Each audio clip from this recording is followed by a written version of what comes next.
What's up, witches? A bit of a false start there. Couldn't find my fucking mouse pointer. I got stuff that's just not working as intended here. Alright.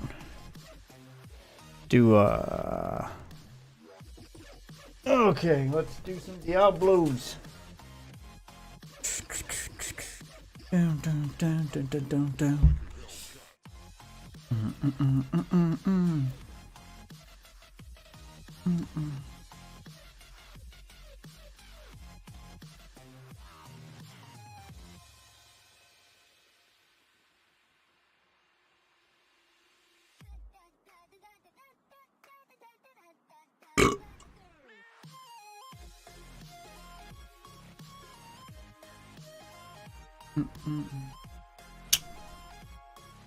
All right.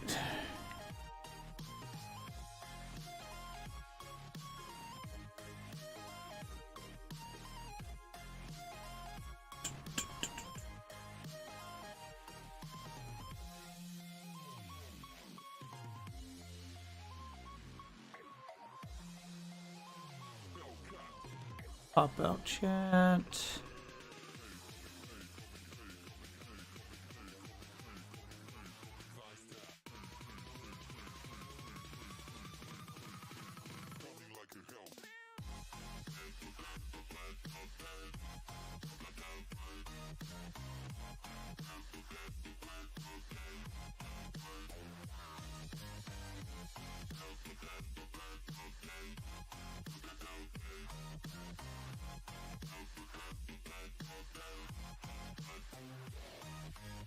All right, there we go.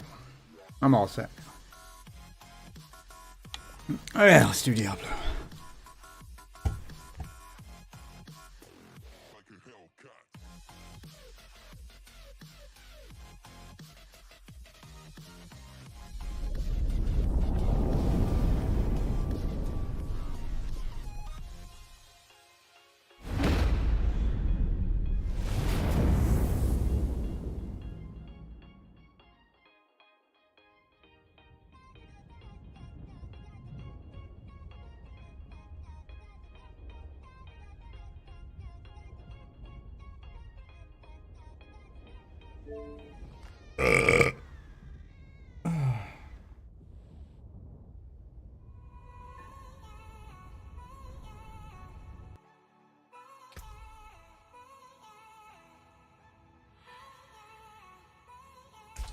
Alright, back to trying to max out this rogue.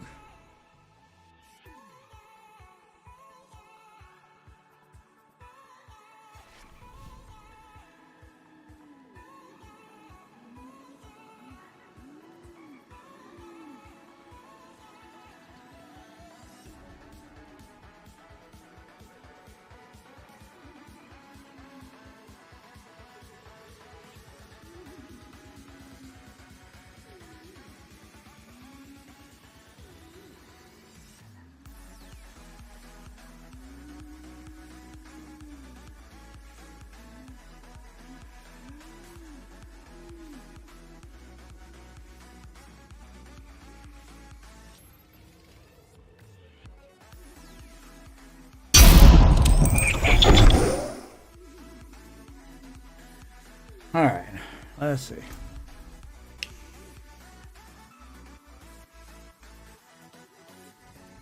Trying to do two things at once. We'll do Nightmare Dungeons and... How long have we got left on this Hell tab? Oh, we can do Hell Tide. We can run some Hell Tide.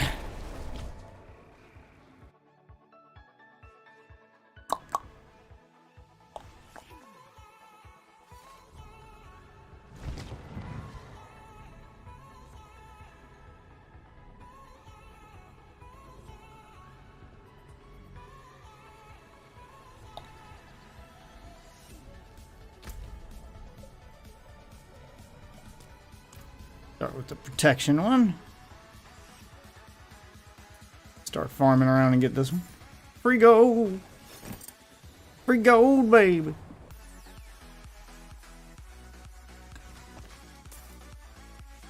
Free gold in town.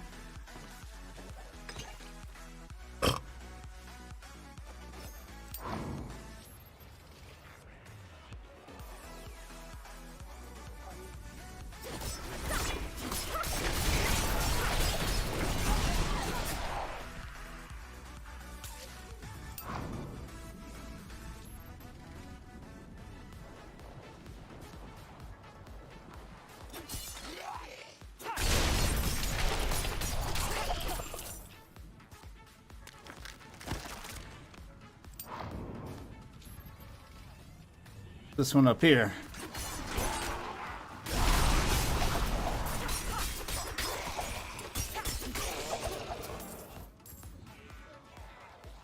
Boots!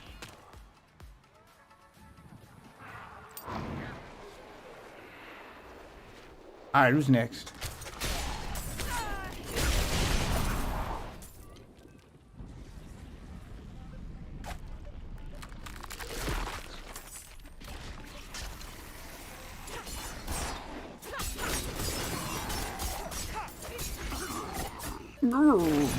No.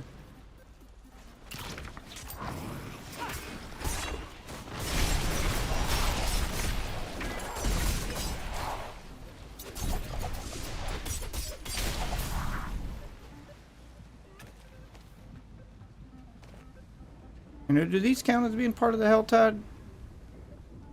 Oh, I'm gonna go check the cellar back here real quick.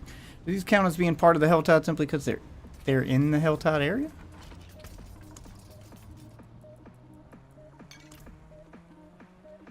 Pop that just for the experience boost.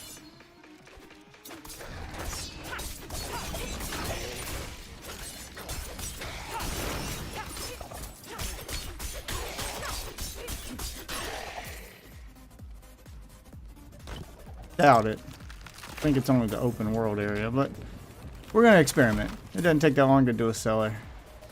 Sacrifice a little bit of Helltide time. Find out if you still get Helltide stuff from doing it, like if it counts as part of the Helltide. Damn.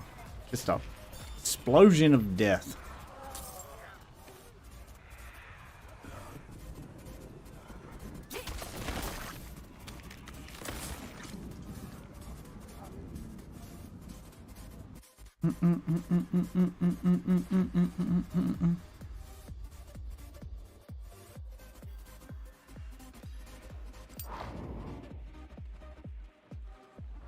But you boys want some? I need more time. I don't have enough energy. Yeah.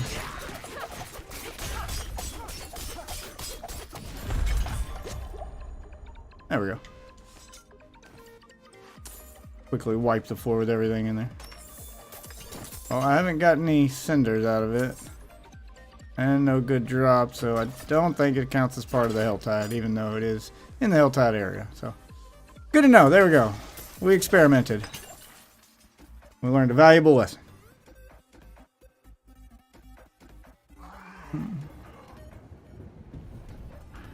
You're already at full life. You're already at full life.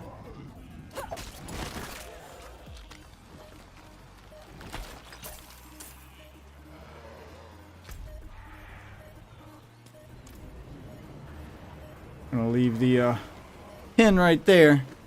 After I get 125, I'll come back to it.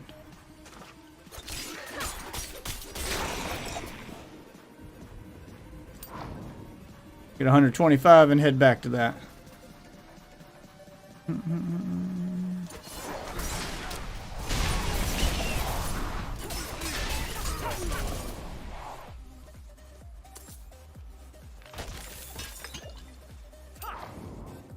Hey, what's going on, Jay? Doing a little Diablo. Trying to get that grind on before the first official season starts.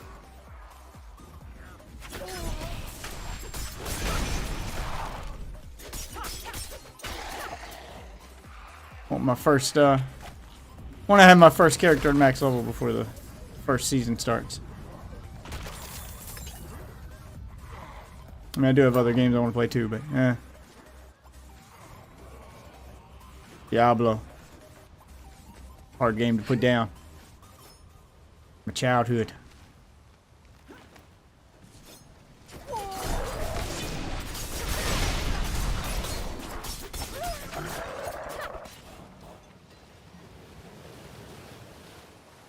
Like there's an altar of Lilith back here? Yeah.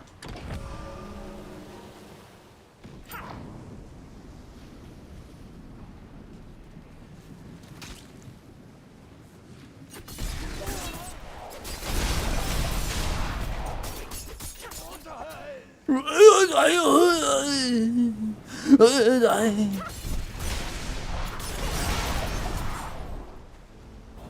like I'm ready to do the capstone dungeon for the next difficulty. This one's become too easy.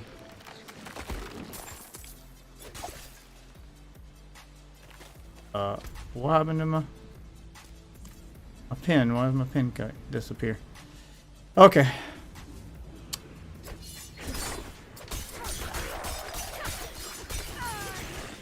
Whoa, whoa, whoa, whoa. This is a boss. I'm not ready yet. Oh, he's not dying. Okay, but you got to. I can't stand all the revives. There we go. One more time. No, come on, come on. Come on, don't worry. Alright. Alright. Oh! Stop it. Damn it. Can't pack him inside that shit.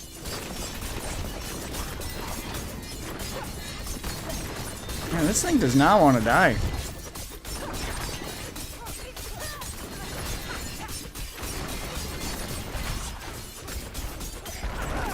Energy. Oh man, it's putting up a hell of a fight. Wait, damn it.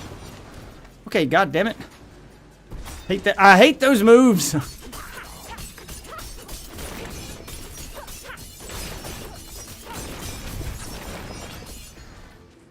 Oh my god, it stays on the ground so long. I'm not ready yet. I need more energy. Oh, come on, I was outside the fucking thing. What is this thing? I'm not ready yet. It's a random actual boss here.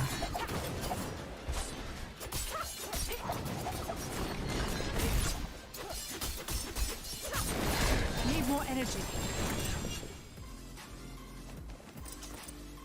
Okay, just random full-fledged boss right there. Holy shit.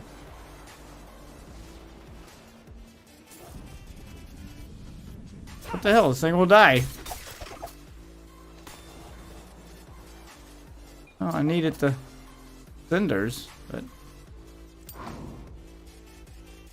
this is so odd.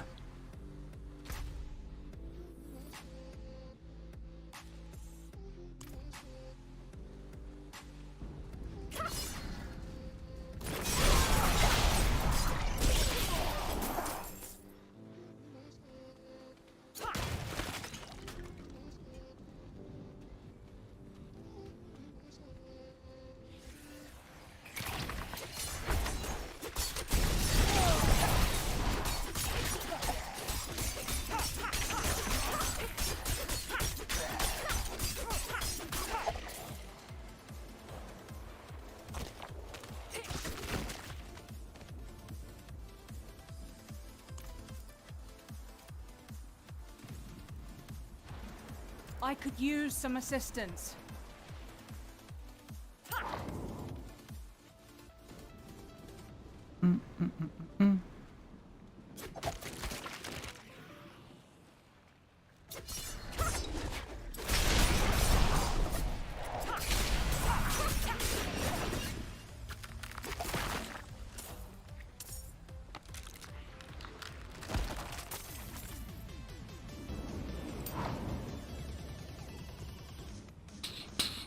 Dun, dun, dun, dun, dun, dun, dun.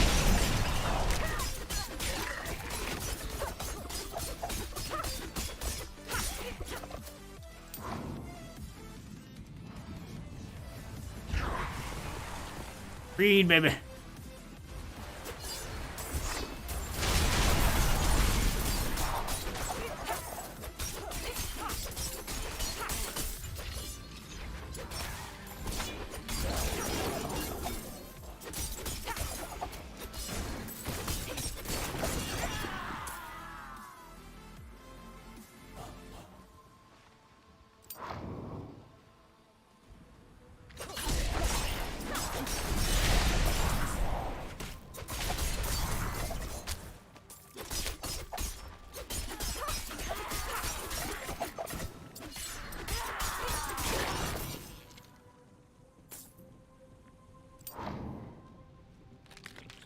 I'm a walking wave of death.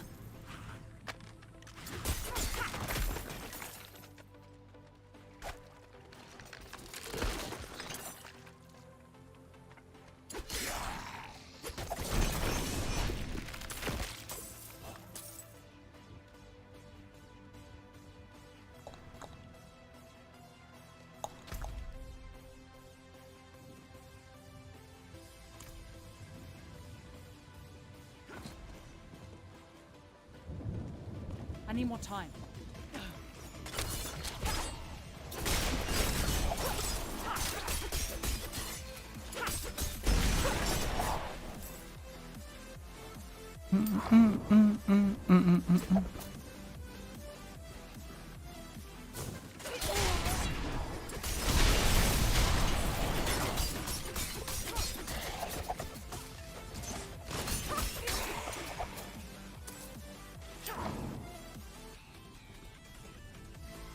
Dun, dun, dun, dun, dun. Yay, free centers.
I need more time.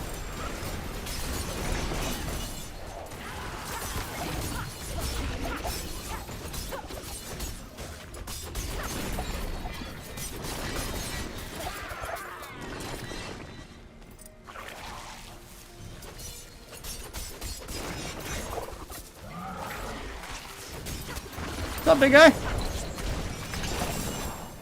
Bye, big guy. No,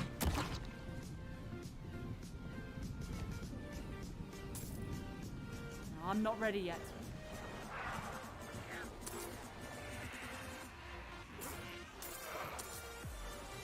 And guards. Saving up for the weapons, which I have enough for now, actually. So let's go do the weapon one.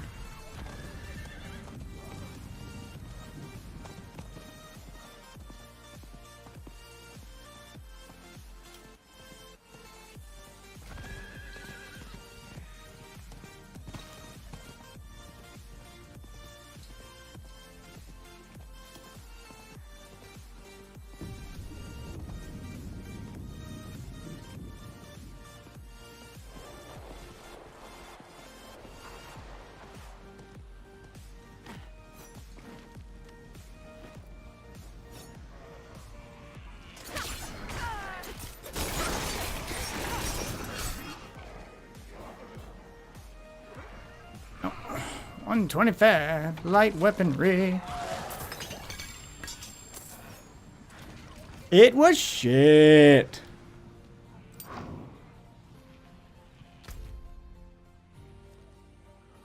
I went there, I went there.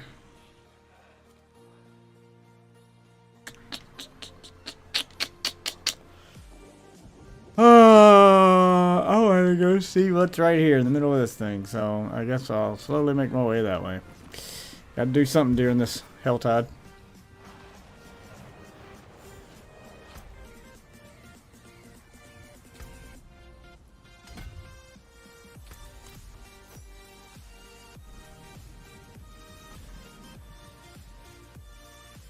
Dun, dun, dun, dun, dun, dun, dun.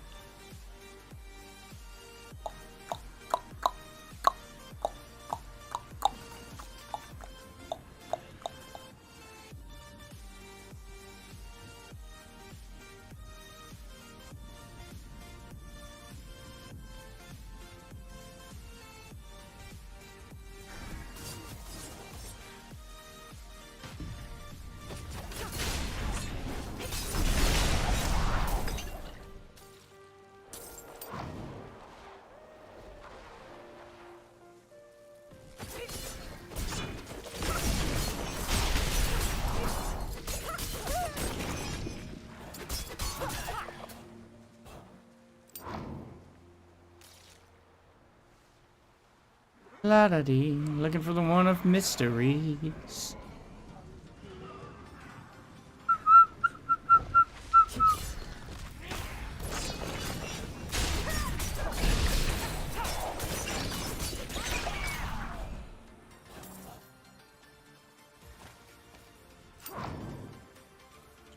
Scorched Plateau.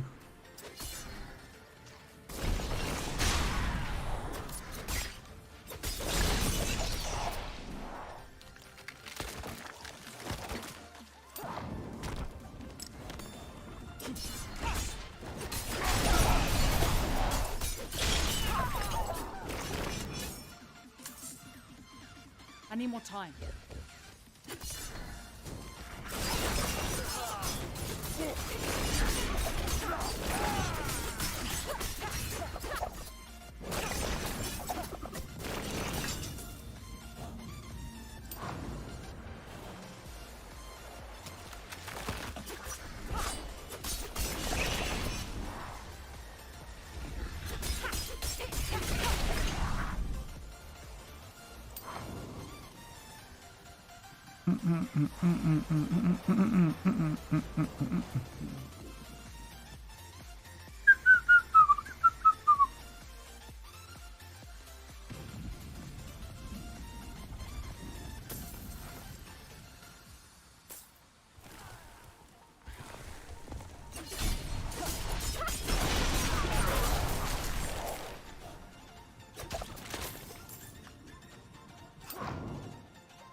Dun, dun, dun, dun.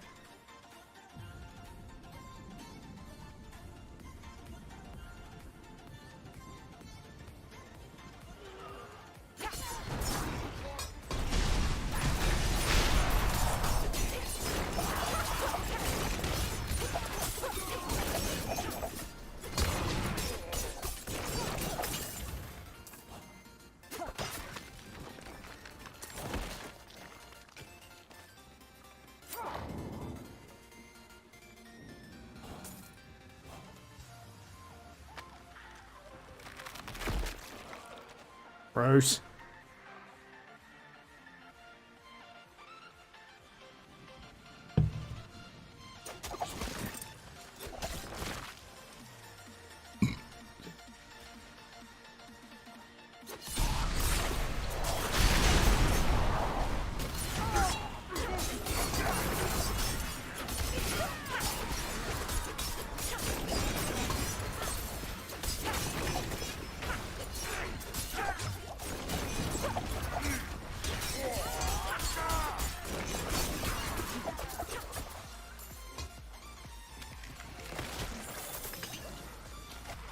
Heavy weaponry, no.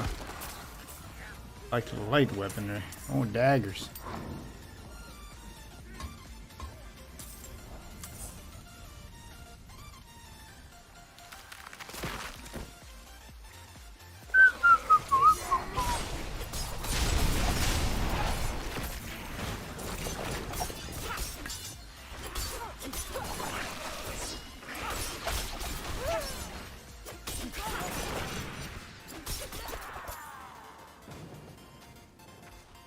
Need to go down there.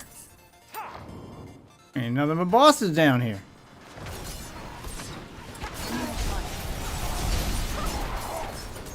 One wave of death coming through.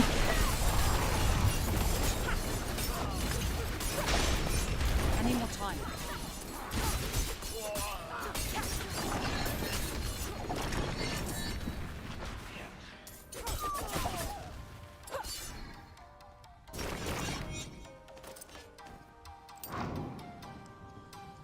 Wait. Nick. Take that.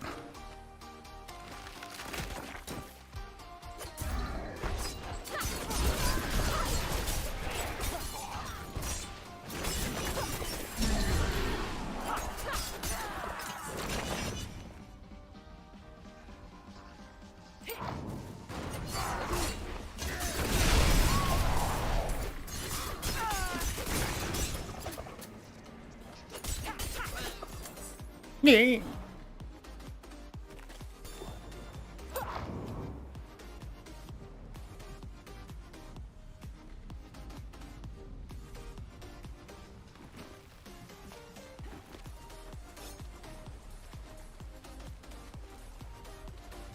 I wanted to see what was down here.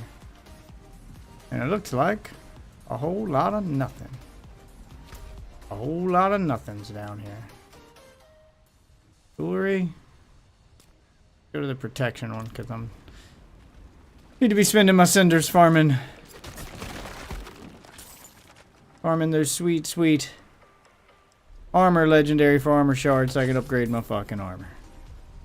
Make myself a little bit stronger. A little bit.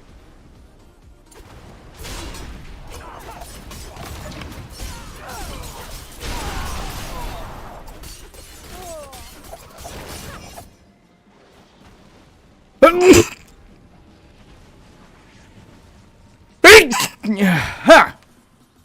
Allergy season. Oh god, it's so great, so great. Love it so much.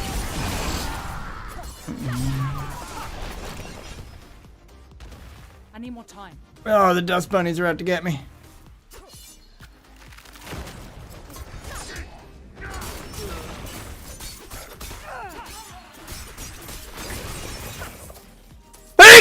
Jesus Christ.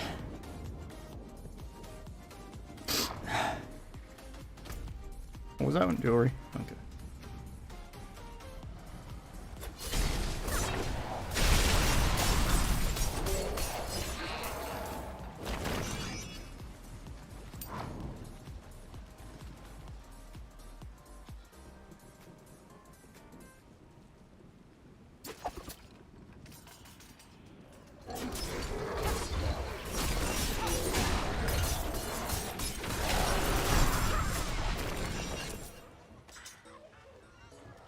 Make everything around me explode into a giant wave of death. An explosion of death. Oh, god damn it. Of course there's gonna be just a ton of shit over here. Can't just ever open one.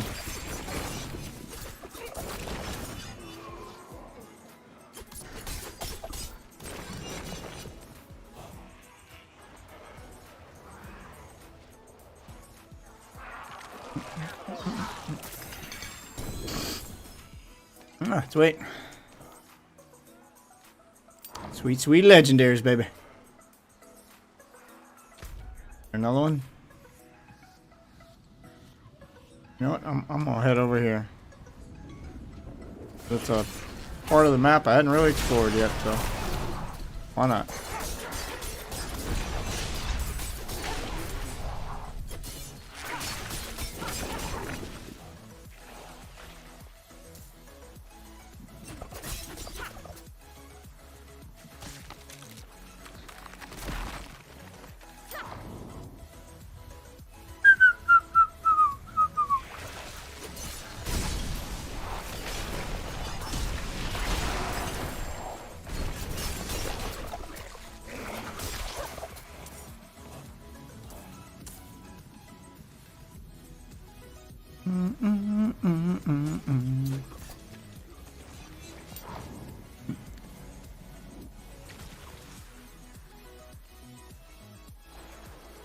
Well, I'm guessing there was supposed to be a public event here, but you guys already did it without me. God damn it. Oh, and it respawned. Okay, I'll do it then. Is someone there? Do you need help? My I'm here, child, man. all alone in this darkness. Please, help me find my baby.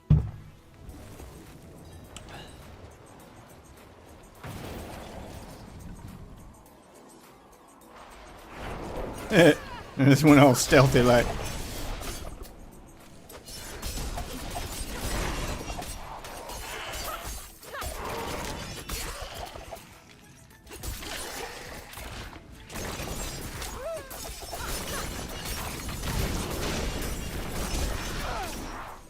Stop. Trying to stay inside the circle so she won't stop. Hard to do with this class though.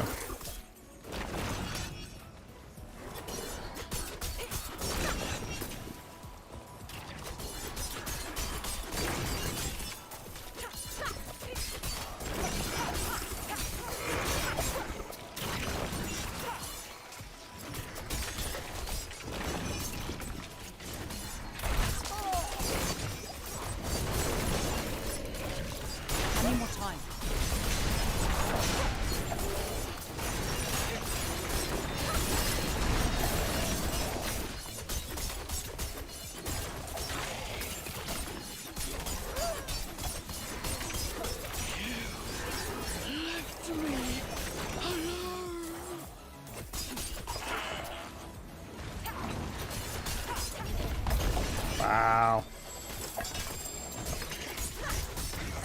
can't carry any more.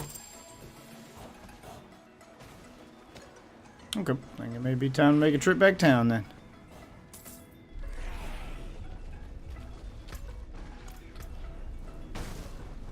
No, I got some stuff I can drop.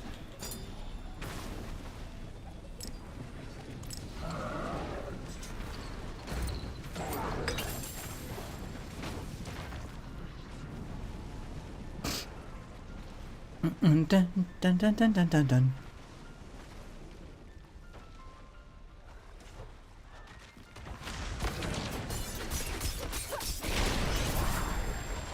You're welcome. And shot a boss for you.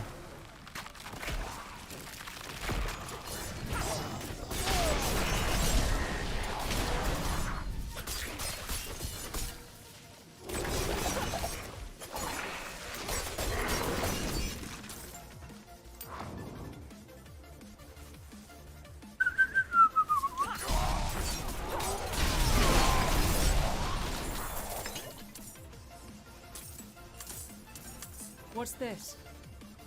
Oh, cool. Found a side quest by accident.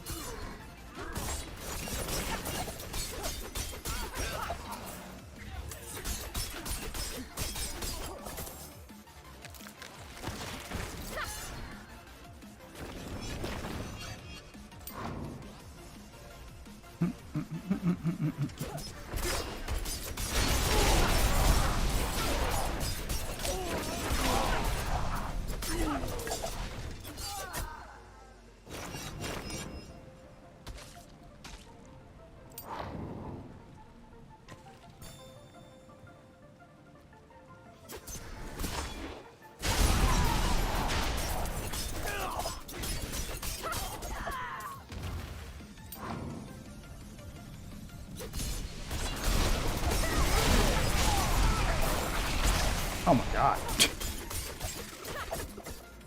Everything insta-died. I need more time.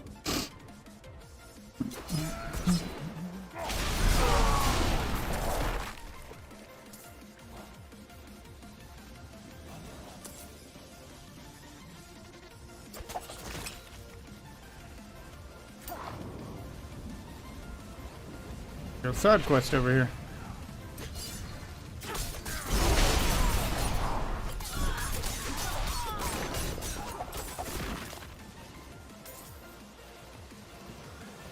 Like the head poking from the sand. I'm not dead yet, you vouchers! I see that. Should I come back later then? Huh? Wait. You're not. Hey, get me free. I'll make it worth your while. Okay, just a guy buried in the sand. But, the water's rising.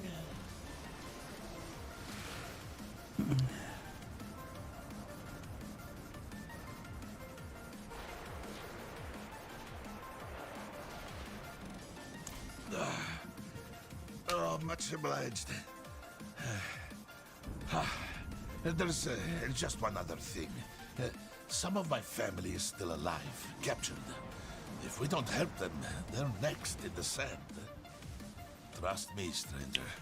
The gang that did this is bad news. For Cool, for all of us. It's best for everyone that they're stopped. Plus, I'll throw in some extra coin.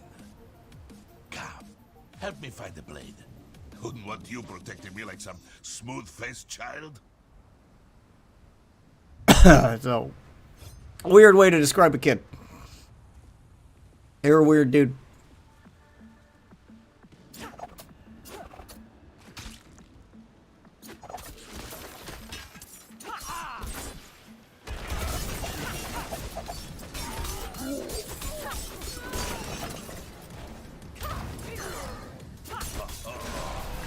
we are. This will do nicely.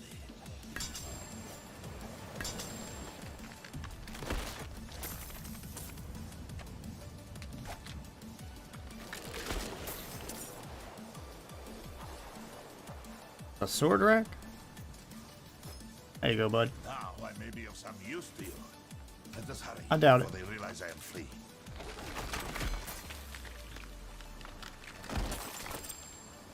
I'm carrying too much.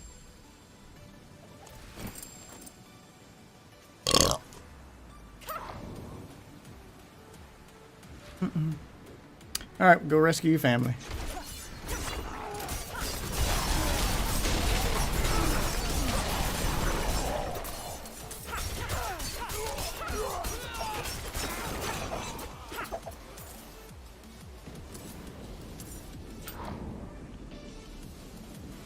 Yasir? But how? Able to find allies anywhere, eh, Yasir? Damn right. Go. I'll meet you by the land bridge. What's up, baby?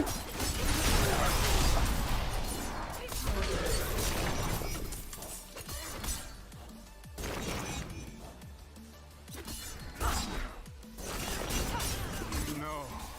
Already I am plagued with visions of his spirit.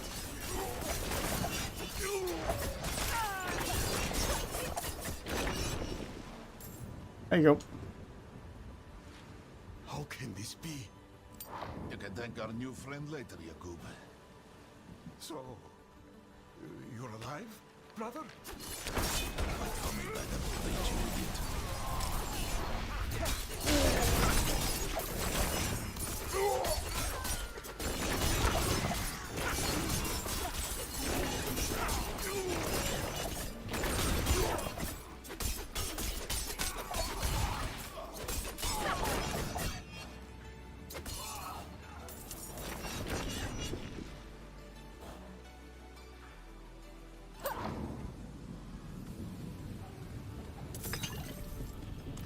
Always thought you'd outlive me.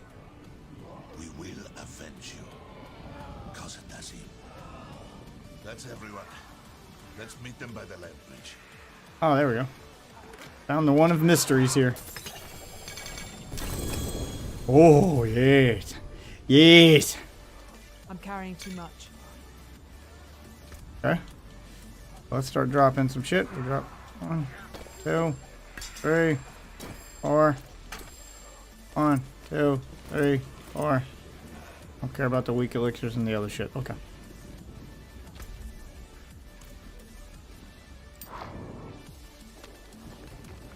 Then I'll make a trip back down after this quest. Can't believe he's dead. Oh, hey, what's up, babe? But now, Yasir. Can I not be frozen for a minute? Just wipe all this shit real quick.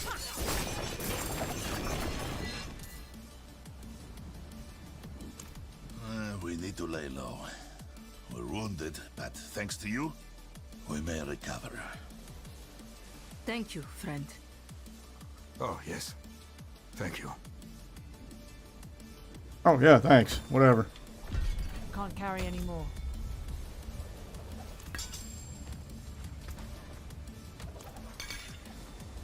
Care about weak caches? Okay.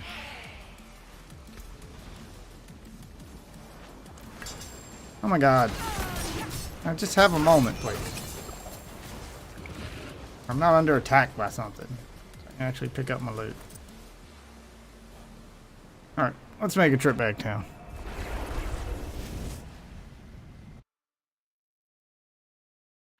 Bum bum bum bum.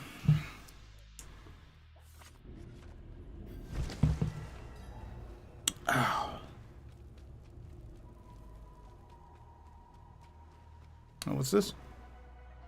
Found this shipment with your name on it. What happened to that shipment?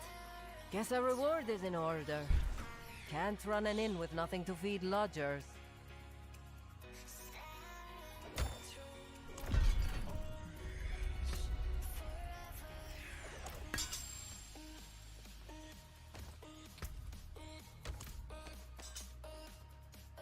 Alright.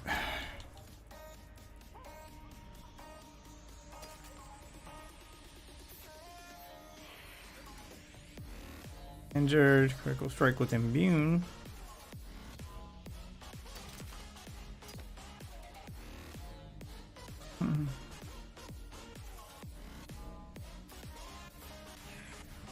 Shadow damage as immune.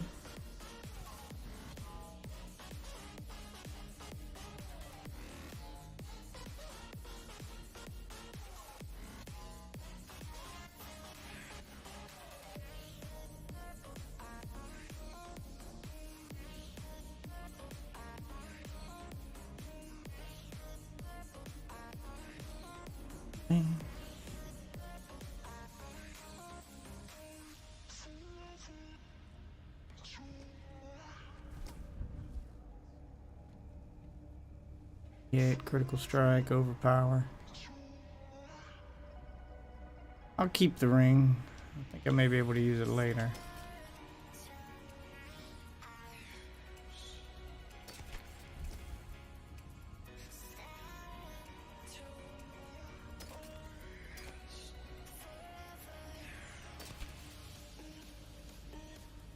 Capacity.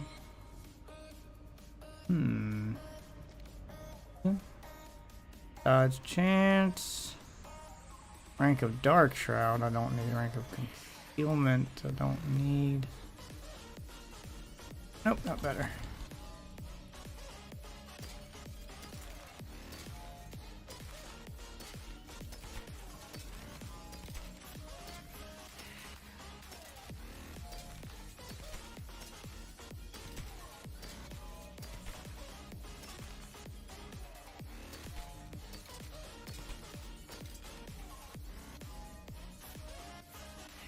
Alright, what's up with these? Attacks reduce evades cooldown. Ooh.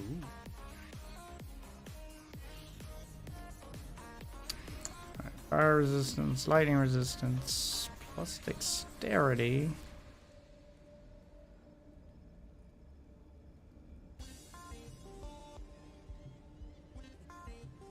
Max evade charges. Rank of dash, all stats.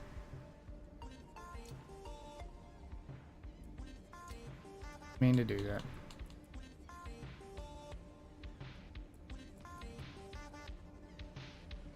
$577, $71, $76.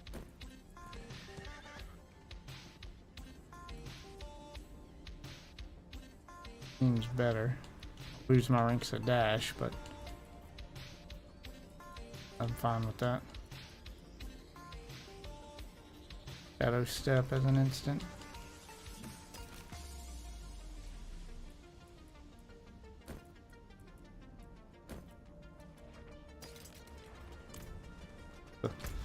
Still level that one up to make myself even stronger. Okay, there we go. Got some usable gear out of this.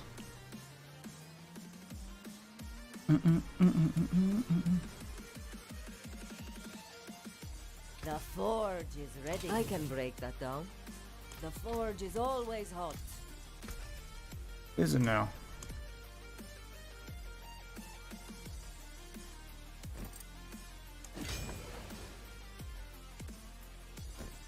Rare to have something so fine.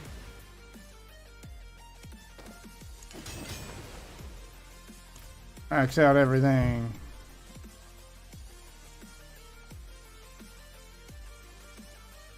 I need 2.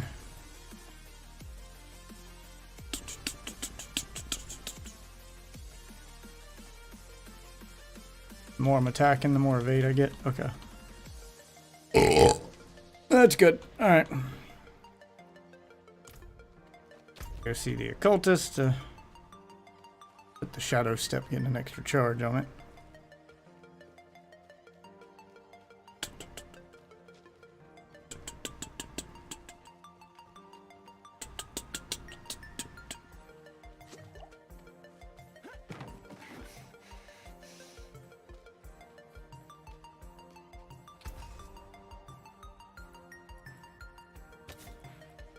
Got on it.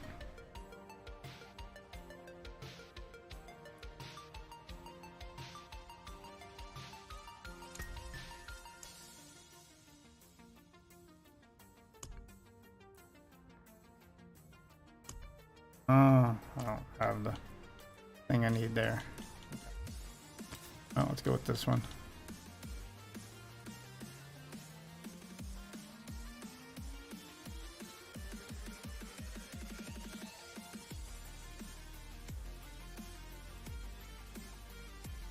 Human skills have increased potency against vulnerable enemies, 38%.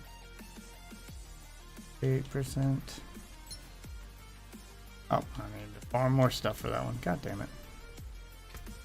Spent all my stuff upgrading.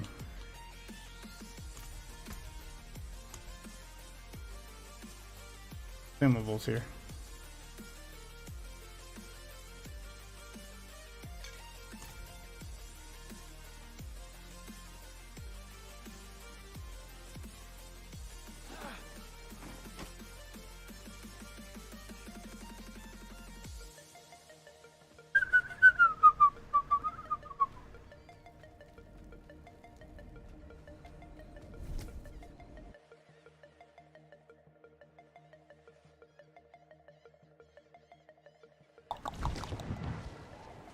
Yep, and that.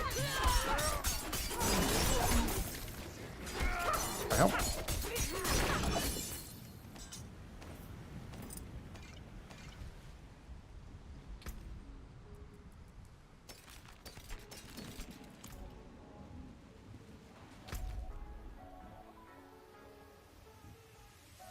Or might the next one be? Mystery one. Gonna guess.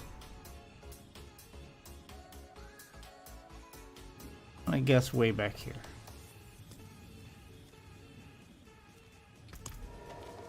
Got 10 minutes up, try to find it.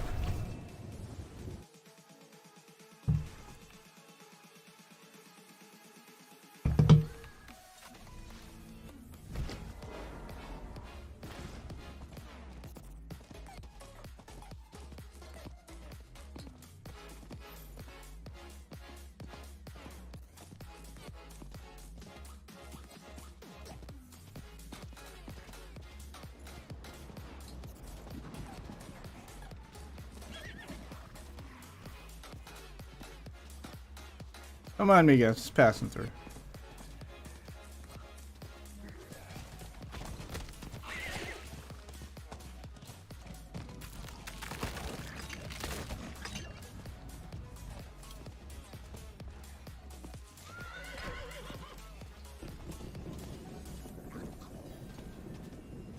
Maybe it's not here. Watch out!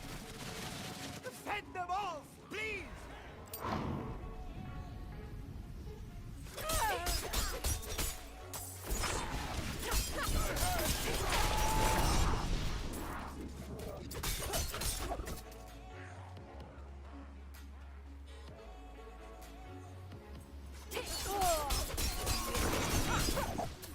I got you back, son.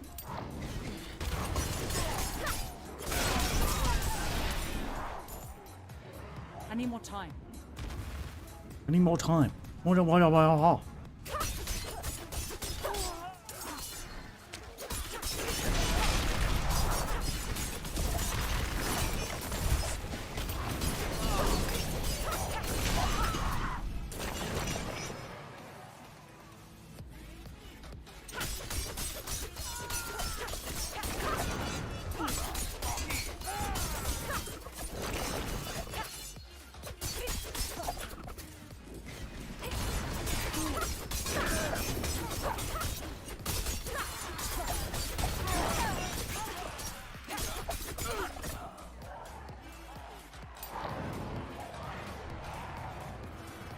Bring on the bad guys. Away, you thieves!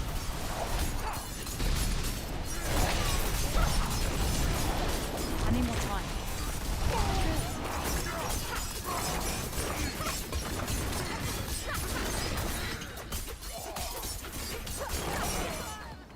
Begone, vermin!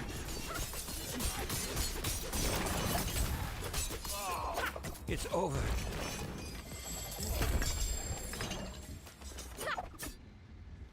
Yep.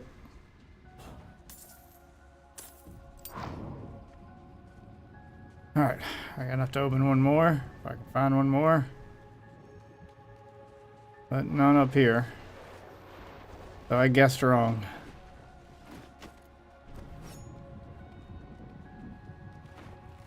Wait a minute. Is there an altar of Lilith up here? I mean, probably not. There was one right over there. This is probably... yeah. Okie dokie. So that's nothing. But over here. Anything over here?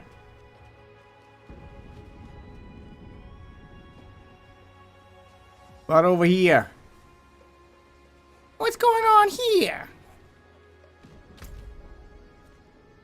Weaponry, jewelry. Go get the one for jewelry. I need protection. Need protection. Is this a protection one? Yeah, we'll head out here.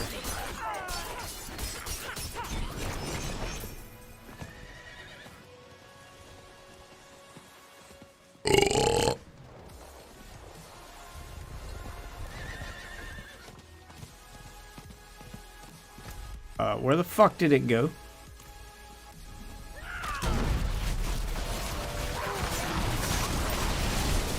I'm not ready yet.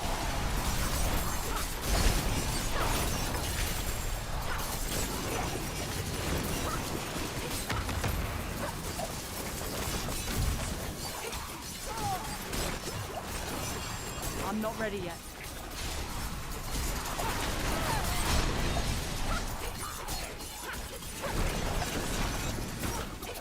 Alright, I don't know what the hell caused all this shit, but it's gotta go. I'm a man on a mission right now. Y'all are in my way. What's up, Waffle? Alright, protection. Got 5 minutes to get down there. I'll do that side quest in a minute. Time for this bullshit. Y'all leave me alone. Running out of time. Yes, I know. 5-minute warning.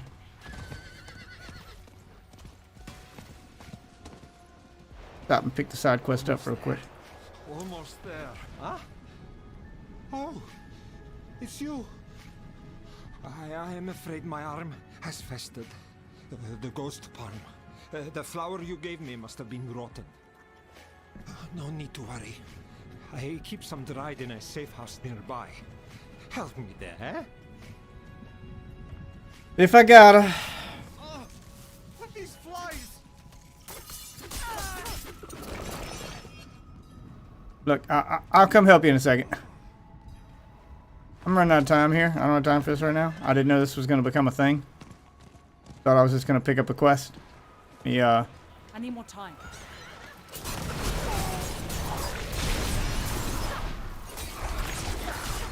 Oh crap! A lot of explosions. No, don't want to get frozen.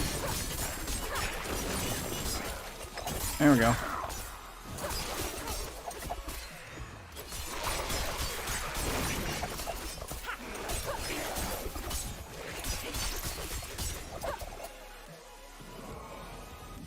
Now open this real quick, and then I'll go help him.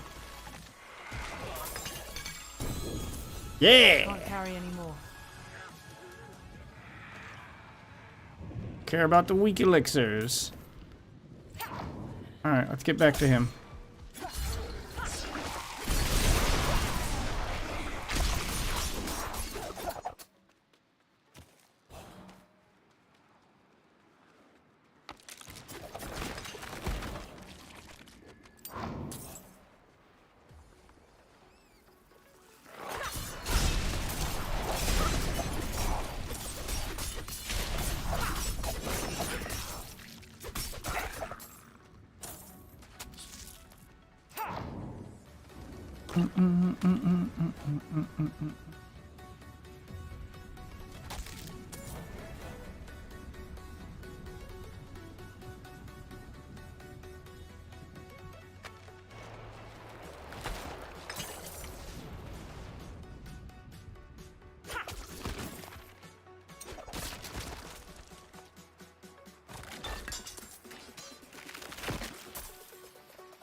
My arm!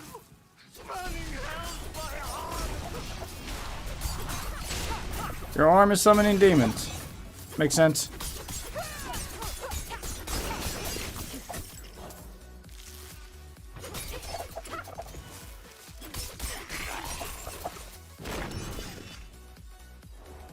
Bloody monsters! Where have they come from? Quickly! The safe house is in these ruins.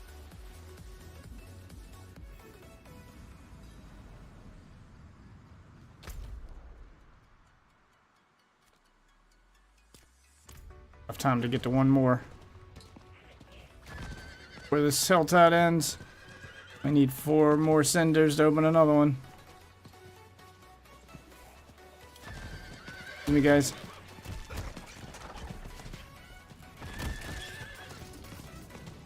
knock y'all out of the way here real quick.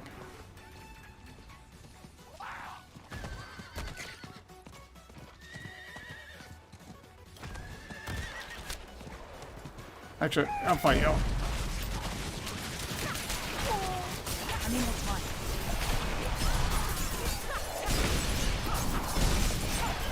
My last 4 cinders out of this. Good enough.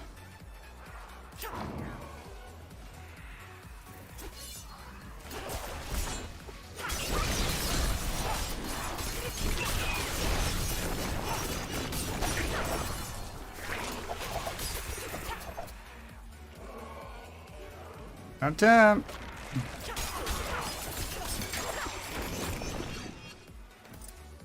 I can't carry any more. Have anything special in it? Damn it. Wrong button.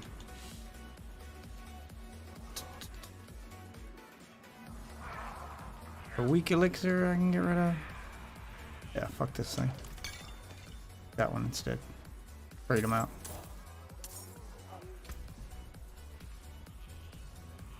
Alright, that does it for this Helltide.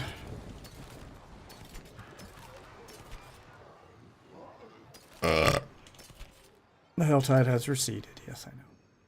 Ooh, better pants! Maybe better pants. Damage reduction from close enemies, maximum life. Damage reduction while injured. I lose my dexterity. Okay, 87, 86, 72, 03. Oh, no, it's not as good. Never mind. Alright, now we'll go do the side quest. Might as well finish it up while we're over here.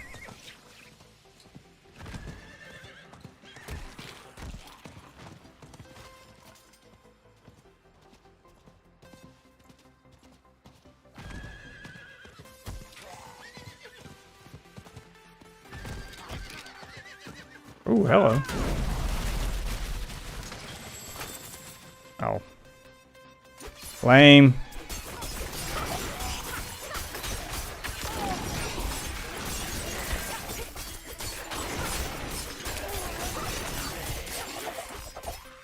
I need more time.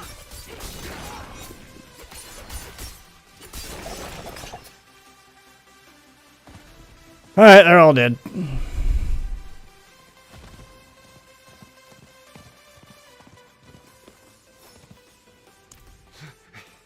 It's fine. I can treat it.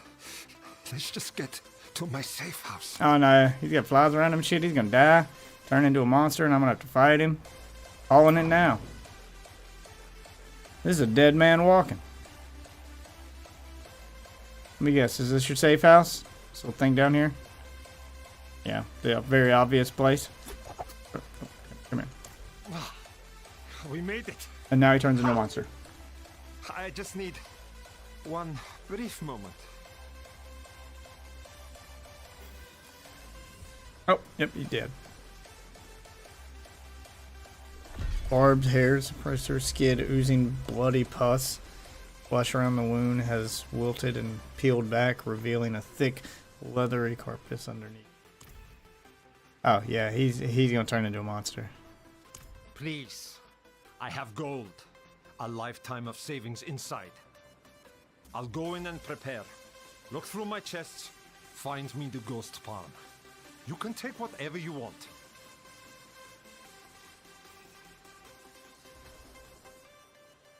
Yeah, he gonna turn into a monster.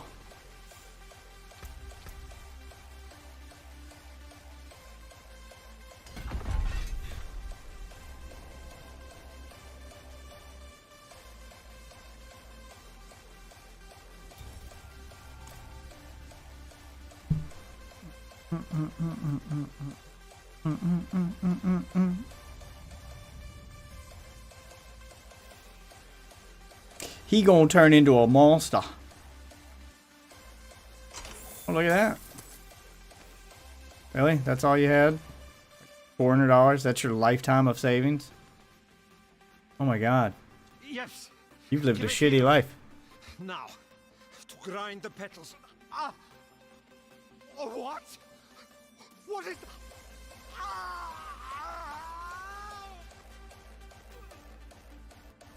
Called it. No! Help! Me!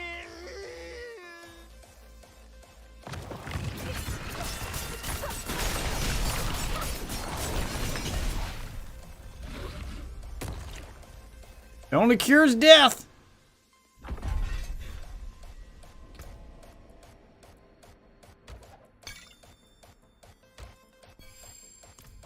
My bags are full.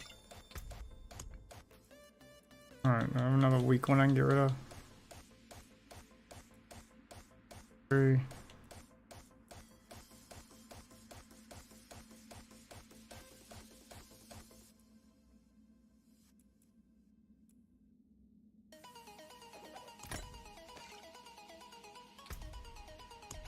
Elixir.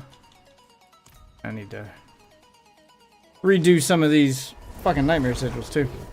Carrying too many of these now.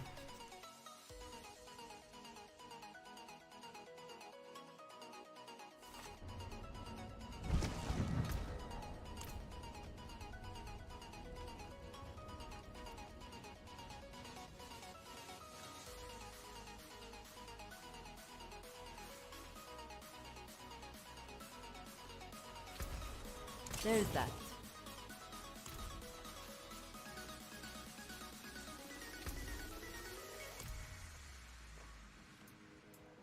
Enough to put the imbuement on this thing. Hate how Overwatch makes me miss their loot boxes. Dude, I swore off that game a while back. That is a dying game. Not in town. Well, let's have a look.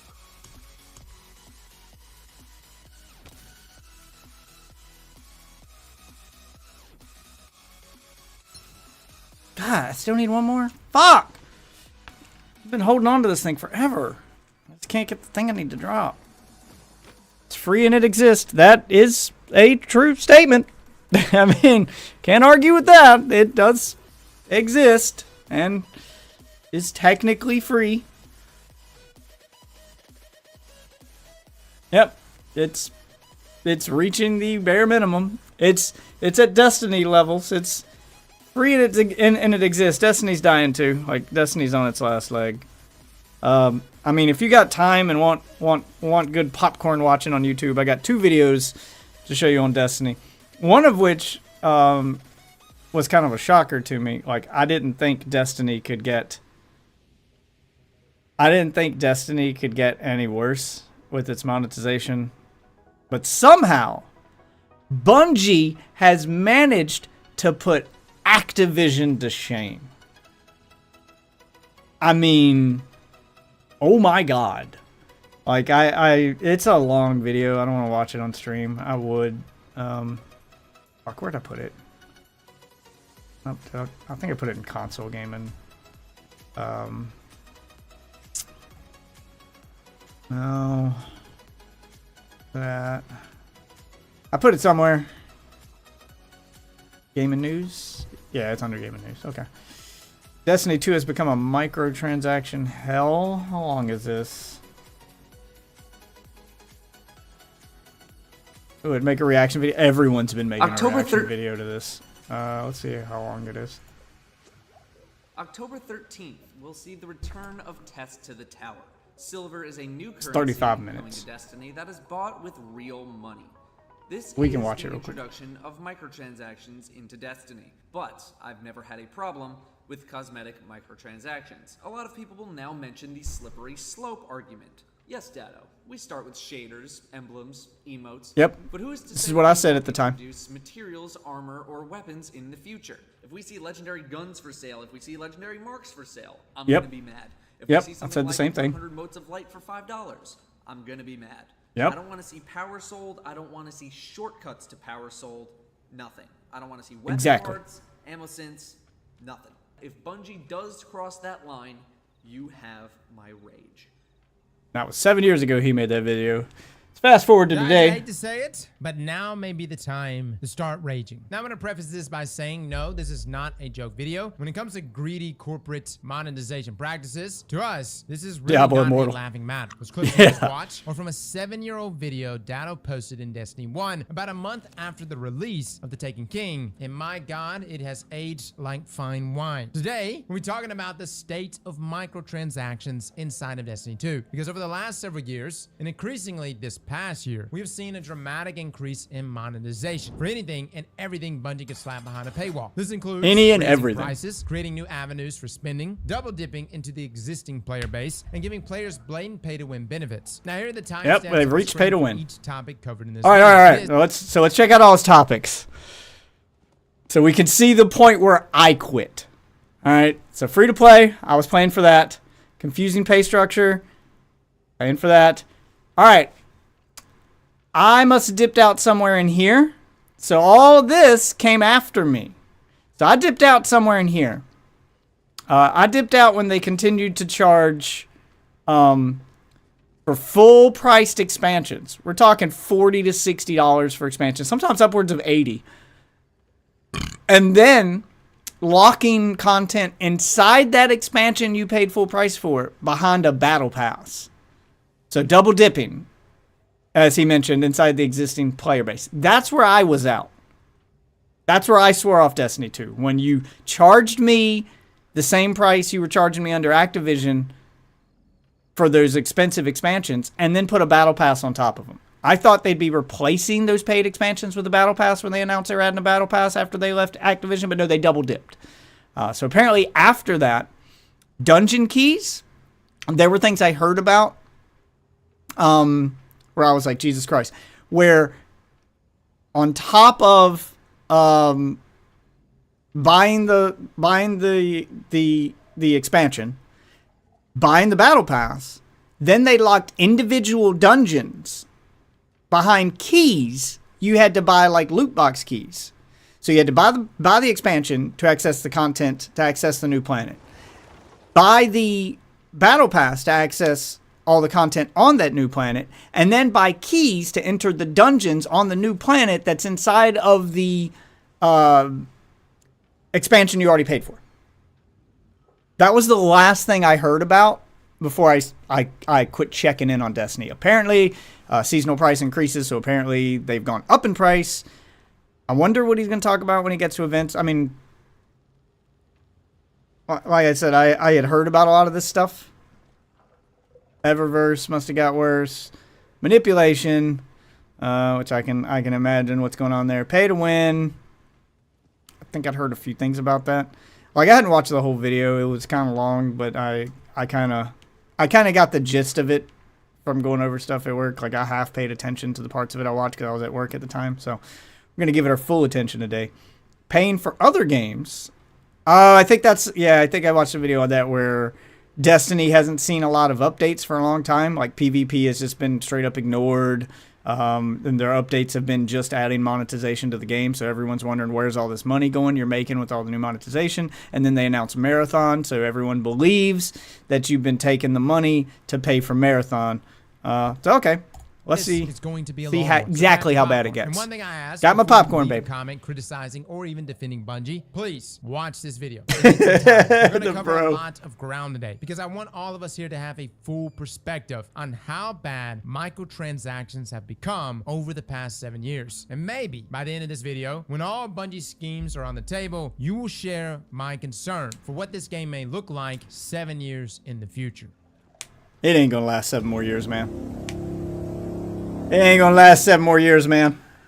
Now, first off, I want It's to on say its last leg. Destiny This is 2 act of is desperations. not a free-to-play game. It's a free-to-try game. It's very important we are all free on the demo. same page here because this is the most common justification for the use of microtransactions. Okay, I'm gonna pause to read the stuff they put on the screen instead of just the parts that how it's. Microtransactions, sometimes abbreviated as MTX, are a business model where users can purchase virtual goods for micropayments. Okay, it's an accurate description. Microtransactions are often used in free-to-play games to provide a revenue source for the developers. While microtransactions are a staple of the mobile app market, I think you mean mobile app cesspool. It's a fucking cesspool. It's not a market anymore. It is just a place to sell microtransactions. Games are your entranceway into these out markets. They're also seen on PC software such as Valve, Steam, digital distribution platform, as well as other console games. Yeah, okay, so... Okay, accurate description of microtransactions. Across the industry. And the biggest illusion Bungie tries to spin in their marketing. Microtransactions in real free-to-play content makes perfect sense. If you're not paying to purchase the actual software, then the developers are completely justified in generating revenue using other means. Yep. Usually, this is just in the form of cosmetic items that So like players purchase Fortnite. for digital fashion, Again, the fun, gold or even standard. clout. But developers can also use more shady techniques Ew. like loot boxes, Loot bonuses, or boxes. even additional content to persuade Pay to players to win. spend more money. With that being said, Destiny, even after becoming free-to-play in 2019, has never actually been free-to-play. Matter of fact, Sweatsickle even made a video a couple weeks ago documenting the experience of a free-to-play player in Destiny, which I highly recommend giving a watch. It's a In bad nutshell, experience. After completing the introduction quests and missions, free-to-play players can access Strikes, Crucible, Gambits, the Prophecy Dungeon, Vault of Glass, King's Fall, Open World, and Dares of Eternity. On the Okay. So... the party he just left out there is that introductory quest is not the same as the introductory quest that you got when the game was paid. So when it went free to play, it just straight up they straight up removed content from the game. Like the standard campaign got vaulted and just locked away. Like you could watch lore stuff to catch up on it, but that content was just gone. Like they just removed content and gave you like lore stuff and cutscenes you could watch to catch up on the story. But if you wanted to actually go experience the single player portion of the game, it was fucking gone. The service that actually seems like a decent amount of free content. But is it actually? Compared to the massive amount of content in Destiny, this is just a fraction of what the majority of players have access to. You don't even get a campaign in free-to-play. You get rituals, quests, and a couple of high-end activities. Yes, he mentioned the Let's compare campaign. this to some other free-to-play games, shall we? Starting with arguably the most popular free-to-play game, Fortnite. There are plenty of gold standard transactions in Fortnite, but all of them are strictly for cosmetics. Even the seasonal battle pass, which you can pay for, is earnable via just playing the game. Granted, that would take a while. The free version of the battle pass gives you V-Bucks that you can save up to buy the paid version. And as long as you play enough to complete the you can eventually get on a free loop where you can never pay for anything.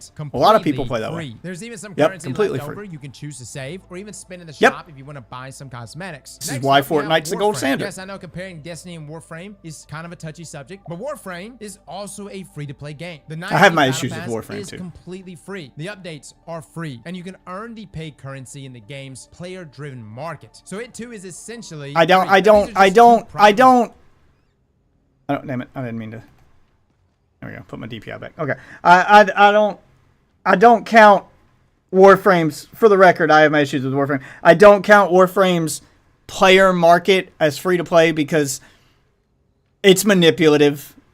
Like he covered that in his timeline. It's manipulative. I've had this argument with Ozzy a few times on stream where the currency that's in that player-based market that people are trading for, it wasn't free. Somebody paid for it.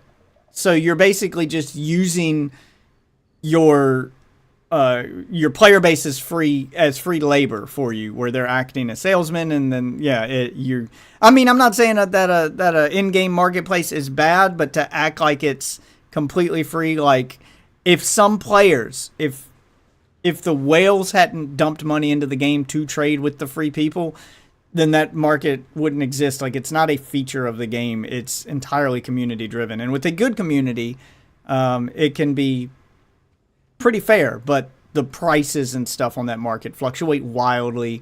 It is 100% dependent on, like, the whales control that market. So it's not something you can bank on. Like, it has its good times and its bad. It depends on what you want and how rare items become, etc. So you could end up grinding forever to get something that you're trying to get off that market for free, which just manipulates players into running out of patience and just purchasing it themselves instead of trying to buy it off a whale who already purchased the coin.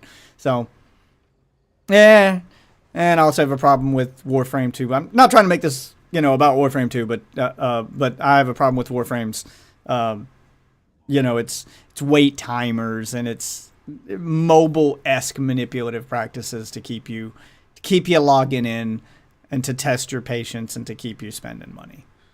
which is something Fortnite doesn't do. This is why Fortnite's the gold standard. But anyway, continuing on. Examples, and I could dive into more, but I think you get the point. These games grant you access to all the actual gameplay content for free. In Destiny, you get maybe 10% of the content for free, which means this is not exactly free to play. It's a free to try. Free trial. Destiny, yeah, free trial. By no means the first to do it though. Remember the light versions of apps back in the early days of iPhone? Every major game had a free light version, essentially a demo. Angry Birds Lite, Minecraft Lite, Light Bike Lite. I don't have a problem with free trials, but free trials to play have been commingled so much that players can't differentiate between the two. Another common trait of free trials is that they're full of ads. As a new light player, the number of pop-ups you receive in game telling you to buy more content dismiss. is ludicrous. Don't be MTX counter 11 pop-ups. Destiny 2, and if you want to play the full version, you have to pay money, lots and lots of money. Lots and lots of money.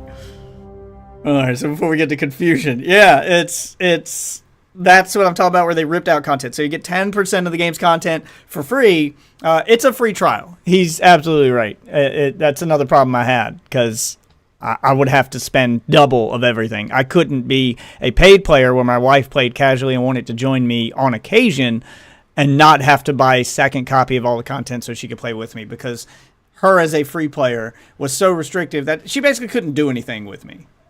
So, like, the PvP is free. If you're a PvP player in Destiny, which is the part of the game they've abandoned now that they've been working on Marathon, which hasn't, that part of the community mad. That was the part that was free. Any other content, the PvE, the 95%, the chunk of the game everyone fucking plays the game for, locked behind just paywall after paywall after paywall after paywall. This is, woo boy. This Destiny's gotten out of hand and puts Activision to shame.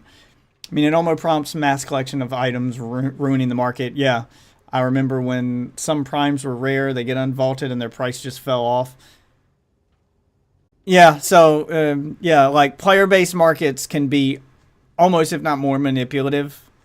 So basically you're turning the player base itself into free salesmen for you to sell those microtransactions, like free employees. So it's very manipulative. Player-based markets can be manipulated by the game, and Warframe is 100% guilty of that.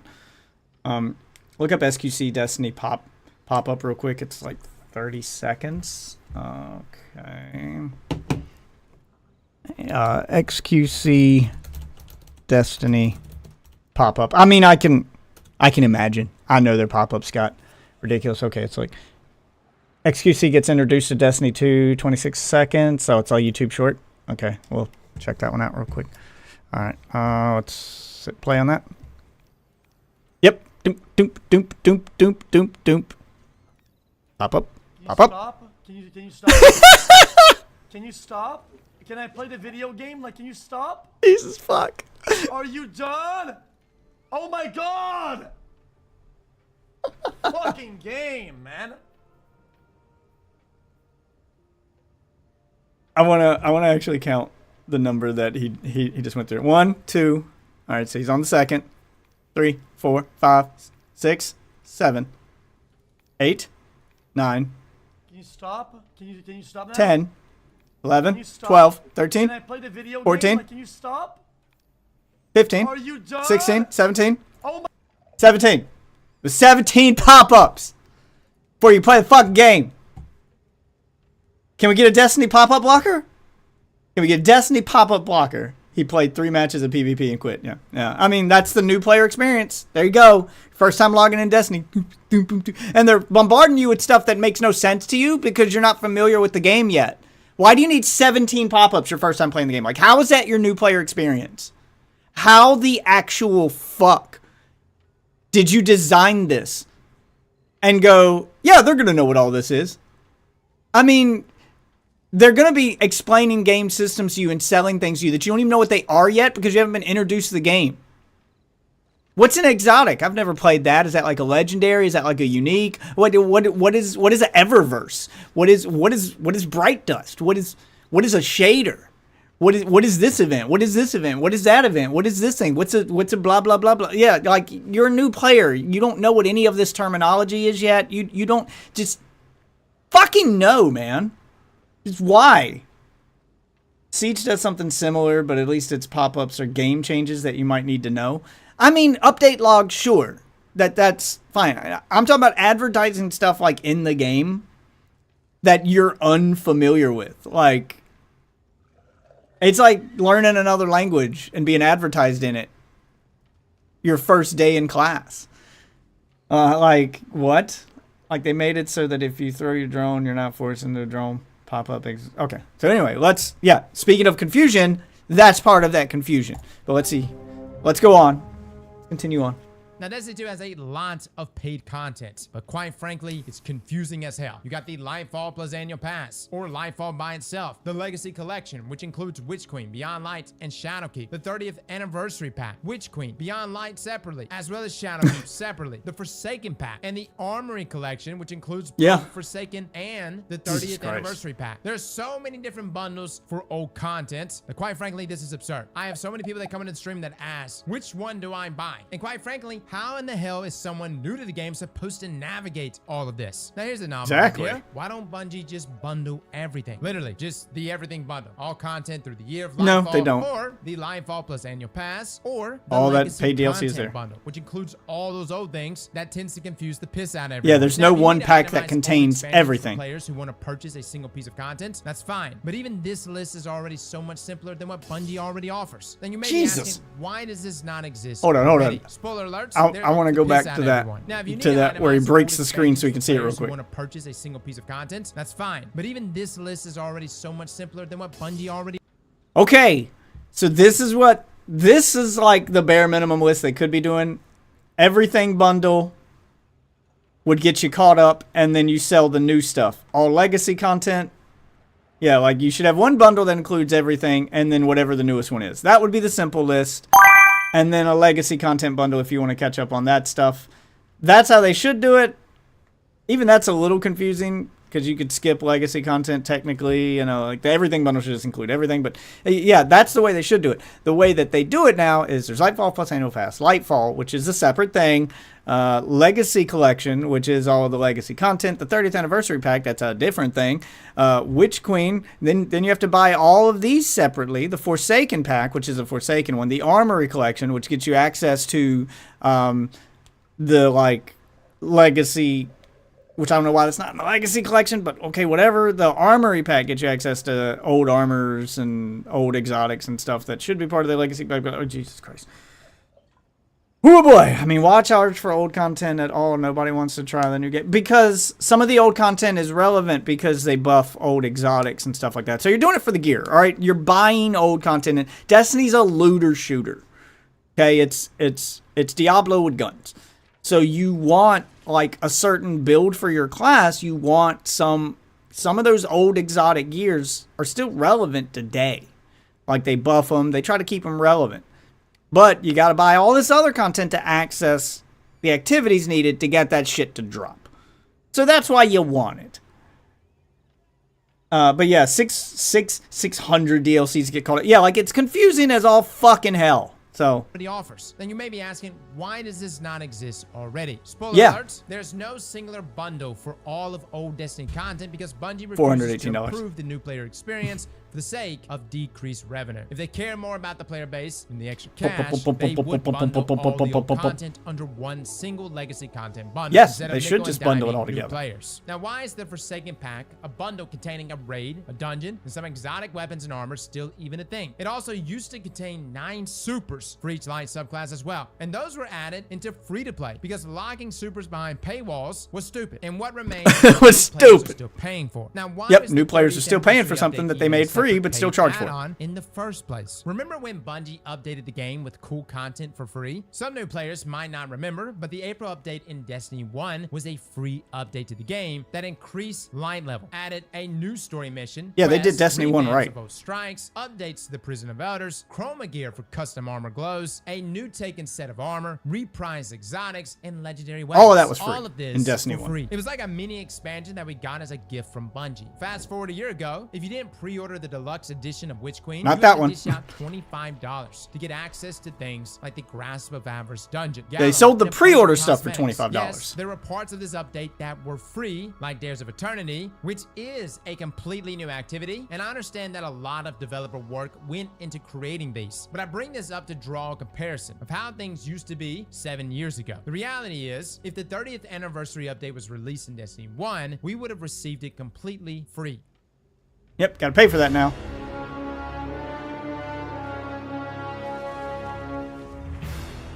Now, the 30th anniversary update was also the tipping point. Dungeon that keys. introduced Dungeon keys to Destiny 2. These have got to be one of the most divisive double-dipping additions to the game ever made. Triple For those dipping of at you this who don't point. know, dungeon keys were added in the Witch Queen. Bungie releases 2 dungeons each year, and if you don't buy the deluxe edition, that being the expansion plus annual pass, you also have to buy these separately. Both dungeons are sold together for 2,000 silver. This is Bungie's in-game currency. $20. To $20. No longer are dungeons included in seasonal content, which made a lot of us scratch our heads asking what the hell, Bungie. This Paying only $20 makes for a content dungeon. more confusing, and we know it to be a fact from first-hand experience. One of our part-time editors bought Season of the Deep to play the dungeon. Why can't I play the dungeon? Ghost of the Deep Oh, you need was the key, not bro. included in Season of the Deep, meaning he had to go buy the dungeon key after buying the season to play what he actually wanted Yep. to play. If You one bought of the us season made pass, you that didn't get access mistake, to the how seasonal much dungeon. easier is it for a new player who has never played Destiny to make that mistake as well? The title for the dungeon trailer on YouTube even suggests that it's included with the Season of the Deep. You will only find out otherwise if you read through Bungie's website or visit the activity. So to recap what that would be like for you is if you did not buy the digital deluxe edition of this expansion, you are then buying the expansion for, I think it was like 30 or 40 bucks. Then you'd have to buy the season pass for it, which should contain the dungeon, but doesn't. And then you'd have to go spend $20 to unlock the dungeon. That's not double dip, that's triple dipping. It's triple fucking dipping. So you're looking at spending more for not getting the digital deluxe edition. And it's very purposefully misworded to make you believe that it's included with this stuff. So you get access to the new planet by buying the base level expansion. You get access to all the activities, supposedly all the activities on it and all the cosmetics with the season pass that's then sold on top of the expansion. And then after buying the season pass and you go to the dungeon and you find out you can't enter it because it brings you to this, do you have a key? You go to the store to buy the key and find out it's $20. So 30 plus 10 plus 20, you do the fucking math. They have triple dipped. Wow. We're 10 minutes in and it's already this bad. Oh, it gets worse. Directly, or visit the last page in every store, which we know a decent portion of new players will not know how to do. Very purposefully misread. Okay, let's check out the season price. Okay, so dungeons no longer ship alongside seasonal content. Surely the price of seasons deserve to be lower, right? No. Yeah, now they don't even put it with the season. Seasonal content. If you want to Yep, buy a seasonal season content by got itself, more each expensive. costs only $10. And honestly, Not $10 for 6 weeks anymore. of story, some cool cutscenes, access to the multiplayer activities and new gear, I would have argued that it was a great deal. But then Bungie increased the price. And you know what? Fair enough. Adjust for inflation, gotta put food on the table. It makes sense. Bungie announced in a TWA they were increasing the price of seasons from 1,000 silver to 1,200 to $12, silver, which puts us at $10 a season to now $12 per season. Or does it? You see, but there's a when you buy problem. Silver, Bungie gives you a little extra. You can't buy for each $12 worth of purchase. it. And the bigger the purchase, the more extra you get. So when you buy $10 worth of silver, that being 1,000, you actually get 1,100 silver. That's so generous of them. Funny how that works too, because that's it's just 100 short short. of the amount needed to buy a new expansion. Womp So to womp. buy an individual season, you Classic need to purchase manipulation scam right there. $15 worth of silver. You gotta buy Not 12. $15, Meaning not Bungie 12. actually raised the price by $5 because you can't buy seasons with real money. You have to buy them with Bungie's tokens. They're fake money. Now I'm surprised too. Fake considering money. How cluttered the Steam store is already with expansions, which by the way Fuck. you can buy with real money. Why not just add each season there too? Make an annual season pack. Hell, folks are already confused. You might as well add it. Something tells me we won't ever see a $12 silver purchase option No, you won't. anytime soon. Luckily, Luckily, No, you Bungie won't. added the It's very much $50 option intentional. right before Season of the Deep, and even created a $100 silver purchase option. Oh, too. there's a $100 So if you want purchase to option bankroll now. their pockets even more, that's a lot easier for you. And guess what? You thought a $5 increase was bad? Let's take a trip down to the Microsoft and Epic Game Store, where there is no $15 silver option. The next highest is $20. Oh yeah, it's not, and it's not even on all platforms. It's not even on all platforms. So if you played on Xbox,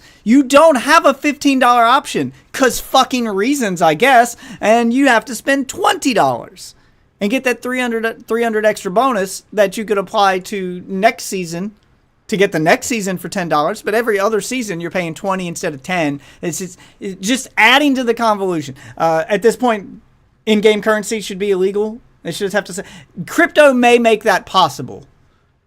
Because, you know, gambling in casinos are supposed to be illegal in like 90% of the country.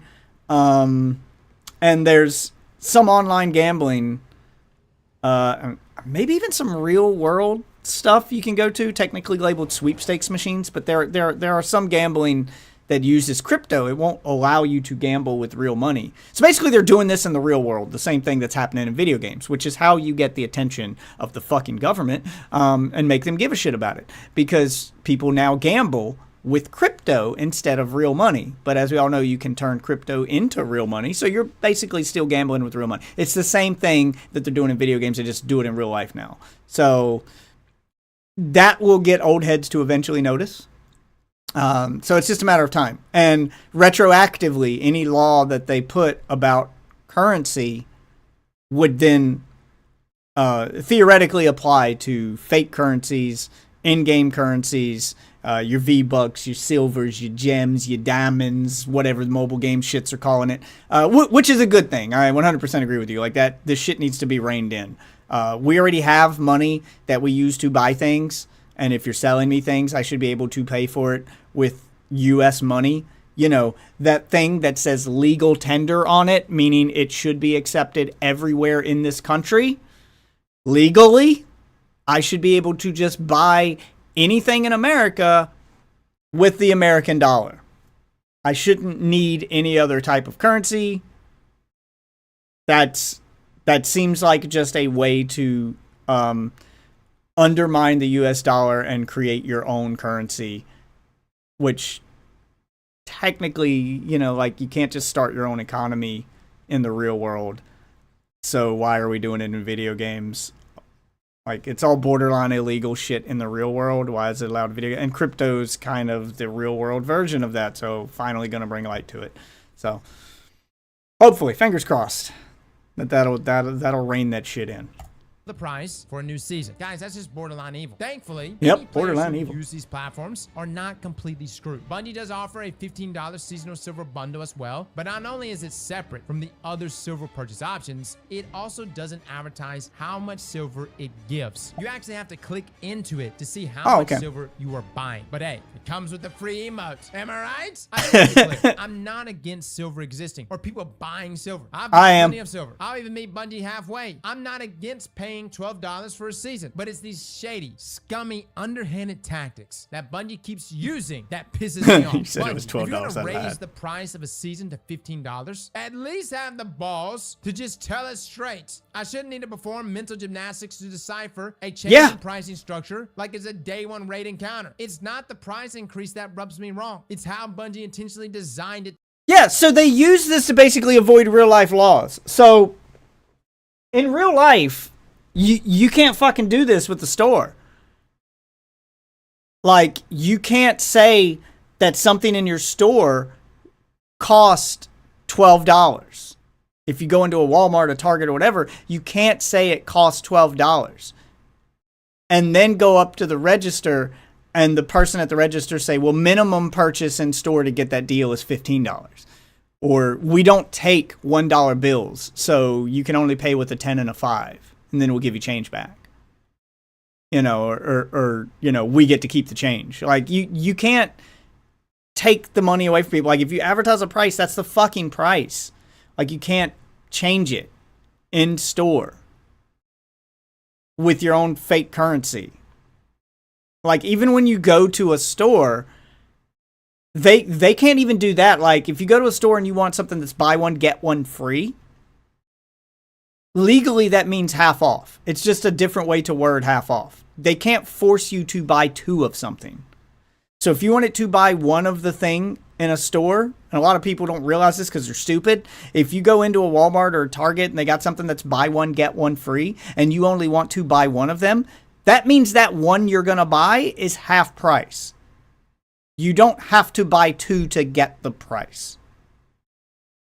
You see? And who keeps buying this garbage? It's just stupid people, but who don't. That's why they bury this stuff. Like, that's what he's pointing out here. That's why they bury this stuff at the bottom of the store page in item descriptions that you have to like read into. You have to go to their blog to see this. This isn't even in the game. You have to go to the DLC page and read the description. The actual title of the DLC that's telling you what it contains doesn't actually tell you how much silver it contains or how much things cost. You have to read in. And a lot of people read the name of the bundle, so they click on it in the store. So if you clicked on it, like on Xbox, for instance, if you clicked on this in the game and it didn't tell you this in the game, you'd have to go to the store page for the bundle to read the description to find out what was actually in the bundle. The title of the bundle is misleading. If you were on Xbox and I don't know about PlayStation, I don't have a PlayStation, but if you're on Xbox, like I'm doing the console player experience here, and you clicked on a bundle to buy it from within the game, it doesn't take you to the Microsoft Store page for the bundle. It brings up a pop-up that just immediately purchases the bundle. So that description that actually tells you what's in it, you would never fucking see. You would have to exit the game, go to the Microsoft Store, and then go into that DLC's item page to scroll down to the description and then read it. Now, that's not Microsoft's fault. Microsoft puts that there for convenience to take you straight to the purchase page so you don't have to leave your game.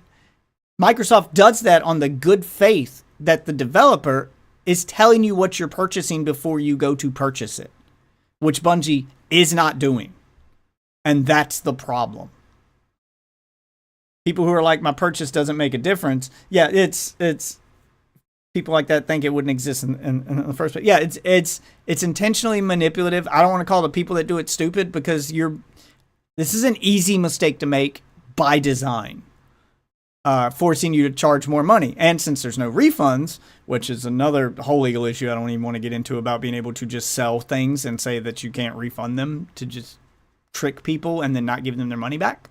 So you can trick people into actually buying things twice doing it this way, because if you didn't buy the digital deluxe edition and then you're buying something thinking you have access to it, and then you find out you only have access to part of it because another part of it that's inside of it is locked behind a key that you then have to go buy the key for, that yeah, I can scummy as all fucking hell, Bungie.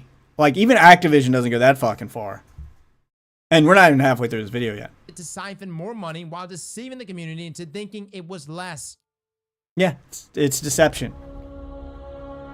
And they started charging for events. I heard about this, but I didn't actually look into it. All right, so I want to hear this part. Tame up until now. That's all going to change. Pretty tame up until now. Seasonal events and event cards. Event cards are the singular worst paid item ever added to Destiny. Last year, Bungie had the idea to add event cards to Destiny. These are filled with event challenges that grant you materials, event cosmetics, weapons, etc. This card was introduced as Bungie's solution to simplify in-game events, making it easier for players to reference what they needed to do to earn more rewards. Not a bad idea so far. Title. Their solution? Plaster a giant pay to unlock button on the front of the event card to earn more rewards. You heard me right? You have to.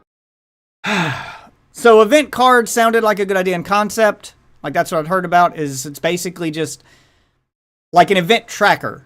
Because events were kind of confusing in Destiny. You join the event and you basically just collect whatever the event item was and you keep cashing it in, and you had no way of knowing if you had gathered all the event items because you didn't know what the drops were. The only things you could track were what were available from the event vendor, and the event vendor doesn't sell all of the event items. It doesn't tell you where all of the event locations are. It doesn't tell you what all the event content was. Like, you were just basically left to explore and figure it out. Event cards were supposed to be the solution to that, where it basically tracks your progress through the event. kind of like Fortnite does with an event with its events tab, and then it tells you, you know, what you need to do to unlock different things, or like Call of Duty does with its events tab, where it tells you, outlines what the event is and what you have to do to unlock the stuff in the event. The difference between them and Bungie is that that's all fucking free. Events are just a way to bring players back into the game, to get them to log back in, you know, to bring back old players, to keep people playing, because you need your online-only game to be populated with people, and events keep that population up. You know, the people kind of drop off after a while. You launch an event, boop, they come back, and then they drop off, boop, they come back. It's the roller coaster Steam graph that shows the player numbers. That's how you keep it high. But Destiny puts that card in there to track your progress, and then charges you to unlock the card that tracks your progress, so you can actually get the rewards on the event. So events are paid now. Sounds like a battle pass within a battle pass. Like an event battle pass on top of the seasonal battle pass you already bought. Like little mini battle passes.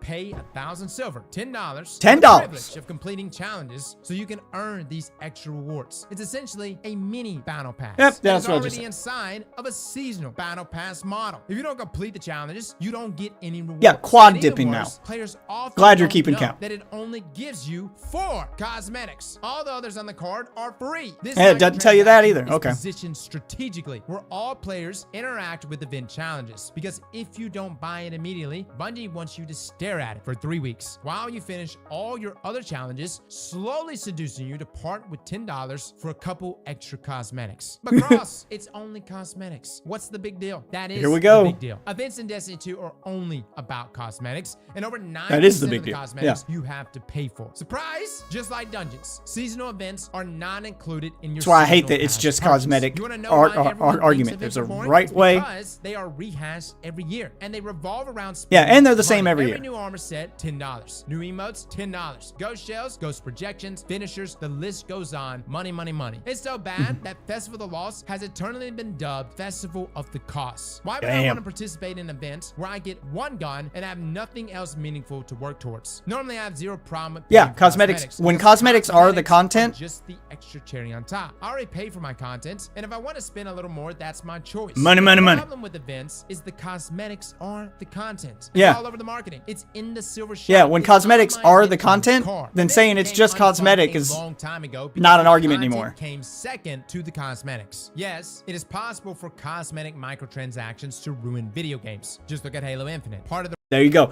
That's the argument I have with people screaming, it's just cosmetics. When the cosmetics take precedent over the actual in-game content, they are ruining the in-game content. He said it, and he's 100% right. Cosmetics should be the cherry on top. The content should come first, and the cosmetics are the thing you sprinkle on top to get people to pay while they're enjoying that content. The content keeps them playing, the cosmetics keep them spending. That's the one hand shaking the other here on how that should fucking work. When your entire game is based around the cosmetics, when you're making the content around the cosmetics, and the cosmetics then become the content, Halo, Destiny, then it's just cosmetic. That's not an argument anymore. It's just cosmetics should just be relabeled to it's just the content. So it's not free anymore. No one wants to fucking grind forever on a battle pass, a fake battle pass inside your battle pass, where it's got 20 levels and only 4 things in there are actual non-cosmetic content. So then you're grinding that entire season feeling like you're getting nothing if you don't pay. So it's just cosmetic means nothing because it's just a waste of your time then. That's not how that should work. Cosmetics can ruin games if monetized improperly. Halo Infinite could fix its cosmetics by just making new armor. They need to completely redo the method of unlocking stuff and how they approach their content is the point that I believe he's about to make here, because that's your content is your cosmetics for something like Halo. For a free-to-play shooter where you're trying to keep things fair and you don't want pay to win, then the only thing you can charge for is cosmetics. So like, let's see what he says about Halo Infinite. The reason why it was received so poorly, beside the lack of co-op and mediocre campaign, was because all avenues of customization were locked behind paywalls. This was always one of Halo's greatest strengths. The Master Chief Collection on Steam still has free live service seasonal content. You purchase the game once, get to play some of the best games ever made by Bungie and 343, and visual progression is alive and well, unhindered by microtransaction hell. Best $40 I've ever spent. Even less when it goes on sale. Events have become just another way, though, to squeeze more money and double dip into the player base in preparation for the next season, and it just keeps getting worse. Is Bungie in the moral wrong for promoting more cosmetics during an event? No. Do I have the right to call events The Gundam crossover was pretty good, though. Mid as hell? Because there is little It to looked no cool, loot but tied too to expensive. them that you can actually earn. Yes, we do have that right. Better And Call because Saul? events are quote-unquote free to all players, there is zero monetary incentive for Bungie to spend time on anything more than creating the most attractive Destiny shopping mall for 3 weeks. I would love for Bungie to prove me wrong on this one, because I like the idea of events. They're supposed to be fun, but there's nothing fun to do during those 3 weeks unless you like spending more money. The way you fix events in Destiny is by investing in the player experience. Supremacy during Guardian games is a great first step, but that existed as a base game mode in Destiny 1. So we really can't give brownie points here for something Bungie gave back to us from 6 years ago. Yeah. By players who don't want to spend money, Oh, did they bring back play or rewards for their time? They and bring then back, we'll revisit this topic. finally bring back fucking racing? Something other than shooting? Yeah, and they're just bringing back stuff from Destiny 1 and claiming it's new content. Do I have anything against paid cosmetics existing in Destiny? No. However, I don't know if you've been paying attention, but the cost for everything in Eververse store is insane. $15 per armor set. Exotic emotes can get as high as $12 each. Exotic ornaments, $6 each. And this all adds up very quickly, especially if you want to get one thing per character. The most recent price hike we've seen has been the collaboration armor sets. These started with the Epic Games collab during Season the Plunder and have stayed consistent with every collab since. Assassin's Creed, PlayStation, all of these armor sets cost 2,000 silver each. That's $20. $20 for one set of armor. All of Destiny 1's DLCs included. Yeah, it went higher after for just PlayStation $20 bought them. Just a few weeks ago. There's no universe where you can convince me that 3 armor sets cost $60 total, one for each class, by the way, and somehow that is worth the same price as a AAA game. Now, will people buy them? Obviously, yes. Will Bungie make lots of money? Yeah. Are we getting ripped off? You damn right. This isn't just Bungie doing this stuff. This is basically industry standard. Yeah, every In-game game does cosmetics this now. are beyond expensive. They're It's all your like money, so $20. spend it how you deem fit. But I figure while we're on the subject, I should make you doubly aware that everything in Eververse is very expensive and, dare I say, dramatically overpriced. Okay, so he's right. That's like industry standard price. Like, that's why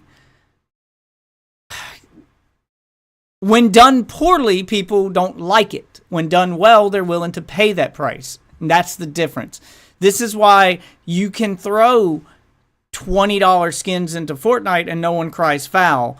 But when you throw $20 skins into Overwatch 2, there's 1,000 videos on it on YouTube. What's the difference? They're both the same fucking price, right? The difference is the content that Fortnite provides on top of that you get for free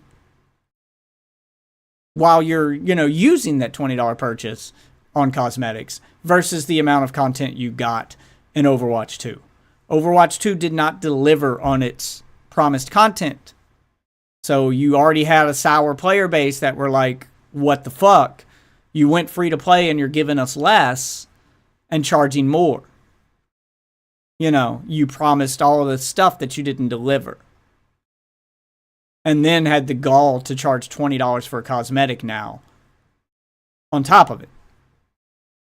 Whereas Fortnite gives you an insane amount of content for free and then charges you $20, which makes paying for that $20 feel justified. It's all balancing. You can have $20 cosmetics in your game. I'm not against pricey cosmetics if they're done right. And too many games go, Fortnite charges $20, so we can too. And they just do bare minimum effort and charge industry maximum prices, which makes it feel like a ripoff. I don't know if the devs don't understand how that market works or why Fortnite gets a pass for its $20. Because Fortnite's not getting a pass, Fortnite's providing value.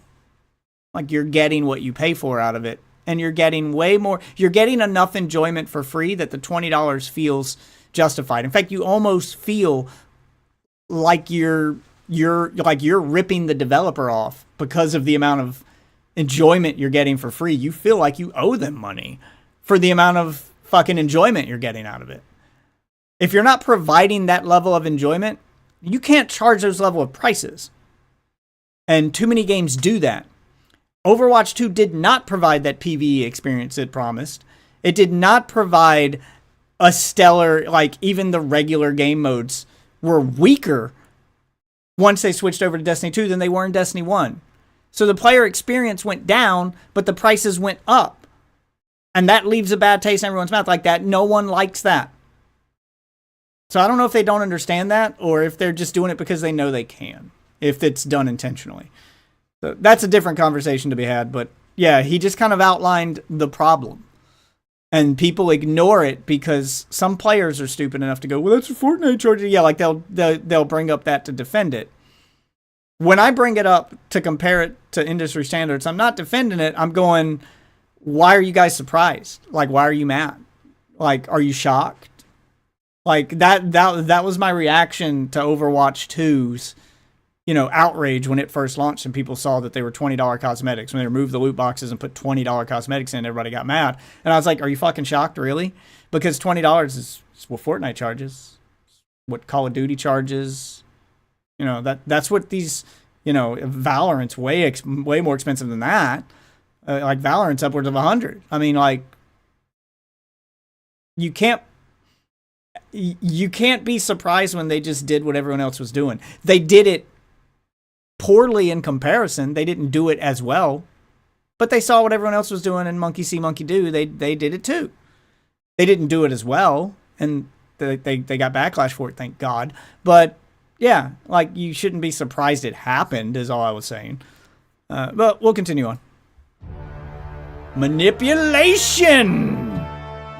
As if we already hadn't seen enough of that in the video already. Bungie is constantly devising methods to make you spend more money in-game, whether you're a hardcore player or even free-to-play. The constant scheming never ends. In addition to everything we've previously mentioned, this season, Bungie added an Eververse recommended tab to the store, so you can find offers made just for you more easily. Earlier this year, Bungie added the ability to purchase weapon ornaments on actual weapons in-game. Now, I will admit, this is convenient. Like Call of Duty does, that's where it should be. Flashy exotic would look like. Yeah. That should have already been there. But this is also an obvious way to reduce the distance between the player and the purchase button. Yeah, I don't have a problem with that. Armor ornaments with shaders before you buy them. You have to purchase the armor. That's a problem. You can see if that matches your look. If any of you remember, that's a shaders problem. used to cost 40 bright dust from Eververse. And if you're unfamiliar with bright dust, it's an in-game that's the free way to get shaders. It used to cost 40. Specific items in the Eververse store. It's designed to keep players engaged with the store, even if they haven't spent any money. In the hopes I got a lot of shaders for free, especially since shaders are one-time use. You're always buying them. Shaders from 40 to 300 bright dust, solely because they wanted to. Just another sink for bright so that increases your grind by at least 5 times if you're a free player. Started locking shaders behind paid bundles too. And they've locked some up. Frequently available for bright dust at the beginning of each season. Guys, it has been barely 3 weeks since the Season of the Deep launch at the time of this video, and no new shaders have been sold. Now, if you like ghost projections, don't take offense to what I'm about to say, but I am of the opinion that these cosmetics solely exist to inflate the Bright Ingram loophole. You could also make the argument that they're to make you waste your bright dust. So many cosmetics to begin with. Every new season, they're like the fluff in a loot box. 9 new ships, sparrows, and ghosts. These are all sold in the Eververse store each season, but a majority of players will never see or want them. I wish I could tell you how many emotes and ghost projections exist in the game as of this moment, but Bungie does not put these items in player collections. Maybe someone with access to the API might know, but your average player has no clue. Inflating the Bright Ingram loophole means every time you level up enough to earn a Bright Ingram, you have to turn it in at the Eververse store and you get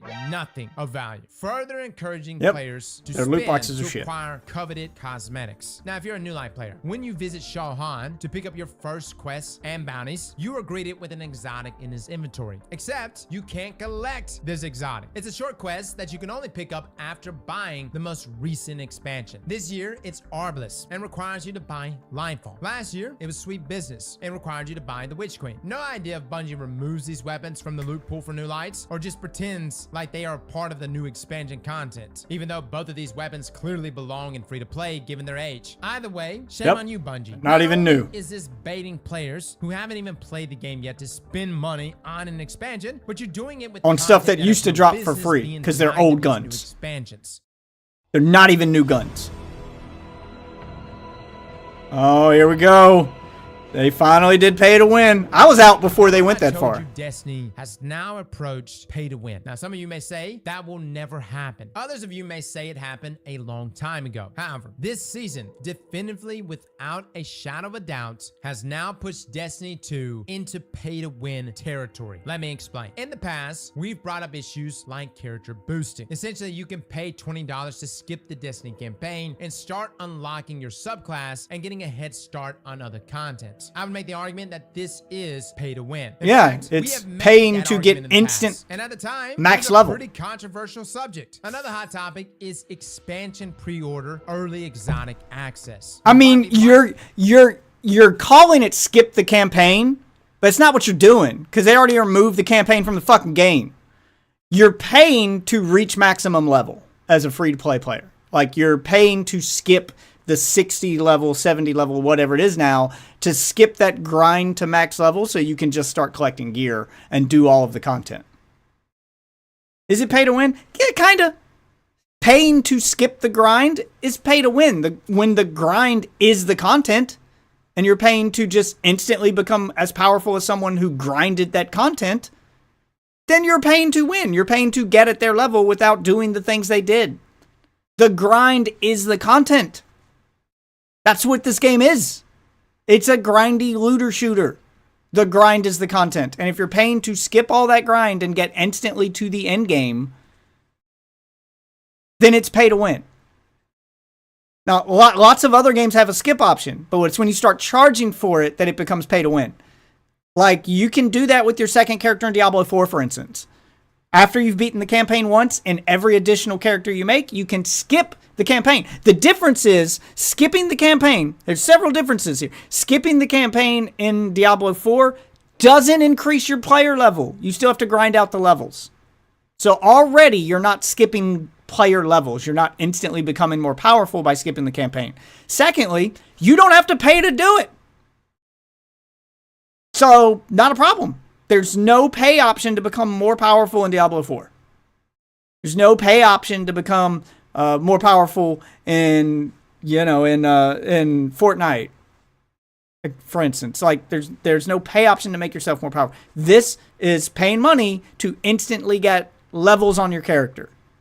How the fuck is that not pay to win? Like, I don't understand how anyone would defend that as not being pay to win. You can call it skipping the campaign if you want, but you're doing more than skipping the campaign. In Diablo 4, you skip the campaign. That's literally all you're doing. You're getting straight to the in-game grind loop without having to play through the campaign missions to unlock, areas of the map. That's all you're doing. You're not getting any player levels. You're not getting any more powerful by doing it. In some ways, it makes the game harder, because you now have access to harder areas with a weaker character. Whereas, playing through the campaign would steer you through the game in a progressional state so that you're never accessing an area that you're not ready for. Yeah, like offering a prologue skip, like in Borderlands 3. It doesn't level your character up to the level you would have been at the end of the prologue. It just skips that part of the game so you don't have to go through it if you don't want to. You're now weaker for skipping it, not stronger. But I digress. Lightfall Deluxe Edition early, you unlocked Quicksilver Storm months before the Lightfall expansion was even released.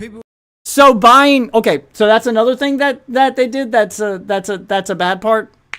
Well, I was more talking about Diablo 4. Like, skipping that stuff doesn't make you more powerful. Yeah, like some games do, but as long as you're not paying for it, it's not pay to win.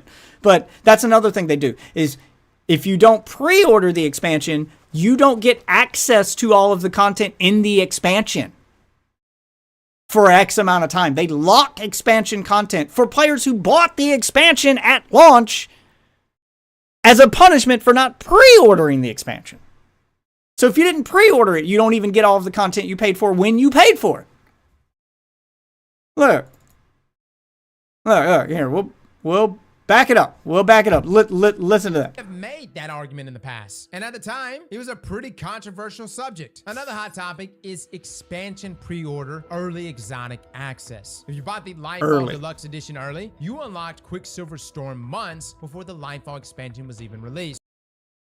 So I've made this argument before, and I'm making it again now. There's no such thing as early access to something when you pre-order.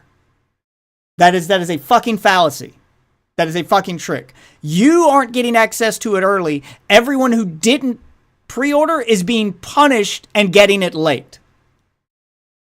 You're thinking of it backwards. You're not getting it early. Standard purchasers are being punished and getting it late. It's a way to force you to buy content before you can see a review for the content. And that applies to not just like stuff like this. That applies to video games themselves. You know, games that offer pre-order bonuses and then or lock stuff behind the pre-order and then don't make that available to people who didn't pre-order until months later. You're punishing them for not pre-ordering. They want you to pre-order so that they have your money before you have the product. So that you can't, you know, so that you can't see the quality of the thing you've paid for before you paid for it. You can't see a review. You can't see all that stuff. And in some countries, it means you can't get a refund, which is another reason that they do that. Because some countries have refund policies for digital goods. America's not one of them, but some policies, some countries have consumer protection rights that give you the right to refund any digital product if you didn't get what you paid for within a certain amount of time, 2 weeks or whatever it is. If you pre-order it and you're not able to access that content for 2 weeks, that period expires before the content even comes out, and it makes it much harder to get that refund. I'm sure you still can, depending on the country. Some countries probably not. You know, I know Australia is one of them that has a Consumer Rights Act.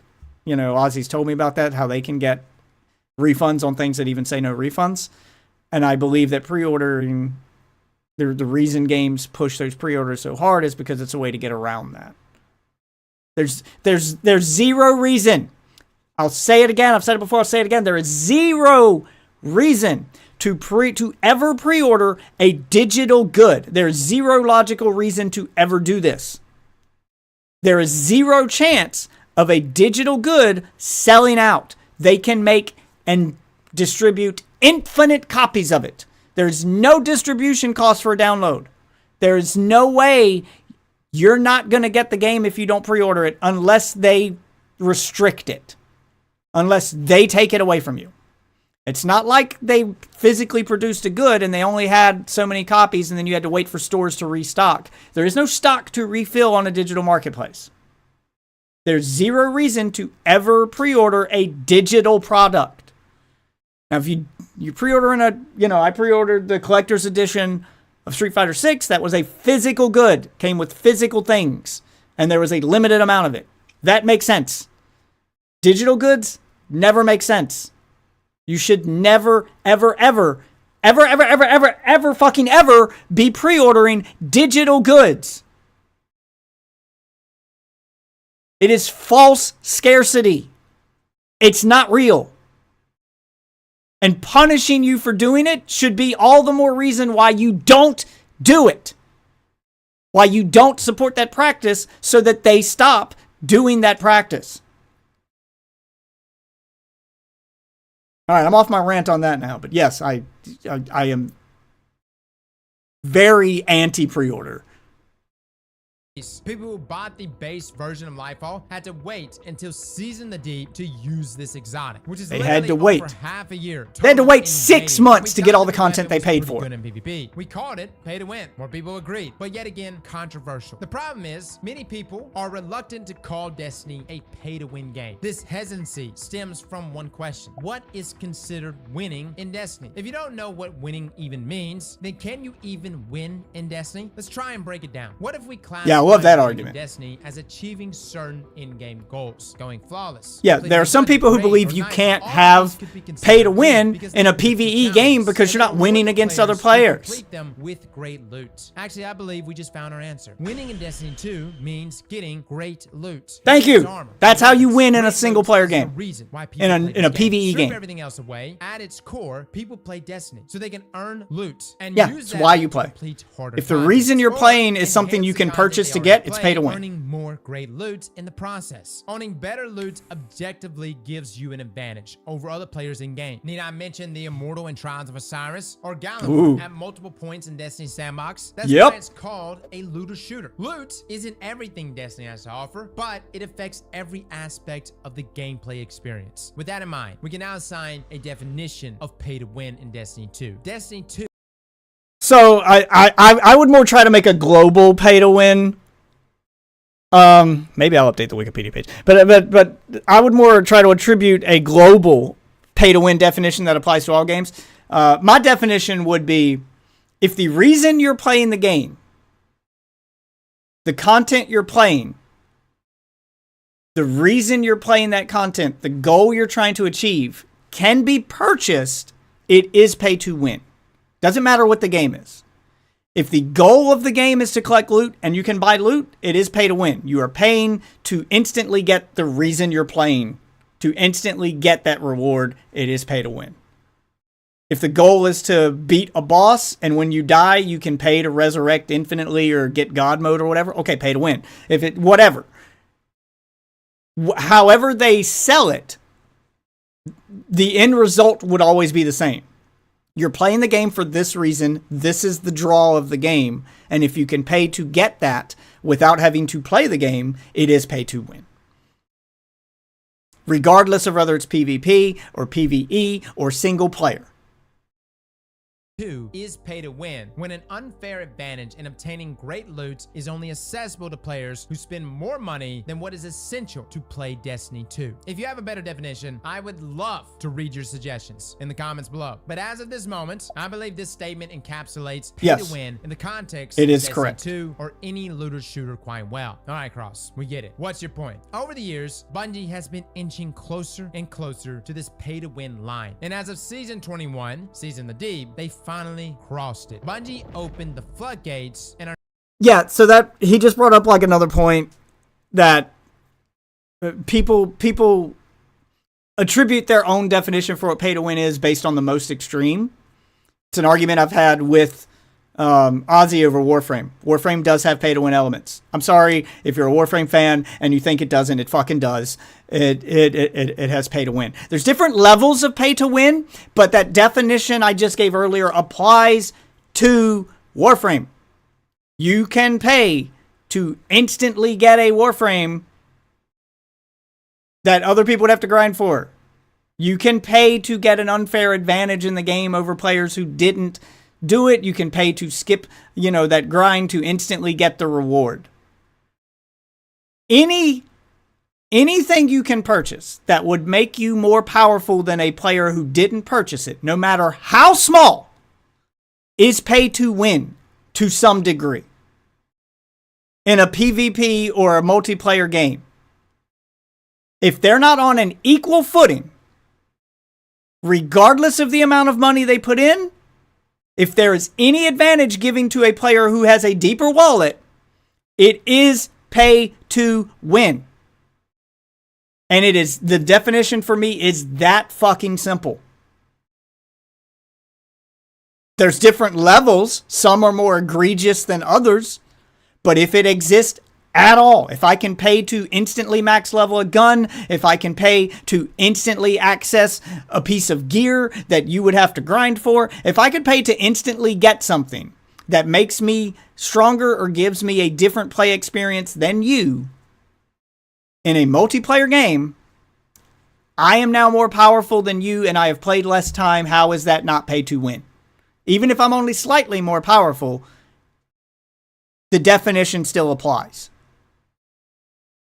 That's how I view pay to win. That's how the world should view pay to win, because that's what it fucking is.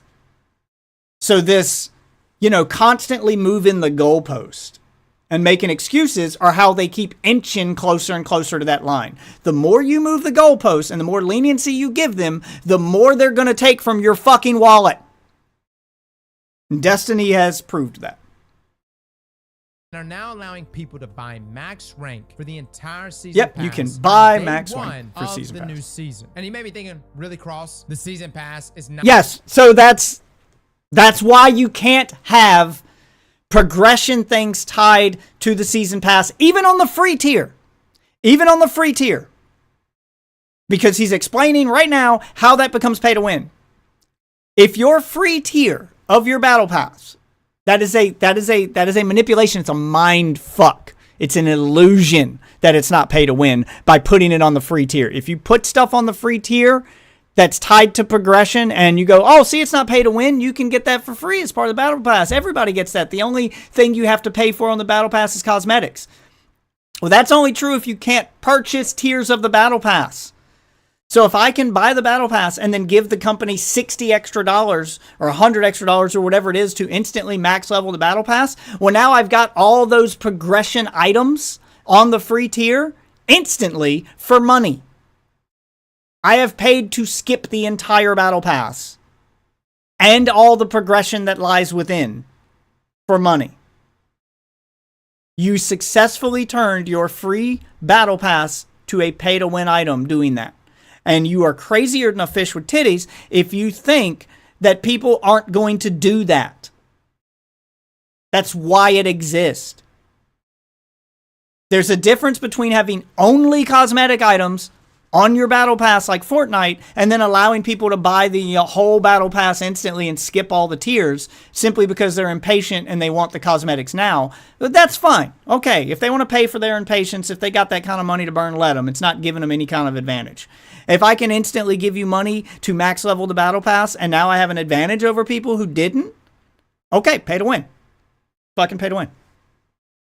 Not even pay to win. Is that right? Let's take a look, shall we? What does the Destiny Season Pass actually contain? Emotes? Shaders? Ornaments? What about XP bonuses? In-game materials? More weapon drops? Yeah, you can get those. Progression boosts? Season Passes got them, fellas. Exotics? God roll legendary weapons? Every single one weapons, of straight up those weapons is in it. available from the Season Pass, and every single one of these you can buy immediately for $100 at the beginning of a season. It didn't always used to be this way. Years ago, you couldn't even buy levels in the Season Pass. But then in Season Undying, Bungie had a change of heart. You can now buy them, but it has to be at the end of the season. Bungie called it a catch-up mechanic, so no one would miss out if life got in the way. And it was from that moment the downward spiral began. Soon it was available to be purchased halfway through the season, then 3 weeks into the season. Now years later, it's available day one of a new season. Quite the catch-up mechanic. Yep. So that's how they creeped it in there. See? That's how they creeped it in there.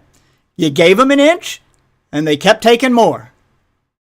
So when Seasons first came out in Destiny that contained guns on its free tier, that contained actual power on its free tier, you couldn't buy levels of the Battle Pass. The only way to get that content was to play the game, to grind out that Battle Pass.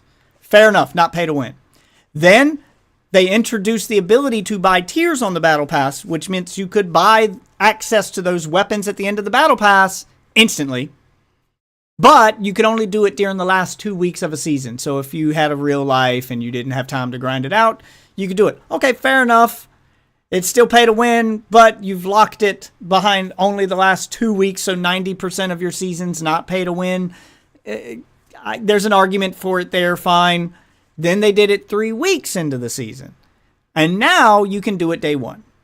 So they kept pushing that goalpost back. Until finally, day one, you can purchase the entire Battle Pass for $100 on top of the $10 you already spent to unlock it, to unlock access to it.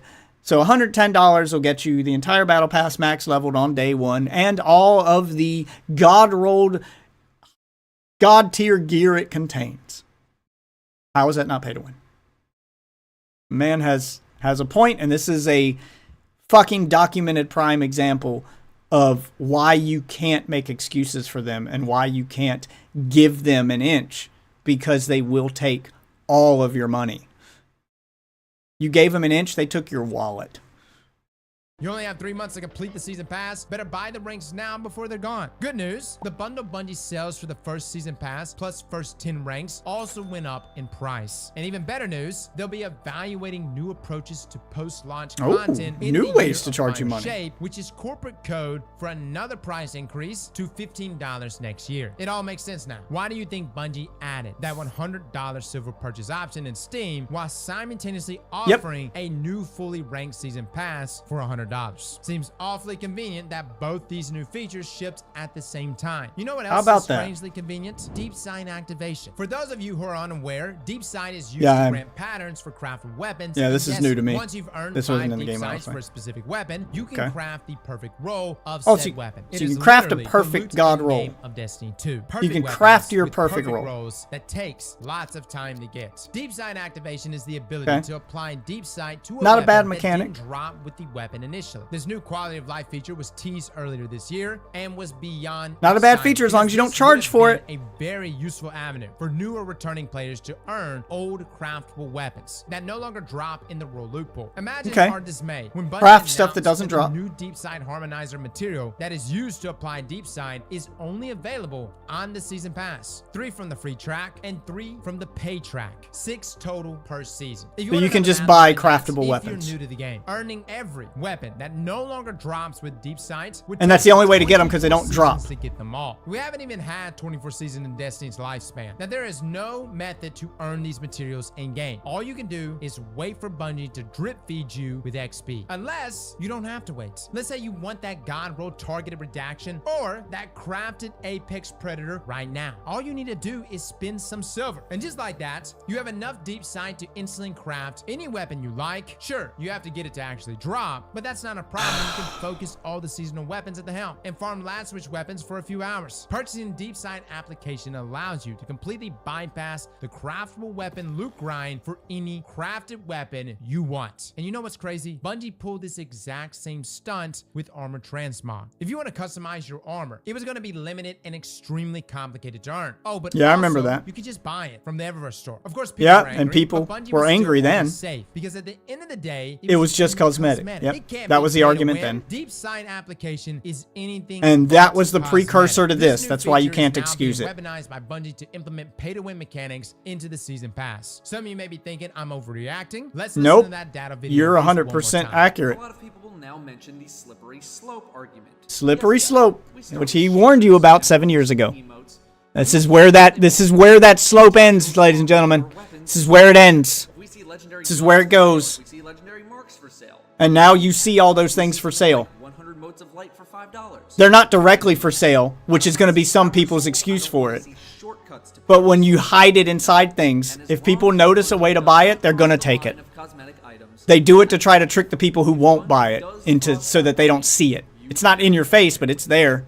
It doesn't matter if deep sight harmonizers aren't directly purchasable from the Eververse store. It Exactly. doesn't matter if That's what I just in-game said. materials, XP bonuses, exotic ciphers, or progression boosts are contained within the vehicle we call the Season Pass, you can still purchase them. The lie Yep. Bungie tries to tell Exactly. us is that these rewards are available to everyone. Therefore, purchasing it early is of no consequence. All of the deep sight harmonizers are beyond Paying to rank win 15 is Season getting Pass. things early. That's the point. 99% of the player base No will consequence. not reach those ranks for weeks, if not Yeah, months. exactly. But if you That's have the money, point. you could just Most access people more won't loot, more grind that rewards, long. More craftable god roll weapons for little to no work. What if the immortal Especially if hadn't everyone's crafted the using season? those things on Everyone day would have one, lost their minds. Just and imagine you if got you that could fear simply of buy missing a out. perfect Yeah, PvP it's weapon manipulative and as turn all around and hell. crucible with it for weeks or months with little to no competition. All hell would have broken Yep, loose. This you'd have all of doomsday that, scenario is no not competition. Only possible, but now it is incredibly likely. If this isn't pay to win, fellas, I don't know what is. Amen, brother. Fucking shit, I've been screaming into a fucking void An argument forever. about killing the egg before it gains any traction is that Bungie is charging more money because they are making better content / another game. Don't kid yourself, guys. We know that Bungie's team for Destiny has not dramatically increased in size since the Taken King. We also know that Bungie is making a boatload of more money than they did back in Destiny 1 because more players and microtransactions exist. Yes, I think the seasonal model is better for Destiny as a live service game. Yes, I believe that microtransactions have their place in Destiny. I'm not even paying extra for seasons. I buy the deluxe edition of the game every year that has zero effect on me. But I am sick and tired of the player base getting nickeled and dimed at every turn. The constant, Even though it doesn't affect him, he still cares about the other people. That's me, brother. New players. I'm with you, man. Why we're surprised. Bungie in their GDC And you shouldn't be. 2022 panel Shouldn't be surprised. celebrated Writing's on the their fucking reset wall. plan for Destiny. After winning back player trust and keeping player retention high, their main focus was once again revenue. Revenue. Bungie's side then when this controversy was blowing up. Because believe it or not, we like it when Bungie's profitable. That's not a bad thing. But the pursuit of more profits came with the promise that it would be built off that foundation of player trust. Newsflash, adding It wasn't. mechanics and lying to the community destroys player trust. I am not going to No support a shit. business model that employs these types of marketing strategies. I'm not going to pretend like this is This is why I don't support the game Destiny, anymore. a point of no return. That's why I This is stopped not playing. a crossroad. It's just another step along a very long road that's marching us closer and closer to microtransaction hell. As for Bungie's new game Marathon, why should I give a damn about Marathon? I'm not paying to play Marathon. I'm paying to play Destiny 2. And as a diverse player who plays PvP and PvE, I thought overall things were decent. But then I listened to a clip from Grenader Jake, who lives and breathes PvP, especially trials. I think what Bungie touches usually turns to gold. Halo, Destiny, I bet you Marathon's gonna kill it. But do you want some real, honest feedback from me too?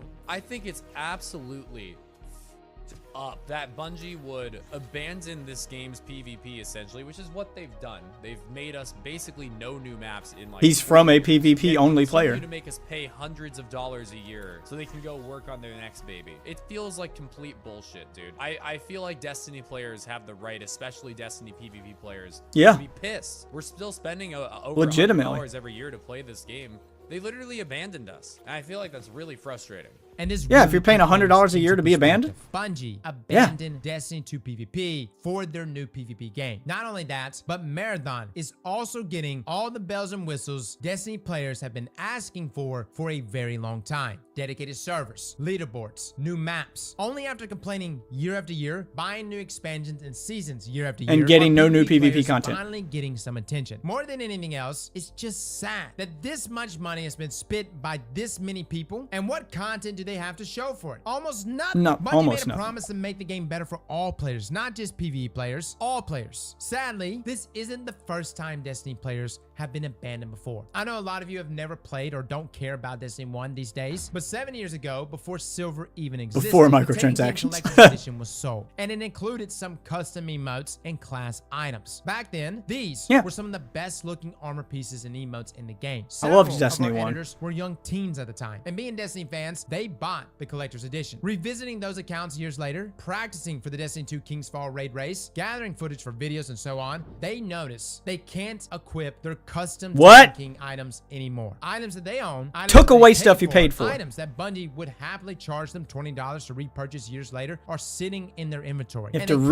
repurchase use them? They aren't the only ones either. Forum posts dating several years back also complained about this exact issue. Bungie hasn't fixed it. Why would they? Repurchasing old content isn't new ground. 'Cause it's not a bug, it's a feature. Just for it to be unplayable years later isn't a novel concept for them. Bungie doesn't care about their old game. Bungie only cares about their new game. The one that will make them more money. The one that gets the $3.6 billion deals. The one they can use as a vehicle to be as profitable as possible. Pay to win or otherwise. That's everything. That's all I got, guys. This isn't a Bungie strike. This isn't me disowning Destiny for the rest of my life. Frankly, that will accomplish nothing. As a wise man once said, every game boycott is one 3-minute cinematic from being over. The final ship, Destiny's boycotts climax accomplish is nothing. on the horizon. Microtransactions will not kill Destiny. Destiny is not on the verge of collapse. It's in fact the opposite. Destiny is making more money than ever before. It has more players than ever before. And I love that. But the terrible truth is, this I mean, it success deserves to gives die, but even it's not more going to. credence to these business Not yet. practices. It affirms greedy behavior. And it gives Yep. Bungie a giant green Affirms light to greedy invent behavior. new ways to take our money and devalue the player. I remember the days when you walked into a store and bought a game. And now more than ever, I find myself diving into a game and finding a store. A long time ago, when Bungie was beneath the corporate umbrella of Activision, we saw the senseless greed, the half-baked products, and we rejoiced when Bungie went solo. Yeah, we did. We were going out of the frying pan and into the fire. Bungie in some ways Yeah. is worse than Activision ever was. If you take anything from this video, I want you to think about everything we discussed, all the actions Bungie has taken objectively, and decide for yourself, where do I draw the line? How far is too far? And remember that, because looking back, we're already well and beyond what we would have tolerated 7 years ago. I imagine 7 years from now into the future, when we have Marathon, a mobile game, and who knows, maybe even Destiny 3, I'll ask you again, where did you draw the line? And I'm almost certain Bungie will I have drew stepped mine a over while it. back.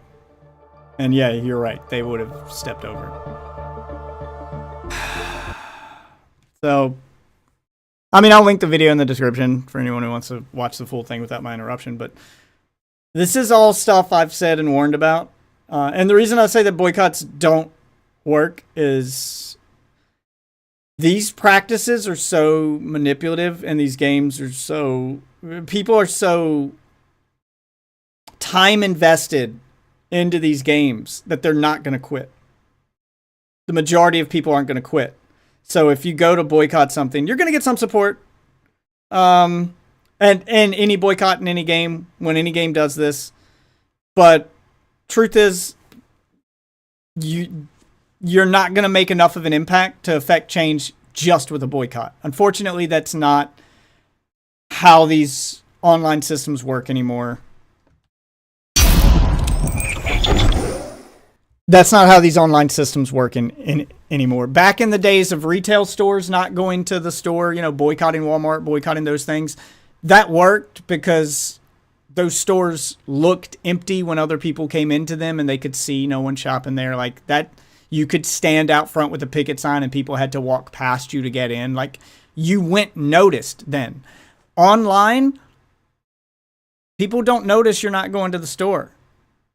People who don't go to, you know, other players don't notice you're boycotting because they don't have to look at you when they go to the Microsoft store. They don't see it. It's not real to them.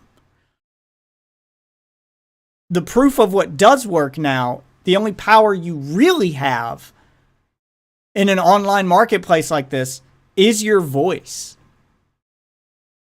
I mean, if you want to boycott and not pay money, but you still want to enjoy the game, if it's a free-to-play game like Call of Duty or Overwatch or Fortnite, and you want to enjoy the game but not give them money, sure, by all means do that. Become part of that metric. But that's not enough anymore. That's not enough. Like, just boycotting is not going to be enough. The only thing you're robbing, the only person who's feeling that impact when you say, I'm not going to play the game at all anymore, well, that's a principled stance, but the only one who really suffers there is you, because now you can't enjoy the thing you like, and no one's going to notice. So the only way you get noticed now is with your voice, to go on social media, to go on Reddit, to go everywhere you can, and voice your complaints as much as possible. Don't let people telling you you're just whining. Don't let people blah, blah, blah. Oh, why you been? They got to make money. Like people, fanboys will always give you shit for whining. Whining's the only thing you got. Whining, or legitimate complaints as I call them, is the only recourse you have that's going to get any real attention if you scream loud enough. And the proof of that came with Star Wars Battlefront 2. Just boycotting those loot boxes would not have worked. There are too many gambling addicted people in Wales who would outweigh you. What did work was creating the most downvoted Reddit post in fucking history. Was making your voice heard loud enough to make mainstream media. So loud they can't be ignored. Even though you're not really costing them any money, you are costing them PR. Now you're making a difference. And a lot of those people who screamed and complained only boycotted the loot boxes. They still played the game and actively enjoyed it. You want to make a stand against a company, you don't do it by not playing their game anymore. They don't care about your number. They don't care about your player count. Unless everyone's on board, which good luck making that happen. If the game's good and enjoyable, people are still going to play it regardless. The only time player numbers drop is when a game is bad. So if the monetization is the only thing that's bad, but the game is addictive enough, people are still going to play it. The only thing you're going to do is complain. Do everything you can to complain. I mean, I know it's a meme that change.org positions don't work, but their existence often gets referenced as just a bullet point for something else. So they make they're at least part of that voice. Make a petition, make a Reddit post, make a tweet, or if you're paying attention to your phone today, Facebook launched Threads, make a thread. Make their version of Twitter. Make an Instagram post, make a TikTok, make a YouTube short, make a everything. Scream it from the fucking mountaintops. And that's how you make a difference. Make your voice loud enough and get it echoed by enough people. That's the only real recourse you have. So, anyway, yeah, to quickly recap everything in that long-ass video of his, if you want to, just get the bullet points for how bad Bungie's gotten. I think we got to quadruple dipping. And so, yeah, we got to quadruple dipping. You have to buy the expansion. You have to buy the season pass. You have to buy the mini season pass inside the season pass when an event comes. So there's triple dipping. And then you have to buy the keys to access the dungeons if you don't buy the most expensive version of the expansion when it launches. And I guess maybe, all right, there's quadruple dipping. What comes next? Fifth of full dipping? I don't know what the acronym for what the phrase for 5 is, but I guess the 5th one, quintuple. Okay, yeah, quintuple. I guess the point is that the actual 5th one here would be let's see, you got the battle pass, you got the mini battle pass, you got you got battle pass, mini battle pass, the expansion itself, and the keys to access the dungeons if you don't get the pre-order stuff. That's the 5th way they double dip, is if you don't pre-order, you're punished for not pre-ordering by having to pay $20 extra to access that pre-order content, or wait 6 months into the season, into the expansion's lifespan, to access content that should have been included with the version you paid for. But because you didn't pre-order that version, you didn't get it. So that's another way. They punish you for not buying it early. So yeah, there's 5 ways they're dipping right there. And then on top of that, there's pay-to-win elements in the Battle Pass, which you can purchase tiers of the Battle Pass to get. So there's pay-to-win elements. The cost of stuff in the Eververse store for free-to-play players went up. So Bright Dust went up from 40 Bright Dust to 300. That's like a 300% increase in free-to-play prices, so that your grind is now 300% longer, forcing you to pay money to access any of that content, not grind it forever and not get any cosmetics. Like they're inching you closer and closer to spending as much money as possible. Like it's become worse than anything. You can scream about how greedy Activision is all you want. They were actually better under Activision. They are more egregious than anything Activision has in any of its games right now. Call of Duty never got that bad. Diablo's not that bad. Like the only one that comes, they're on the level of Diablo Immortal, but they don't get the excuse of being a mobile game. Like even Activision had enough sense to only do that in a mobile game. So this should be the death of Destiny. Like these players have to have a breaking point. And I mean the vast majority of their players, but as he pointed out at the end of the video, their numbers are higher than ever. Their profits are higher than ever. It's clear that these fanboys have reached cult-like status where Bungie can just abuse the fuck out of them, and they're going to take it, and he hits me because he loves me. Like they have Stockholm Syndrome at this point. So it's sad. I checked out long before most of that shit. If this isn't enough to break you as a Destiny player and make you go spend your money anywhere else in gaming, there are far better experiences you can get with your money. You can spend $60 and get God of War. You can get a Final Fantasy. You can get a full fucking game. You can get Elden Ring and its vast amounts of content. Like there's so many other games. Go play Diablo. It's fantastic. And it's a fraction of the price compared to Destiny. Like, there's so many better ways to spend your money and better experiences you can have than this game that's been half of the game being abandoned because PvP hasn't had updates in fucking forever. Like, there's better ways to spend your time and money. but you're so indoctrinated into the Destiny cult that they know how to make their money. They know that they're probably not going to make it off new players, which is why the new player experience is so fucking terrible. They know that all their money is going to come from existing players, and they're going to milk you guys to death because you have Stockholm Syndrome and you're in love with this abusive relationship you're in. It's sad. It's honestly heartbreaking to watch. But I only have so much sympathy for you if you're still playing Destiny at this point because you've done it to yourself. So that's my 2 cents on Destiny. That's my 2 cents on Destiny and microtransactions as a whole. If you want a great review of Destiny's content and how it's gone down in quality, just the content itself that doesn't address microtransactions at all, just goes into their lazy development, check out I Hate Everything's latest review of the latest Destiny. It's like an hour long, but he's a Destiny fan who's just had enough. And if watching his video doesn't make you feel the same way he feels at the end of it, then I don't know what to tell you, man. I guess you're just straight up in the Destiny cult at that point. But yeah, like and subscribe for more rants. I'm gonna do more of these reactions and rants, man, because I am passionate about gaming, and this stuff breaks my heart, and I'm tired of screaming into a void. So maybe I'll scream into YouTube, and you guys will actually like it.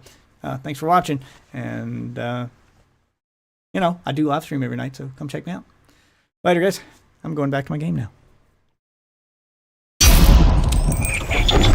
Oh, okay. Jesus Christ. Yeah, so that's the that's the full video. Like, I can't even, man. Like, I never imagined in my wildest dreams that Destiny would get this bad after leaving Activision. I mean, I saw them getting desperate for money because they're struggling as an independent developer. I expected them to milk their player base long enough to... I expected them to do some changes because they still have to make money, and arguably they have to make more money now than they did before because they don't have Activision backing them. But man, this reeks of desperation and greed. But yeah, the I Hate Everything video on it's good too. That's like an hour long, but he basically breaks down one of my biggest complaints was the content itself and how he's tired of paying for expansions that do the same thing over and over again. And we're 7 years into the lifespan of Destiny, and there have been 0 new factions to fight. Every fucking expansion is the same shit. They take the 4 existing factions you fight and reskin them. They reuse bosses. They reskin enemies. There's no new enemies to fight. They'll occasionally add one. Like, there's just...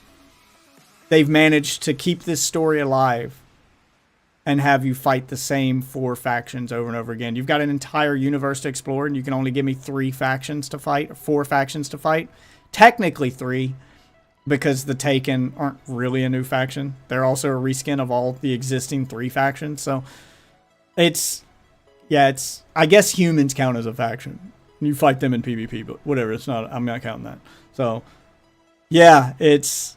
I was just getting tired of the content.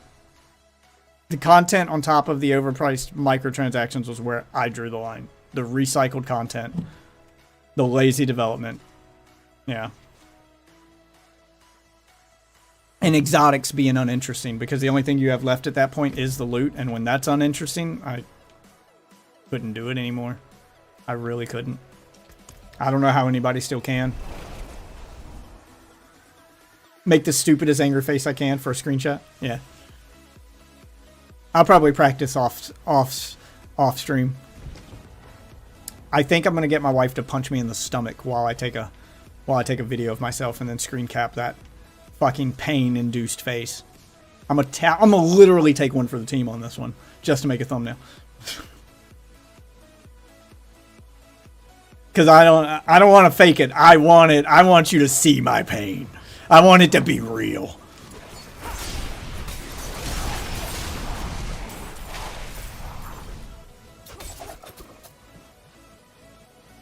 Yeah, this is Activision versus Destiny at this point. This is Activision versus Bungie by itself. Activision has released a feature-rich, content-rich game that doesn't have any pay-to-win in it and won't. They've already announced the new Battle Pass, and even it's not going to have any pay-to-win. So they're doing Diablo. Diablo fans are eating good right now. Like, we're eating good. And Destiny fans are paying for a buffet that has nothing on it where to eat. Like, they're starving for content. Ooh, heavy weapon. Gotta collect more, though. Oh, here we go. Hey, you gonna hang out over here and help me, brother? There you go. Some of these randos to help me. I'm not ready yet.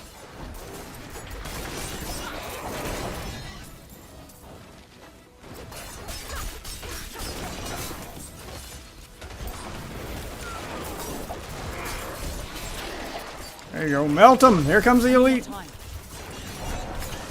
Got him.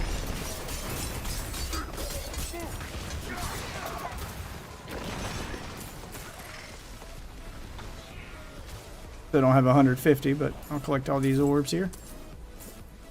Yeah, you need to get Diablo 4. This is the kind of business practice you should be supporting from Activision. I know there's a ton of hate for Activision, but this is them doing something right, and it deserves your support so that they can learn that they can get money by making good games and not get money by nickel and diming people to death, because this has become one of their fastest selling games fucking ever. And for good reason. They earned it this time. They really did. They really earned it this time. I'm not going to hate on Activision. I'm not Ozzy. I'm not going to hate on Activision because Activision. I'm going to reward them when they do something right. Like, just because a company's greedy doesn't mean they can't occasionally do something right. Like, they can't...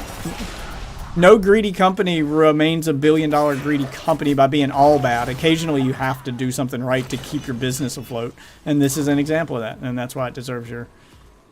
That's why it deserves your money. It really does deserve your money. I'll buy it once I've played through the second game. If you can't play through Diablo 2, I won't play Diablo 4. I mean, Diablo 4 is a completely different experience. Like, as much as I love Diablo 2, I will be the first. And I've been playing it for 20 plus years at this point. Like, I will be the first to admit that it is it is showing its age. It's not very new player friendly. Like, you shouldn't compare the rest of the series to Diablo 2. The bones of modern day Diablo are there. It's the foundation. But there's like, you can completely hate Diablo 2 and still love Diablo 4. Diablo 4 is all the good parts of Diablo 2 without any of the bad so far. I mean, it's not perfect. It has its bad parts, but they're different kinds of bad parts. Like, they're not the same. Like, Diablo 2 shows its age. Like, you need a wiki to get through it. Like, its content is very grindy. More so than, like, any other Diablo game, because the only thing you have to grind is the story. There's no in-game content. It's just grind the story over and over again at higher difficulties, because that's what gaming was back then. So, it's a different experience. It's a good experience, but you can't say, well, I didn't like Diablo 2, and if I don't like that, I'm not going to like 4, because that's... Yeah, you're kind of cheating yourself out of a better experience. You really are.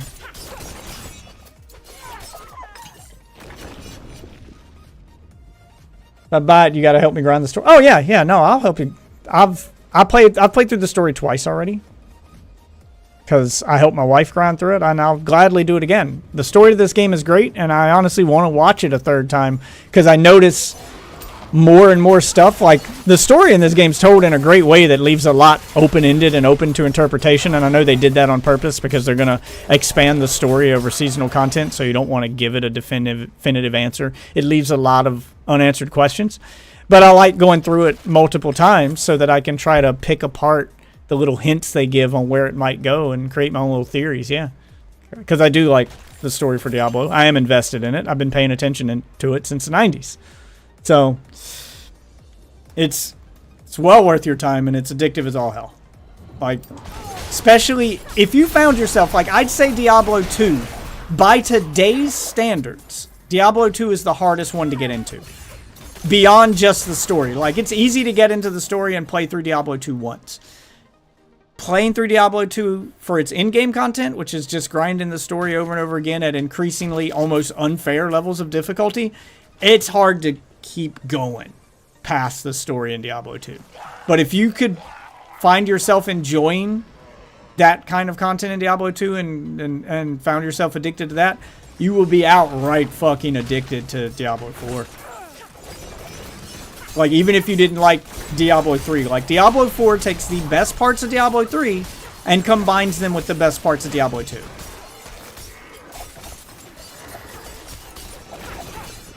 And then and sprinkles on top of that experience the best parts of Destiny. You know, this open world public event type stuff that I'm doing right now, like the social aspect of it.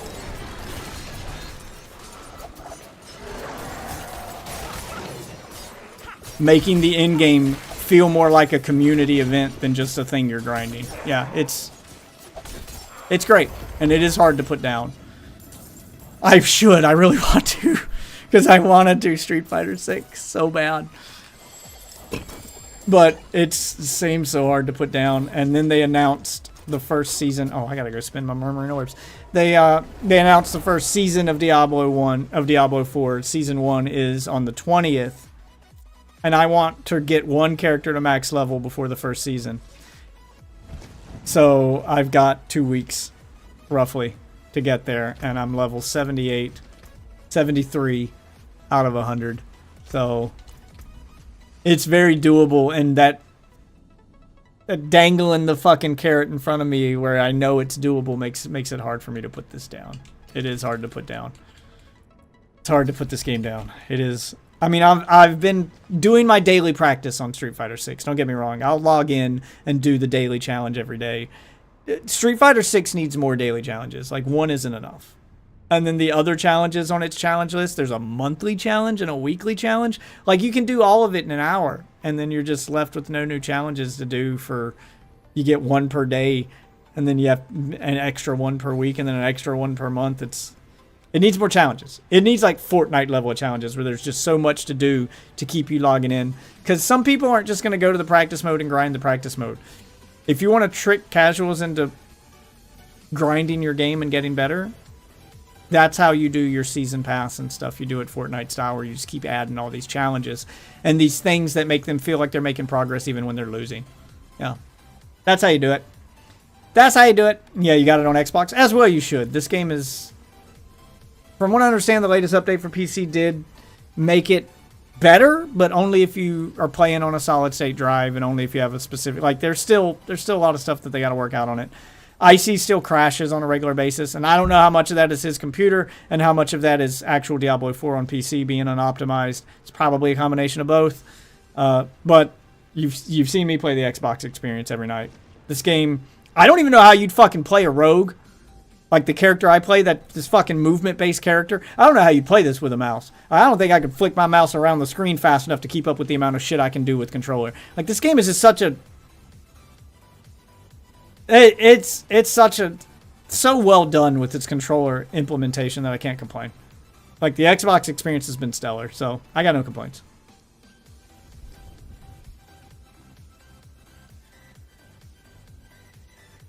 I mean, the training mode has a lot to it, but it's not very well explained. So to a completely new, like, you have to remember the purpose of a lot of the stuff in Street Fighter 6 was to attract new casual players to a fighting game. So people who've never played fighting games or had trouble getting into them. So a lot of these are like people who don't even know the terminology. Like, they don't know what the FGC is. They don't know what frame data is. They don't know what a hit confirm is. They don't know what safe on block mean. Like, they don't know any of those fucking buzzwords and shit. They just want to push buttons and do cool stuff and learn to get better at the game. And the practice mode, like, you could sit my wife down in front of that practice mode that gives all that frame data and has all those tools, and she wouldn't know what the fuck to do with them. She wouldn't know what that meter at the bottom for frame data meant. She wouldn't know how to get better in that practice room. So if you want casuals to get better at your game, there's all those casuals you've successfully attracted with your World Tour mode and modern controls. If you actually want them to stick around and take your game seriously, you have to basically trick them into doing the content. In the same way, I have to trick my kids into cleaning their bedroom and stuff by making a game out of it, you know? Work, you don't want the work to feel like work. You don't want the game to feel like work. My kids don't want, I don't want responsibility, their household responsibilities to feel like work to them. I want them to have fun doing it so that it becomes a daily habit. So I got to trick them. And you got to do the same with this. Not trying to say that casuals are dumb as children, because that's not the case. It's just, it's easier to get into something when it's fun to do. So you have to make it fun to do. I think pants. Let's do crossbow.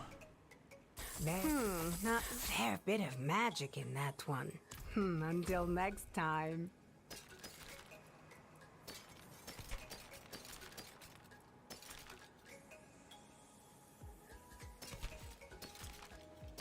No, not getting anything better out of this. Okay.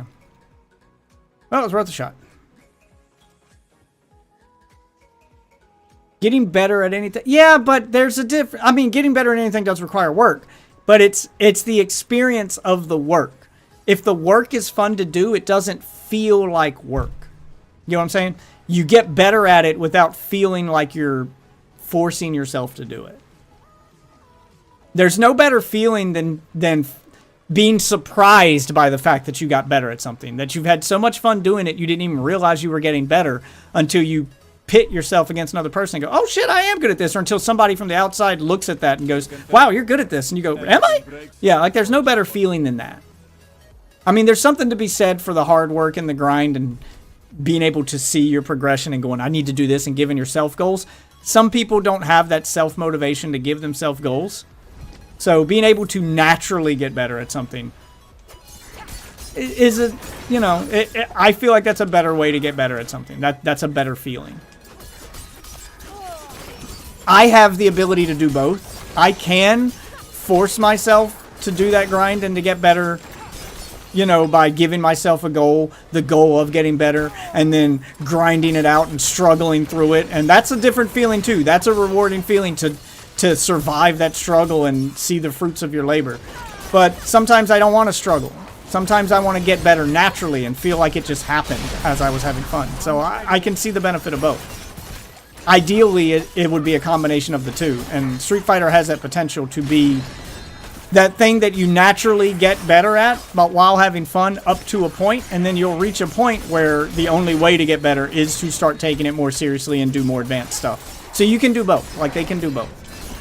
And that's the balance that they need to strike, in my personal opinion, if they want to keep the player base healthy and alive over time.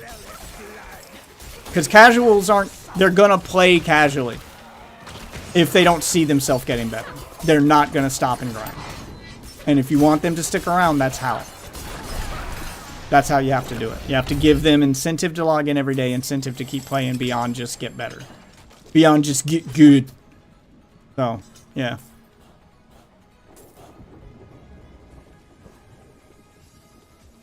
Yeah, the World Tour mode does that to a point, but there's not enough of it. That's the problem. World Tour will last you a good while, but I've maxed out everything in World Tour mode. I've done everything. I've done every side quest, and I was able to do it within a week. Playing casual. Like, I play a few hours a day, like I didn't know life. And I took breaks to play Diablo, too. So, it's not long enough. It's not enough of it there. Like, it needs more. It needs more meat on its bones. It needs to steer you in the direction of doing the mini games more that actually teach you how to get better at the game. And then once you're done with World Tour mode, the game does tell you to go into the Battle Hub, to go play arcade mode, to go do these other things. And the problem with World Tour mode is you don't feel yourself getting better with any of the game's actual characters that you're going to be using in online, because your custom character doesn't play like any other character in the game. It has moves from other characters, but especially if you're on modern controls, the auto combos are going to be different. There's going to be things you're not going to be able to do with that custom-made character. It's a good introduction, but you need to transition people away from it to a point. And they need to do a better job of making that transitional stuff fun to grind for casual players. Because Right now, I kind of play it casually. I log in every day to do my daily challenge, which usually takes about 10 minutes. And then I've already got the game on, so then I grind more because I'm that kind of person who does have that motivation to give myself a goal and keep going. But if you're a casual player who just logged in to do the daily goal and you played 2 or 3 matches and accomplished it, you'll probably turn the game off. And then you'll go do something else and you'll come back tomorrow. And 2 or 3 matches a day isn't enough to really get better. Like, there needs to be more to do on a daily basis to keep you playing. At least give a good hour's worth of fighting experience per day in your daily challenges. Like, it doesn't need to be insane, just a good hour. It should take about an hour's worth of grind. That's a reasonable amount that a casual player would do without getting burnt out. And an hour's worth of practice a day is going to get you a lot further than 10 minutes. So, you know, you're going to actually see some progress after an hour. 10 minutes of button mashing doesn't teach you anything, but an hour of, you know, oh, I'm losing button mashing, let me try new stuff. That gives you time to experiment and actually get better at the game. So that's a big improvement part I think that they should do. Like that'll go a long way and wouldn't be a lot of work on them development wise. They're trying to battle pass. Yeah, but the battle passes, it needs balancing too. Like, I have a problem with the battle pass. Your progression through the battle pass is too slow, and your progression through the challenges needed to unlock the battle pass is too fast. Like, I go through every challenge available in a month within an hour. And then I gotta come back the next day for the next daily challenge. And then once a week, I get a weekly challenge. The monthly challenge, I do within the first hour. And then that's it. I don't get another one of those for a month. Like, I'm progressing through those insanely fast. And then I look at my battle pass, I've only gained 2 levels of the, you know, whole battle pass. So the rest of that battle pass becomes a grind where I don't feel like I'm making any real progress. The progress is just too slow. So it's not balanced properly.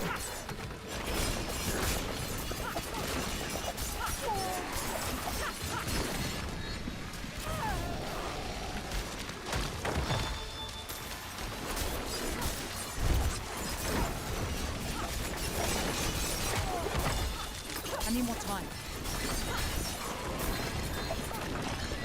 Did we do them all? Can't tell. No, I didn't. Okay, this one's got to be done, and that one's got to be done. I use the map to tell.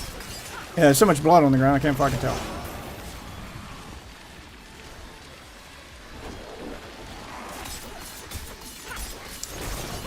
This is a hard thing for me to do as a rogue, because I have to stand still. Get up!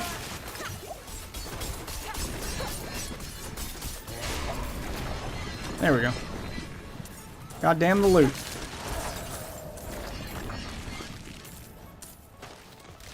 Yeah, there's so much different stuff to grind it in game and actually, you know, get your progress that you're not just doing the story content over and over like you are in Diablo 2.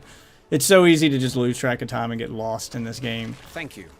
Like, when you get bored of one kind of content, there's so much other stuff that you can go do to progress that it's easy to forget how long you've been playing this versus Diablo 2 where your grind is just killing those same 4 bosses over and over again and doing the story content, basically.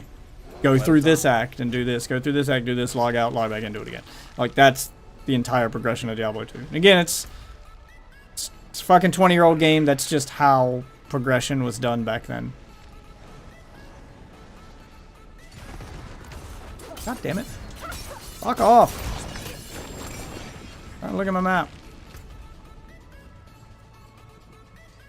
Trying to guess where the...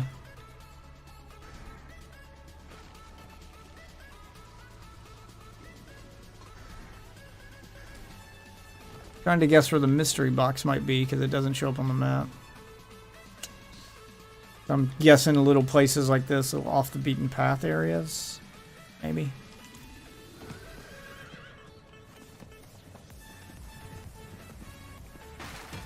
I mean, even PvP's all I've done since I beat World Tour mode. Like, I'll just turn on casual matchmaking while I, you know, roam around the Battle Hub. I'll do Battle Hub matches. I'll do whatever's required. I mean, most of those daily challenges are PvP stuff, and as long as I'm in the Battle Hub, might as well keep fighting people. It's still slow. It's still slow. Like, it's not paced properly. Like, Fortnite, Like, you unlock those first 10 to 15 battle pass levels super quick. Like, you're getting one per game. And it gets slower as you go because the XP required keeps getting higher.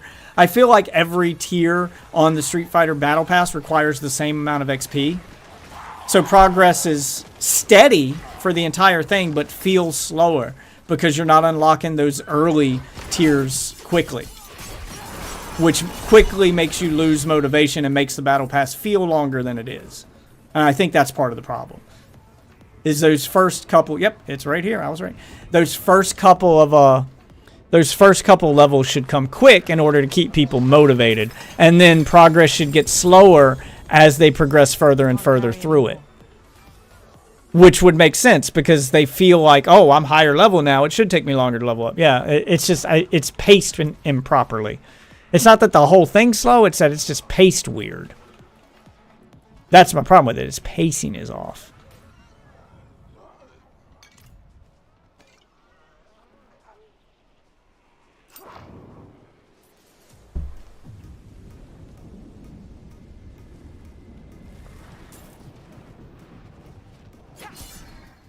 So I'm hoping they do a better job with season passes as they do more and more season passes. Because I think the reason they do it that way, and they keep it where it's just one progression speed for the whole thing, it's not fast at first and then slow at the end, it's just one speed for the entire thing, is because they load all their premium currency you get for free in the Battle Pass at the end of the Battle Pass. Like, that's all the last, 10 levels are. And you only get those on the paid tier.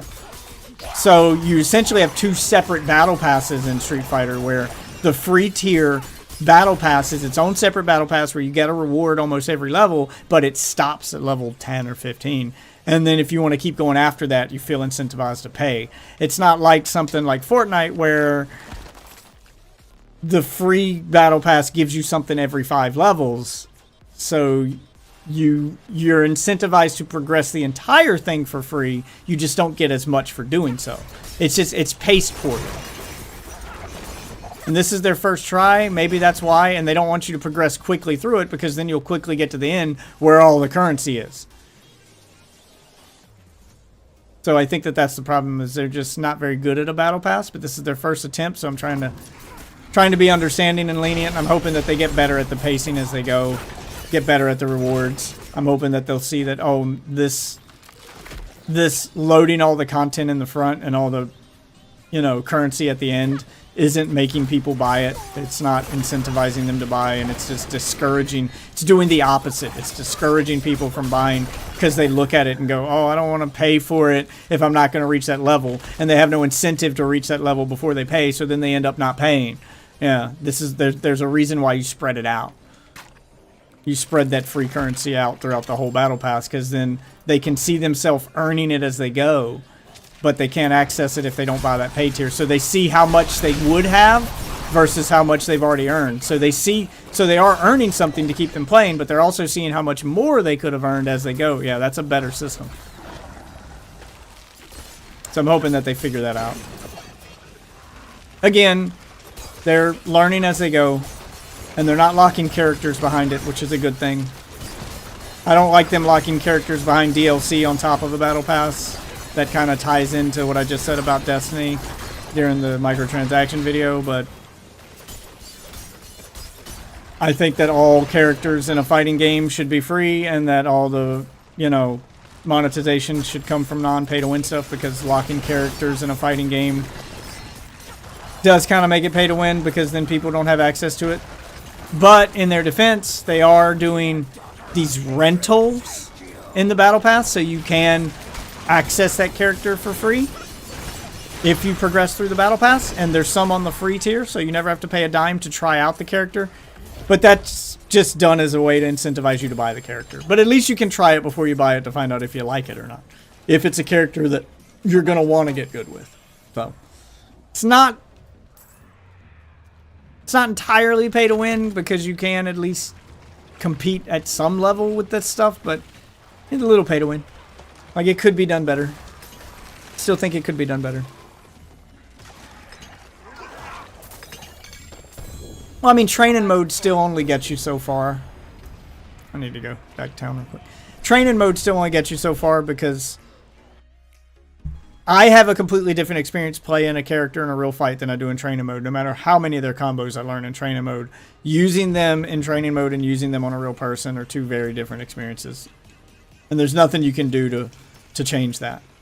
Using them in a real fight will never feel like using them in a training mode. It just won't. So you can get a taste of that character in training mode, but you're never going to actually, you know, you're never gonna actually know if you're going to be good with the character until you play it against real people, which is why I'm giving them credit for the, you know, giving you these rental passes to use that character against real people for X number of matches. So at least you get a taste. I know it's just done as a way to sell the character, but still, it's better than not knowing and then buying a character you end up hating.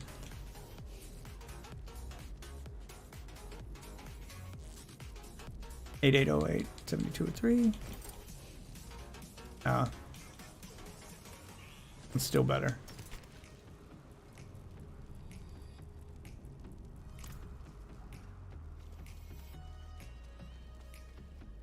And that's just always going to be my take on fighting games. I feel that the purchasing characters in individually on top of a paid game is an outdated business model, and they need to find a better way to do it. The characters are how you balance the game, and they can be pay to win if you have a character that's arguably OP or arguably easier to use or has access to things other characters don't, etc. It unlevels the playing field, and I don't like that feeling. They've got to find a better way.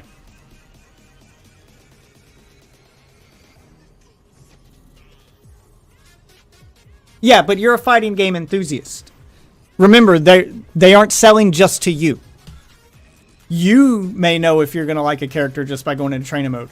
Somebody like my wife isn't. Sometimes I don't know. It's hit or miss with me. Sometimes I can tell in training mode, sometimes I can't. So there's some characters I can take in a training mode and use for an hour or two and hate, but then if I'd use them in a real fight and I could see the benefit of some of the stuff, like then I end up liking them. Some characters feel really great in a training mode, and then I take them into a real fight, and I realize there's counters for stuff that I thought would work, and then it doesn't, and then I end up hating the character. Yeah, so it's hit or miss with me. For a fighting game enthusiast, you may know instantly. For someone like my wife, she'd not know at all, other than, hey, this character looks cool. So it's putting them in practice. So it's having more options for players is always a better thing. Always going to be a better thing for me.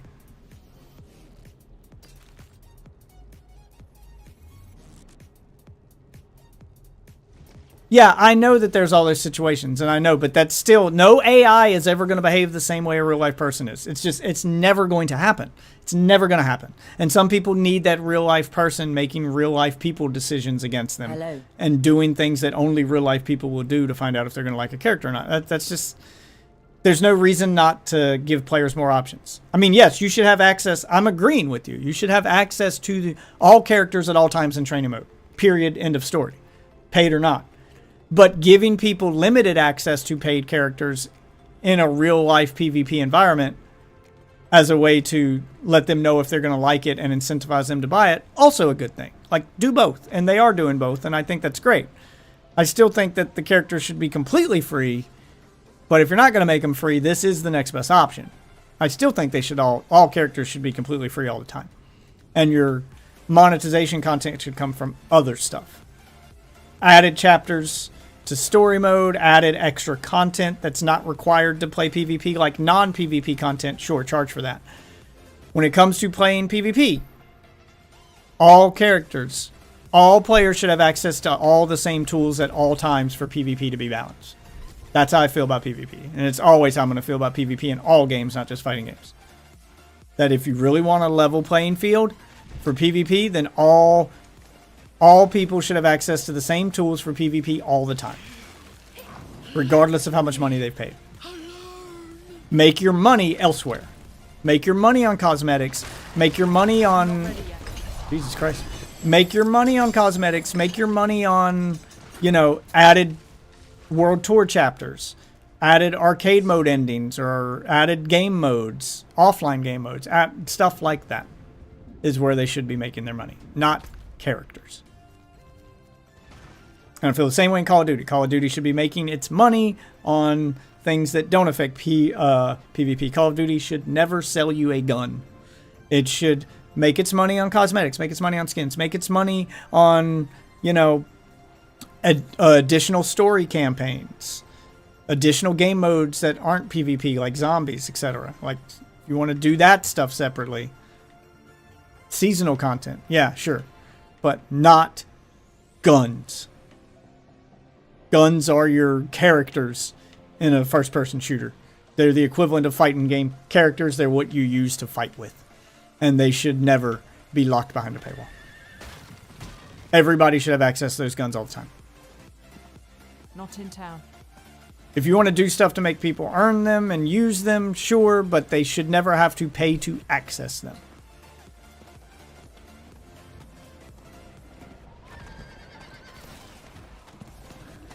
I mean, the system they use now isn't perfect, but at least they never sell you a gun. You can only get the guns for free, and then you have to level them up. I'm not a fan of the gun leveling system and the fact that somebody could have a... Oh, rubber banded. And somebody could have a better version of a gun than I do because they play more. Like, I don't like that feeling either, but it's not... It doesn't take that long to level a gun, so I kind of just got used to it.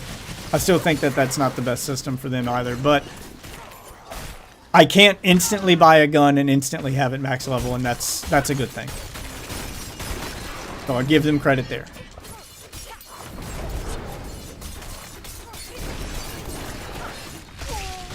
Oh fuck, I hate being frozen in place. That is death for my character. Like instant death for my character if I get frozen in place. It's my Achilles heel. They found my kryptonite. Grab my loot before it's gone. Look, will y'all fuck off? I am trying to loot.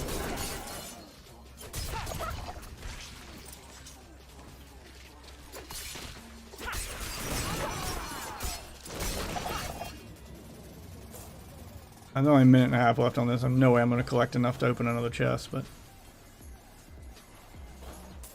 Fuck out of here.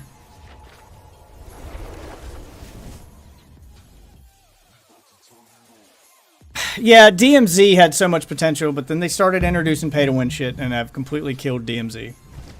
DMZ could have been just as big as Warzone. It could have been the way to get your PvP fans buying seasonal content and endlessly playing Call of Duty the way Warzone has Battle Royale and PvP enthusiasts endlessly playing Call of Duty. It could have been a whole new crowd. I mean, they already had their multiplayer crowd. Warzone brought in the Battle Royale crowd because I don't play multiplayer. It brought in players like me. And DMZ could have brought in players that don't like PvP of any kind at all and prefer PvE. Yeah, there's still a little PvP in DMZ, but honestly, it's not that hard to avoid it. And it's done well. But because you could honestly, you know, recruit those people you're fighting to join your team, so your PvP doesn't feel forced. It feels more like, you know, something like The Walking Dead, where is he friend or is he foe? Yeah, like it adds a new element to it. It was done well, and it's a shame that they have filled it full of pay-to-win bullshit now.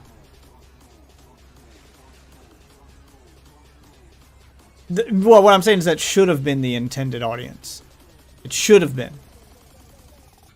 They shouldn't have focused on trying to convert their Battle Royale players and stuff into PvP players or into PvE players as a way to grind. Because that's all anyone who plays PvE used DMZ for, was a way to level their guns or unlock exclusive guns. Like, they just dabbled in DMZ as a diversion from PvP. They should have focused it on the PvE crowd as a way to make it its own separate thing. They did it wrong, which is a shame because it had, yeah, like they could have taken a lot of the Tarkov crowd. They could have taken a lot of the people who don't even play Tarkov because Tarkov's a little too hardcore for some people. It could have been the middle ground between Call of Duty and Tarkov to get those, like it could have pulled away Destiny players, especially since Destiny's fucking up so bad with its monetization. They could have made it Call of Duty meets Destiny and pulled away Destiny players. if they'd really put the time and effort into it. No, it wouldn't have as much content as Destiny. Like, Destiny's an entire game built around that. But it could have had enough content to be an alternative for them to play when they need a break from Destiny. When Warzone players, when Warframe players need a break from Warframe. You know, it could have been a Destiny light experience. You know, something that doesn't require as much grinding to get through, but something you play every season, you get through the content, and then you go back to Destiny as a divert. It could have had a crowd. Yeah, like it could have been a thing. It could have been a thing. It could have been more than just a 15-minute game mode. It could have been a lot more. But now it's pay to win, so I'm never going to touch it again. Never going to touch it again. It's dead to me. I'm not going to even put my player number into that game to let them know people are playing it. I want them to see no one playing that game mode because they added pay-to-win stuff to it. And the minute they take it out and stop doing that, their player numbers go up. Like, I want them to look at those metrics and see that. I don't care enough about DMZ to, you know, start screaming from the mountaintops. Like I said, use your voice during that video and start complaining about it constantly because I don't care enough about it. It was a fun distraction. It was a fun way to level stuff. It was an alternative to plunder to level stuff. It was a nice chill experience in Warzone that helped me level my guns and helped me practice my aim and stuff in a battle royale-like environment that didn't have the pressure of a battle royale-like environment. It was a fun distraction. It wasn't going to be my main game mode ever anyway. So I don't care enough about it to constantly complain about it. But it is a damn shame that they didn't put more into it, that they didn't take it more seriously than they have. And that's a shame, because it could have been so much more. Legitimately could have been so much more. It had so much potential.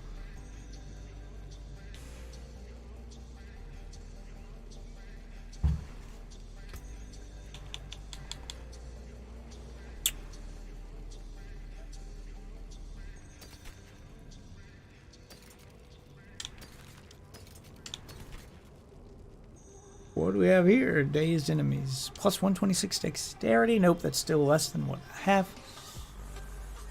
Honorable damage. All stats. Damage to stunned. That has potential. The damage on this doesn't matter because I don't use it as a weapon. But it does have potential to be better than what I have. I'm going to level it up to see what it looks like leveled up compared to the one I got. I know it's a waste of materials. I hate doing that, but I need to know. I need to know. I need to compare it. Not bad. And I got enough materials I can burn them right now. Compare it to the one I got. Okay, so it does become more powerful. Yes. Dazed enemies. It's got the same vulnerable damage. It's got more dexterity. More all stats. I'm going to lose the 102% damage. Well, to stunned enemy, to injured enemies. Gain damage to stunned enemies. I'm gonna hold on to my old crossbow just in case, because I'm doing a melee build. So the damage of the crossbow itself, the DPS doesn't matter, but those bonus stats apply to everything, not just the crossbow. So that's what matters. Ooh, puts me at over 9,000 attack power.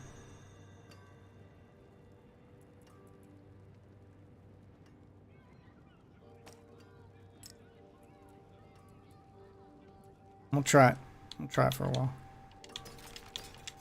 See if I feel like I'm killing stuff faster or not. Need to extract that. Okay. Father bless. What do you need?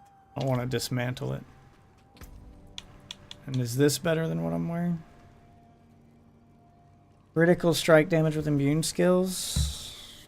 Lucky hit has a chance of what? +3 ranks of twist and blades. That's what I already have. It's got less dexterity though. Does leveling this up all the way make it better than what I'm already wearing? That there is worth the coin. I'm not gonna burn that though, because those are.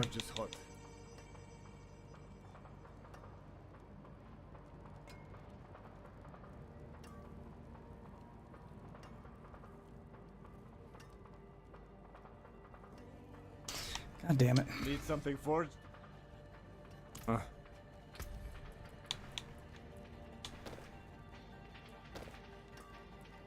No, it's not. It's not better. Not better. I'd rather have the attack speed. The strength I don't need. Critical strikes with immune skills though I really want. I don't think it's better. There's better rolls I can get than that. I don't want to waste all these crafting mats. Alright. I need to go add a legendary power to that other one I'm wearing now that I think about it. I think I finally have enough materials to do that.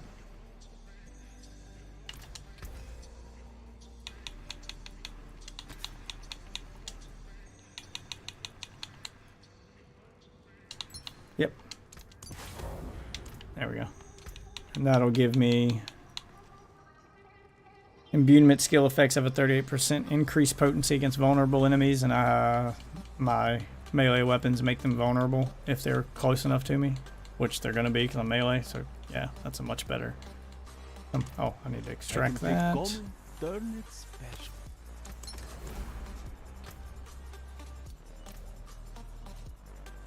Okay. Made me a little bit stronger. I'm up to 9,000 in damage now. That damage number went up. So hopefully I don't... I'm at that point in the game where just because the number went up doesn't necessarily mean that it's better, but... Because I'm losing the 102% increased damage to injured enemies, and that may be enough to outweigh all the other benefits I'm getting from this weapon, so it's a tough call. I'll just have to see how it plays out in practice. That's why I don't burn the other one yet. Oh, I need to burn all this shit.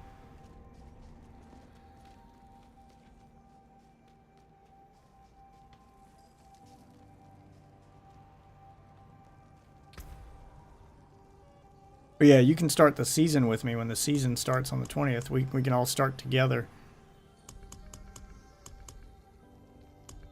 Salvage sigils.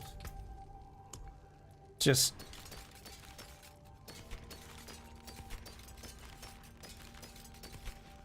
burn them all and only craft the ones I want right now.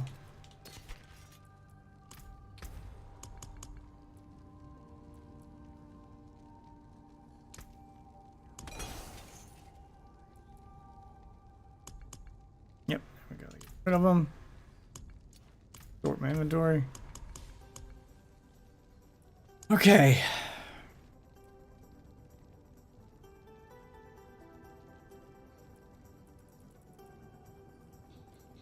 What tier am I on?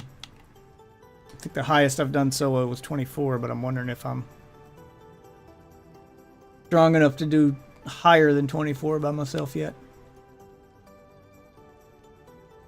Try one of these. That's a good omen. And one of these. Got two to choose from. Okay, I've got a level 25 and a level 27. I can do the 25. That's one new level for me. And then I'll try the 27. And if it's too rough, that'll be one I do as a group. Okay. Because I'm at the point where grinding nightmare sigils is how I level up. Need more of those. A lot more of those. So I'm going to run those while I'm in there. Okay. Build myself with at least one range move? No, I'm a movement-based build. This is one of the strongest rogue builds in the game. Is the melee rogue build, but it's pure it's pure melee. But I've got enough movement-based skills that I can close the distance between a distant enemy. I can get in, get a couple hits, and get out. So I don't need to fire from a range. I move in, bop, bop, bop, and move out. And then I apply a bunch of damage over time and stuff. What I need is, I need more stuff that makes me unstoppable. So I think I got one thing on. Oh, I need to change this. Yeah, I don't need that. I need twisting blades. Okay. I need to go reapply that. I'm not using poison skills. But I need more stuff that makes me, that counteracts that. I need more ice resistance for the frozen stuff.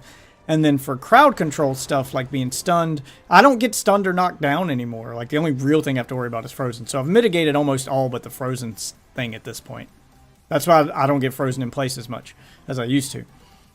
Because I have it so that if I'm injured while crowd controlled, it breaks the crowd control. It makes me unstoppable. So basically, they can still stun me or freeze me in place, but they can only hit me once now once they do it, as opposed to them just wailing on me till I die. So there's ways to mitigate it. I just need to work on those ways to mitigate it. I don't need to try to cower at a distance. Steam Blades, 13%. I have a better version of it. I have a better version of it. No, I didn't. Okay. Not bad, I guess. Very well. Yeah, because I need that. That is integral to my build. Okay. Now I'm running the same setup. Gotcha.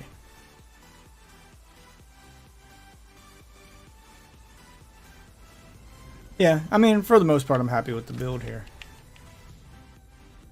Halfway through Grim Favors.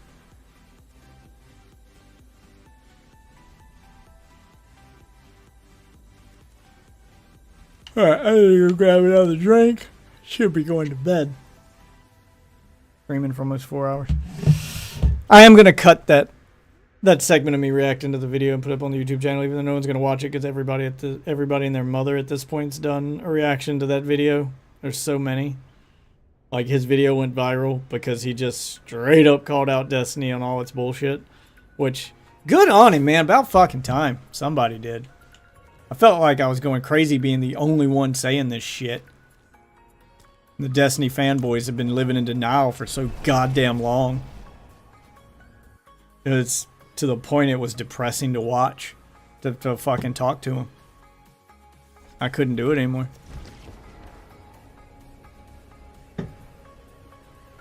But when one of the biggest Destiny fucking streamers makes a video on it and just loses his shit, yeah. Okay, I'm gonna try this. What level is this thing? Level 73 plus. I'm the right level for it. To unlock the next world tier, which isn't even accessible in the game yet. Like, it doesn't even show up on the menu, so... This is in-game content here. Oh, do I get an actual cutscene? Yep. This Uber Lilith? Is this the, like, highest the game goes? Right now?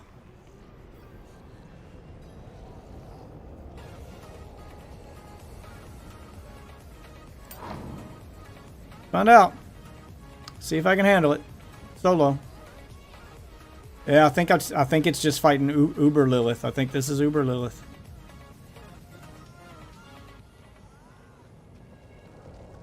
Does just seem like a run straight to the boss room. It doesn't seem like a dungeon. No enemies so far. Is that what I'm doing? Is that what this is? Yeah, this is the room you fight Lilith in. Spoilers, I guess. Holy sh!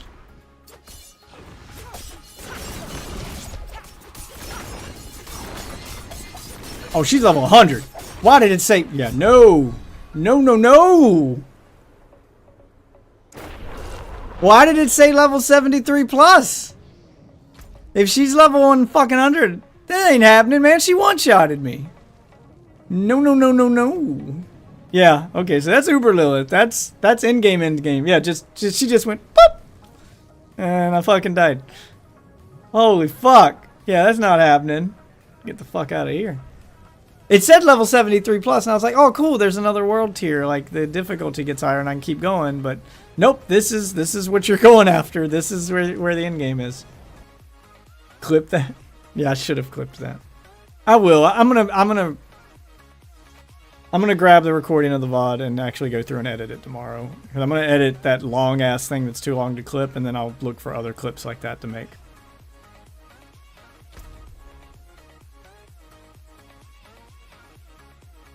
$3.45?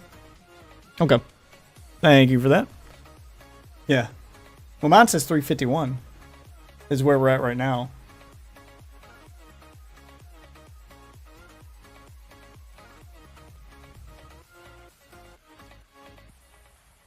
Okay, so... Oh. That's weird. My kick also says 351. 351 and 45 seconds right now to be exact. Which is a few seconds behind my OBS, which is 352. So, like OBS, you know, usually runs about 30 seconds higher than... Yeah, you're behind a little bit. Okay. Yeah, so kick's not 100% accurate for the viewer. It's close enough, though. Like, I'd have found it just based off that time code, though.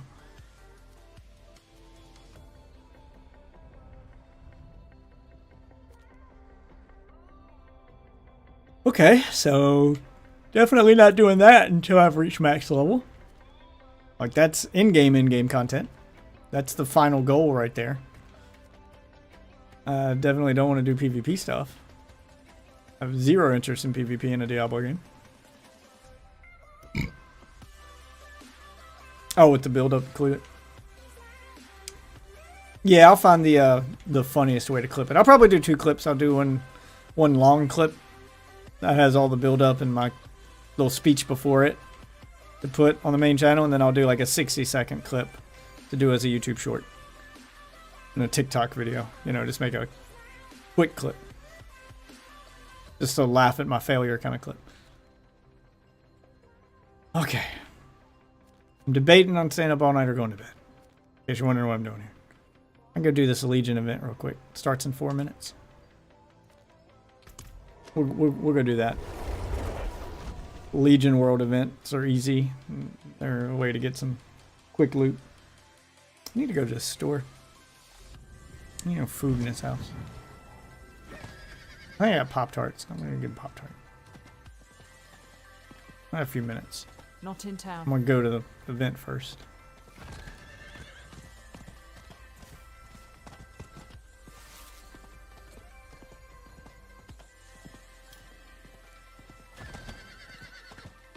Go to the event first. Grinding, Danny. Can't play that stuff on stream anymore, man. It's copyrighted.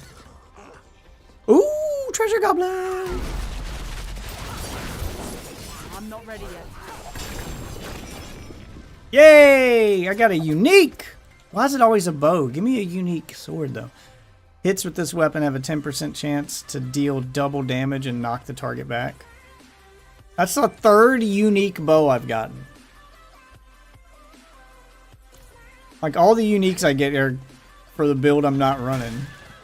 I'll keep them in case I ever want to switch to that build, but... Ooh. Kind of lag right there. Oh, and it was loading all these other players. Okay. Yeah, everybody comes to these world events. There we go.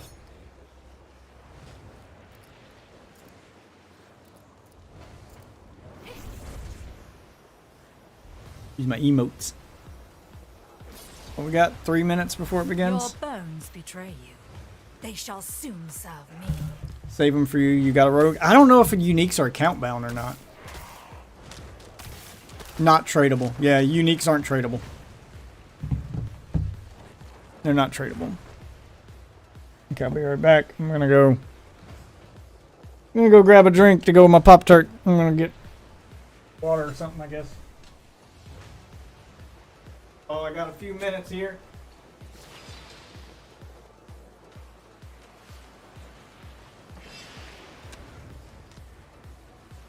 Greetings.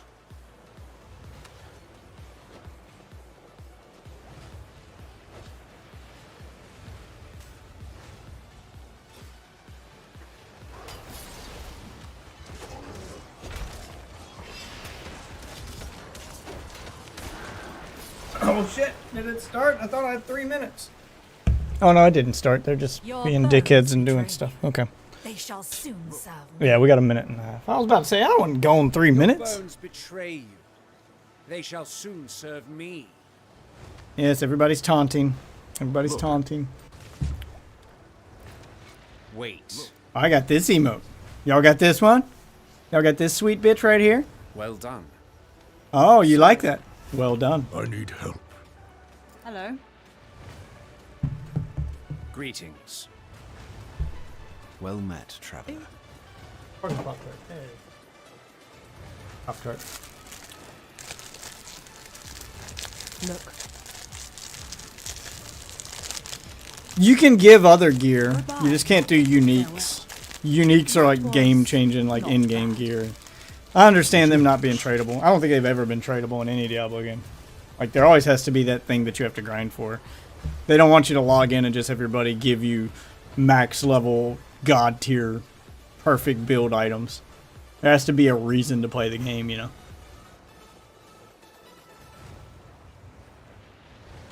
They can get you the gear needed to catch up to and make the grind easier, but you still have to grind to get it.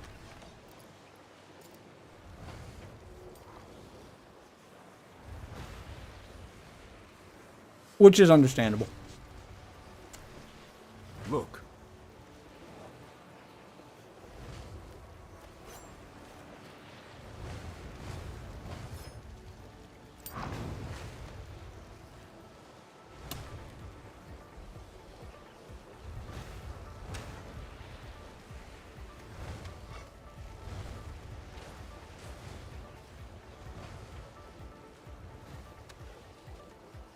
Man, there's a lot of people doing this event.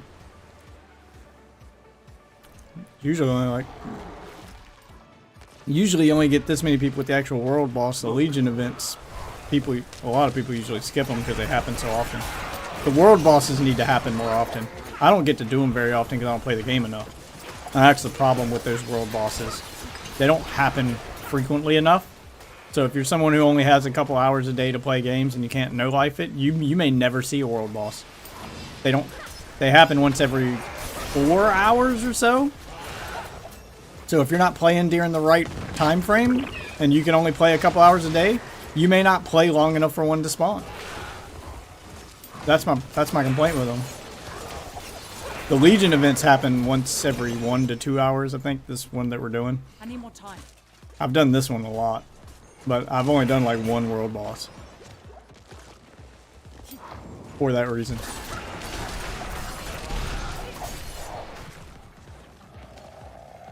I'm not ready yet.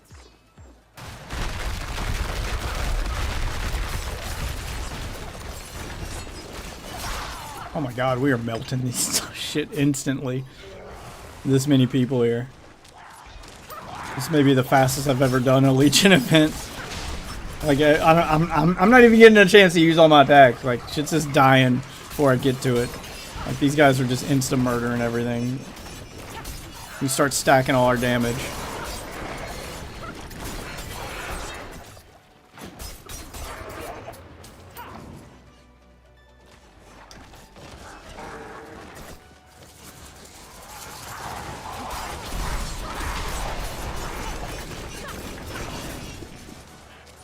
I need more time. Oh my god. I didn't even get to attack right there. Oh, there we go. Boss spawned. See how long it takes us to kill the boss. Kill this boss. Several bosses spawn. It's a Legion event. Oh, we gotta do this thing.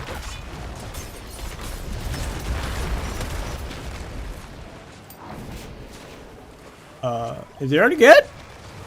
Oh yeah, he's already dead. Ah, damn! He just pulled the whole Legion in. I'm not ready yet. God! That is a great combo for a melee build like me, because he pulls them in and then I just murk everything in one big fail swoop. I mean, because I can murk them solo pretty quick, but when they're spread out, I can't do them all at once like that. That one guy sucks them all in and then everything just explodes. Jesus. Servant of Hell has joined the battle. Alright, here we go. Another boss spawned.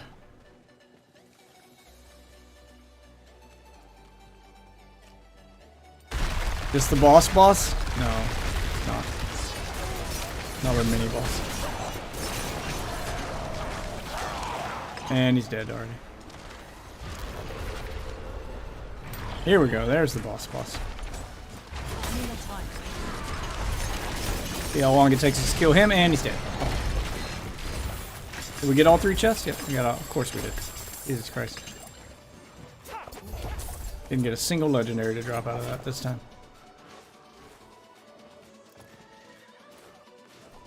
Thanks.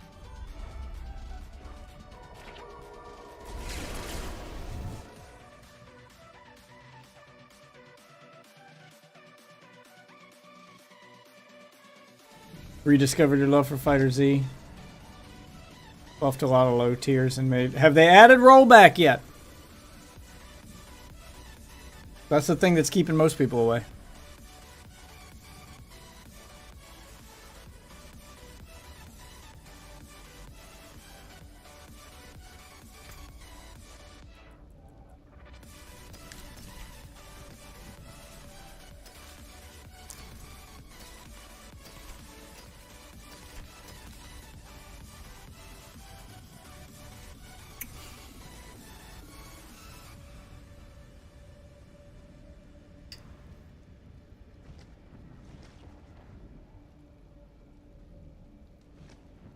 They released the balance update and they're working on it. Man, it's taking them way too long with this rollback thing.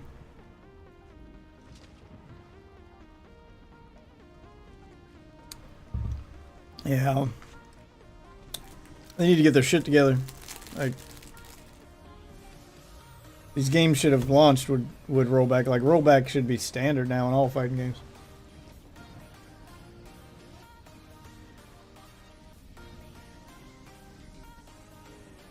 But Street Fighter 6 is, its online is smooth as butter, man.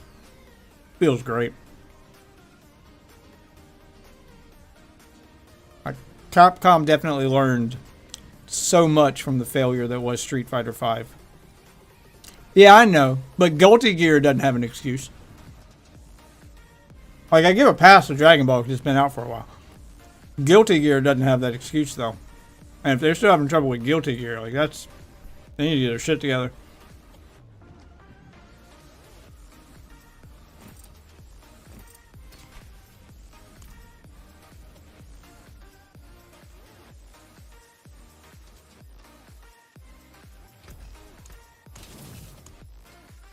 Some solid bits here. Having trouble because of the terrible lobbies. Yeah, that's what I mean, is they just need to work this shit out. Like, having rollback is the bare minimum. Like, you need to do more on top of that, because Street Fighter 6 has knocked it out of the goddamn park. Like, it's set new standards. Like, it's going to be hard for any gamer to transition into another fighting game after playing Street Fighter 6, because it's so well done.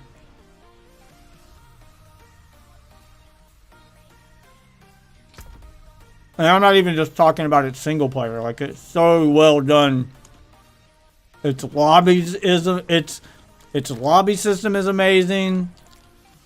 Yeah, its netcode is amazing. It runs smooth as butter. Like, there's so much. Okay, I got 2 of these.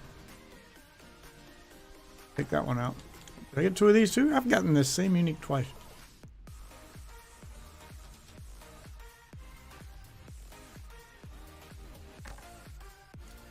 Buy this one. What does this pant do? Oh, that's why I'm not using it. Unless it hits a boss or a player, death trap will... Yeah, that's if I'm running a trap build. Yeah, I keep getting these uniques that don't apply to the build I'm running. I can't even use them. Rain of arrows. Yep, that's another. I'm keeping them, but...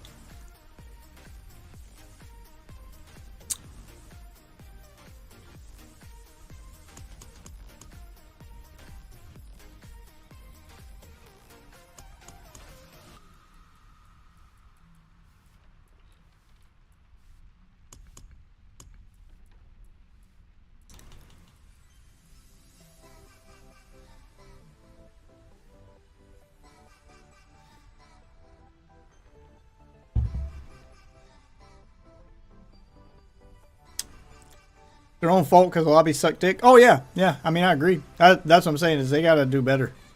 I don't know who thought that shit was a great idea, but my god.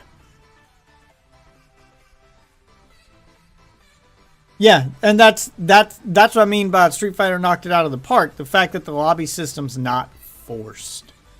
The fact that you can just do other shit while you queue for... You know, you can just do it all through a menu if you don't... You can avoid the lobby system entirely if you just want to you know, spend time in the practice lobby and then just wait for matches to happen, you can just do that.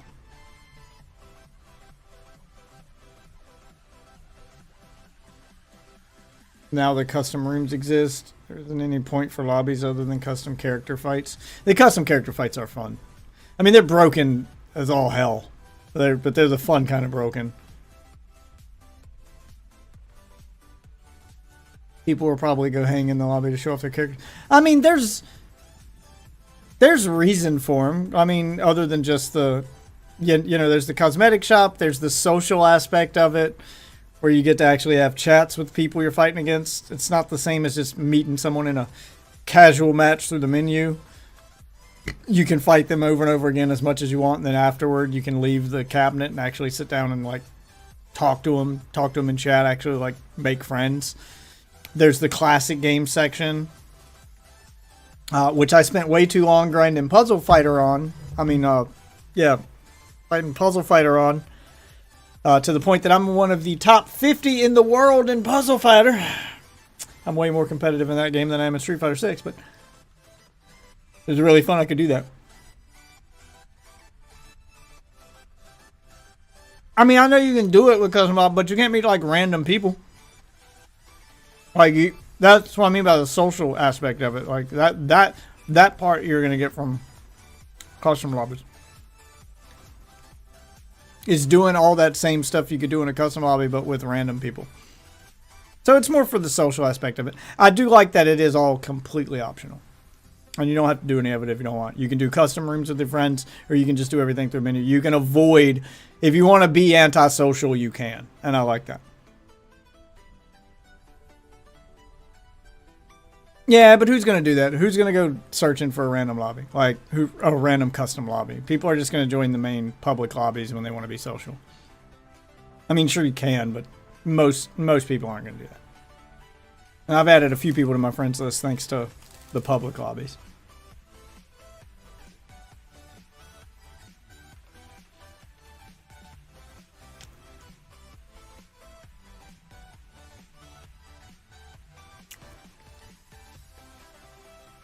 I found another Kimberly player, and we spent like an hour just going back and forth and trying to teach each other how to get better with Kimberly. So we were both on about the same level, but he played on classic controls and I was playing on modern. And he was trying to figure out how to do the combos that I'm doing on modern on classic. So we just went back and forth. So yeah, I've made friends playing the public lobbies. Like I see the benefit of them.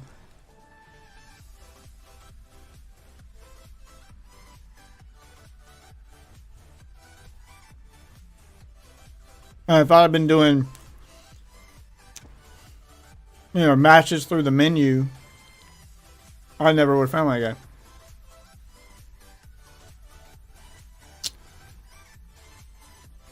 Yeah, the text chat goes a long way. Goes a long way. Most of the chatting in Street Fighter 6 is done through the text chat. I can't imagine what that lobby would sound like if everybody in the lobby could talk to each other with the headset all the time. I think text chat's important. It's very social. I mean, I ended up joining a party with the guy, like a private Xbox party because he was on Xbox. But, you start chatting with the text chat in game. And then you transition to party chat or Discord or something else when you make a friend, and then you guys can practice together. And yeah, it's the social aspects. Chef's kiss in Street Fighter 6. Like they just kind of knocked it out of the park, man. It really does feel like they thought of everything.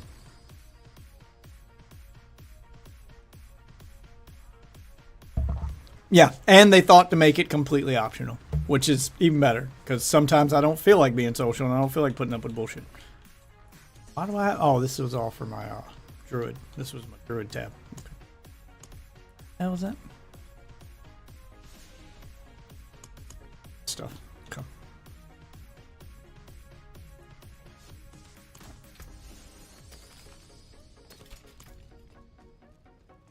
It's two because I've gotten multiple of the same unique. I want a unique dagger.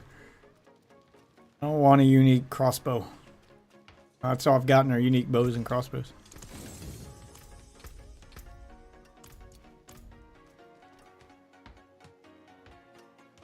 Wanting to invite your friends without loading a whole room. Yeah, there's like, it really just does feel like they thought of everything. It is the best online experience I have ever had in a fighting game.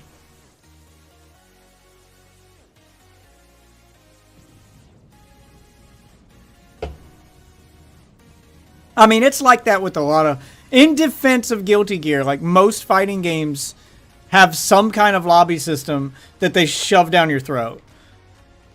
Like, a ton of fighting games are like that. Like, that just seems to be a trend with fighting games. And I've been screaming forever, like, why do they do this? And Street Fighter 6 proves you don't have to do that. You shouldn't do that. The game's better when you don't. Have a cool lobby system for those people that want it, but don't force it down people. Like, yeah, it's so much better without it. Like, it's a so much better experience when you can play the game the way you want to play it. When you're in the mood to have that lobby system, it's there, but if you don't, you can avoid... Yeah, it's so much better. Add on top of that, Street Fighter 6's fucking amazing netcode, and this is the best online experience I've ever had in a fighting game.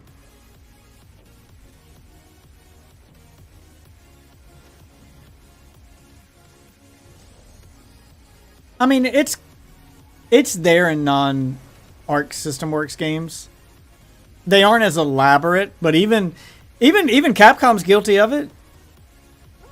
Like, they've had menu-based lobbies, but you still have to go into a lobby and then wait in a menu, and spectating's always been hit. Like, there's always some kind of lobby system up until now. Even if it was just a text-based lobby system where you're just staring at icons. Smash Brothers is fucking worse. Like, it's just, yeah, like, all games seem to want to do some kind of gimmick with their lobby system. Why are you doing that? You don't need to do that. Alright, let's try the level 25.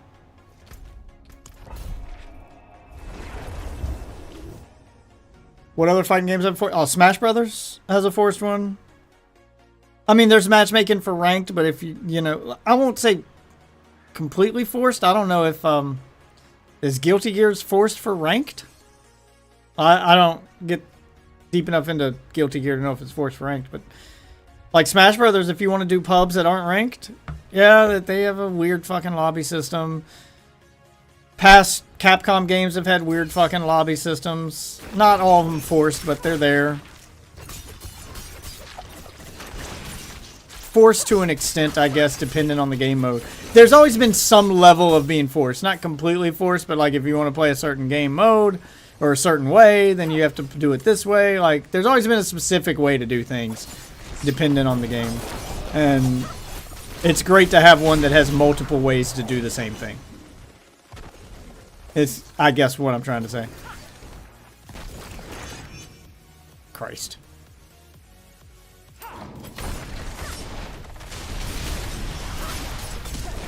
Okay, I think I can handle level 25 here. I seem to be doing alright.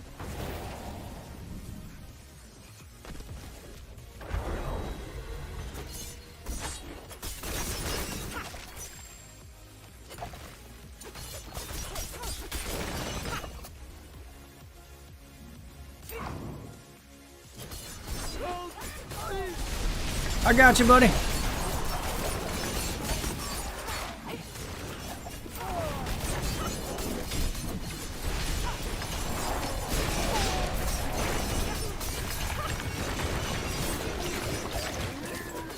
Only another elite. Another 2 elites. I need more time. Get out of there. Okay, now we're getting down to the getting overwhelmed part. I need to separate you guys a little bit. Oh, no, fuck! And the Nightmare Dungeon's doing its own thing, too, on top of this. Fuck, he's gonna blow! There we go. Yeah, I can handle this. It's a little rough when there's more than one elite at a time, but gotta remember to dodge that little fucking thing they put in here.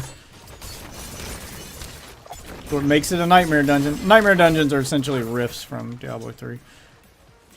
Where they add some weird modifier and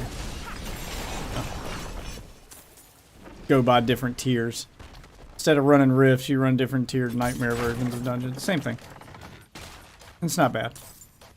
It's good to see this feature return.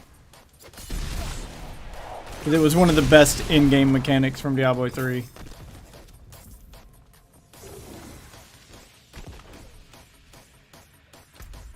I'm gonna read what you wrote here in a second.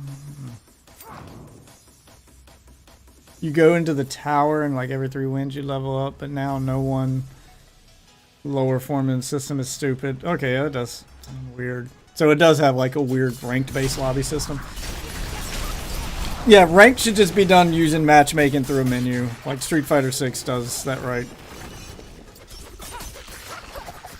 Like the lobbies should be like a fun casual thing. That should not be forced into ranked at all.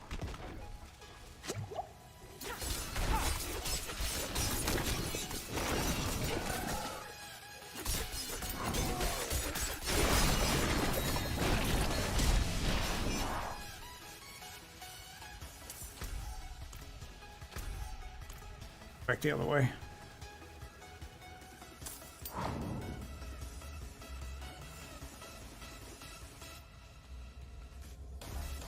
Yeah, I'm hoping that this Street Fighter 6 is a rude awakening to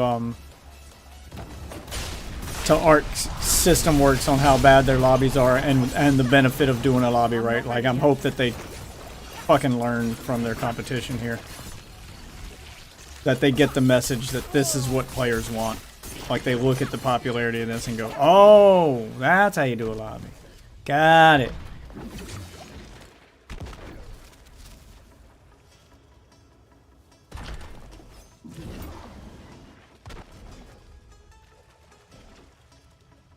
Blaze Blue is just better than Fighter Z. That's on Game Pass, isn't it? I might try that one. Gotta remember, I play fighting games very casually. I am not good at fighting games. I never pretend to be good. I have fun with them, but I am god-awful at them. I'm bad at them, but I have fun. I just play for fun. So it depends on what your metric is for judging if it's better or not. If you're judging it based on the ranked experience in the competitive scene, then that's not going to mean much to me. I need more time. God, so much poison. I have burnt through so many potions just trying to out-heal the fucking poison.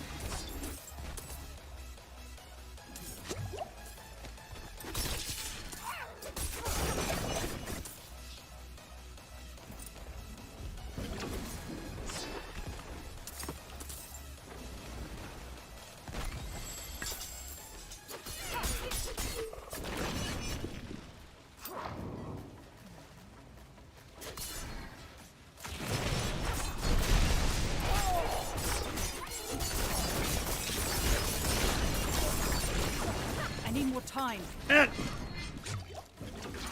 God. Burning through so many potions trying to out-heal this poison. I'm not ready yet. Yep, still doing it. Okay, that finished out the dungeon. Y'all can't hurt me while I'm in this bubble. Free kills.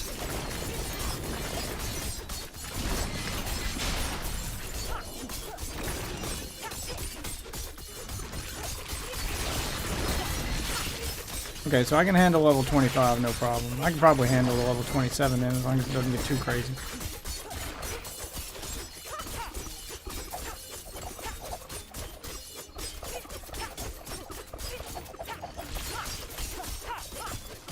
They can't hurt me in here.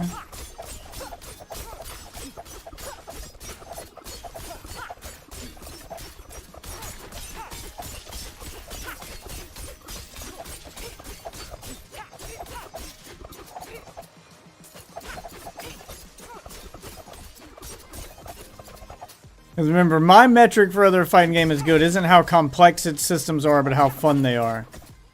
Like Street Fighter 6 has a lot of them to learn, but they're not overly complex, but they're fun. Like it's got a real rock paper scissors feel to it, so It's not quite that simple. There's a deeper strategy than rock, paper, scissors, but it's got that feel to it. You know, this counters this, this counters this, this counters this. It's easy to understand, but a lot to learn. It's like that, to me, makes the perfect fighting game. Is it needs to have that Tetris appeal to it. You know, Tetris is easy to learn, impossible to master. Like, that's what it needs to have, that feeling to it for me to have fun with it. Otherwise I get overwhelmed and discouraged, and I don't want to get good at it.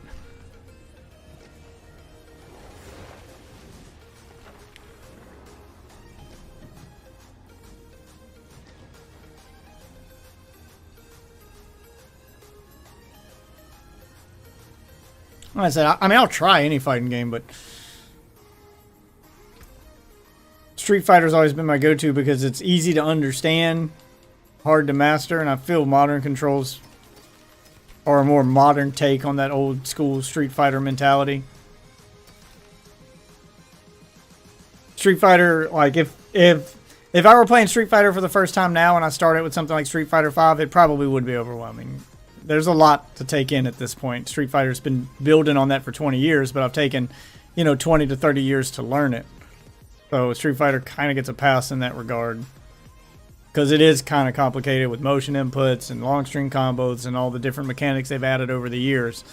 But I've been keeping up with it over the years, so I got used to them one step at a time, starting from Street Fighter 2 onward, before there was even a super meter. So if you're starting with a fresh fighting game that I'm learning from the ground up, then the simpler the better. Simple to learn, hard to master. That's the formula. Also Squirrel Girl.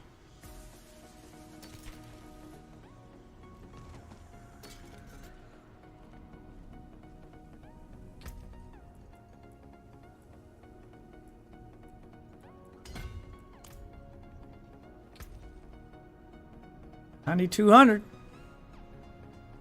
Oh, wait, what's this got? I don't want to lose my ranks of Twist and Blade. Yeah. Burn that.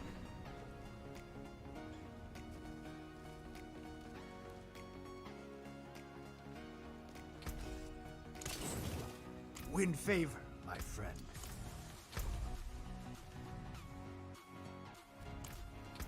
Alright, let's try this level 27. If I had to explain it in a sentence, I'd say it feels like a Marvel vs. Capcom game with no assist. Might be into that. I liked Marvel vs. Capcom, but it did get a little too fast-paced and too complicated too quickly. Like, the assists were kind of the extra layer of something to keep track of on top of all the other crazy bullshit that game already had that made me go, I can't do this. It's fun to mash buttons, but I'm never actually going to learn this game.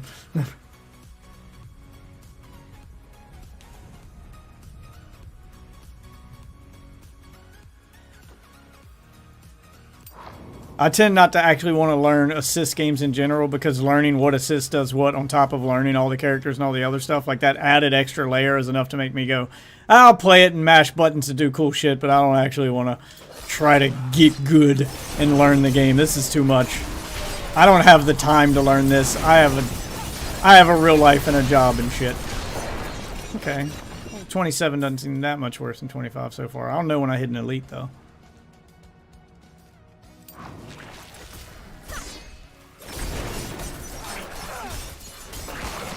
Oh, they explode when they die. It's bad for melee. I don't like that modifier.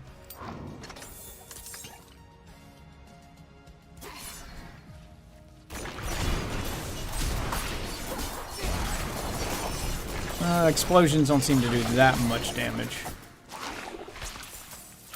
I can survive them.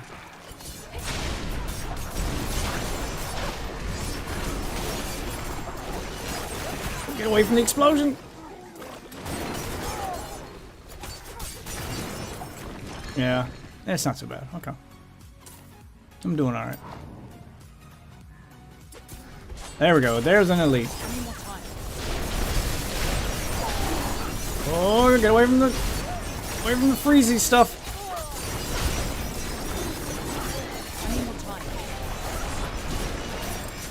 Oh my God, so much.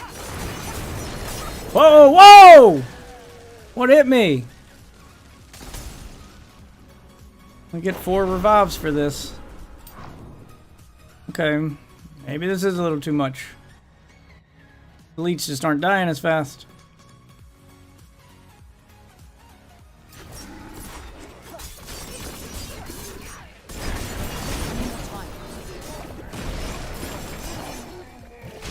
Maybe I just got unlucky and got hit by multiple things at once, because I don't know, just insta died right there, and I'm not sure how it happened. Level 81 in here. Level 73. So, not quite where I should be for this. Oh, let's put on a thing here. Help me survive it. Increase maximum life by 30%. Let's do that.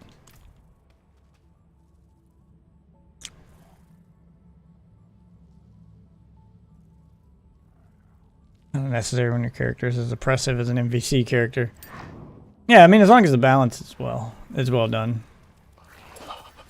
Gold. So.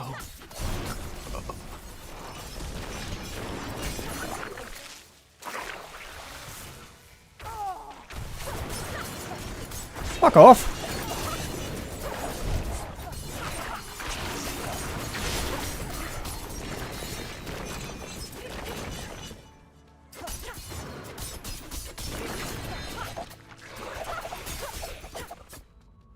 Okay.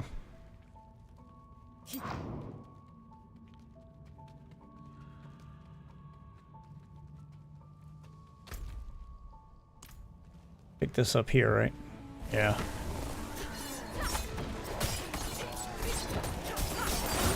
I'm not ready yet. Oh, too many explosions! Too many explodey guys!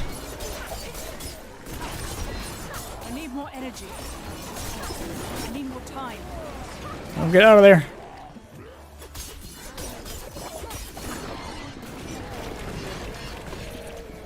Ooh, that got close. I got him close to death right there. Cut that one a little too close for comfort. Whole room full of explodey guys is not good. Nope, you ain't freezing me, buddy. I'm not ready yet. Oh, god damn.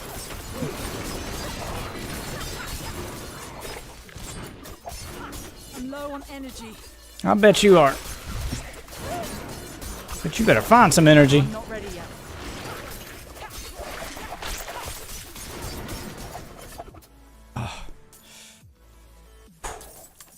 Right.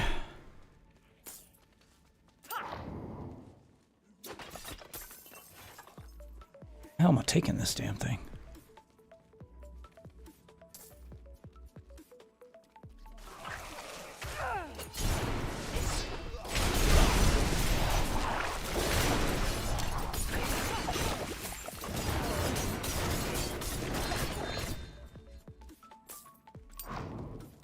Yeah, that's where I'm taking it.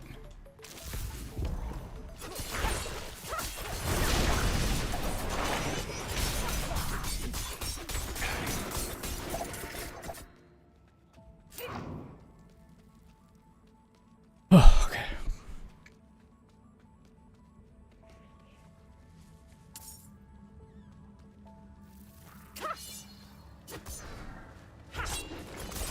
I need more time.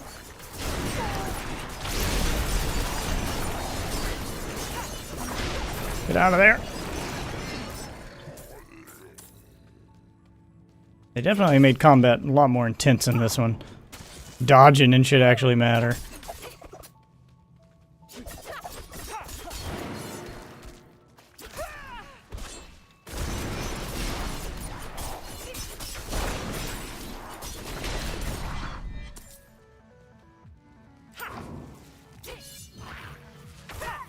God damn it.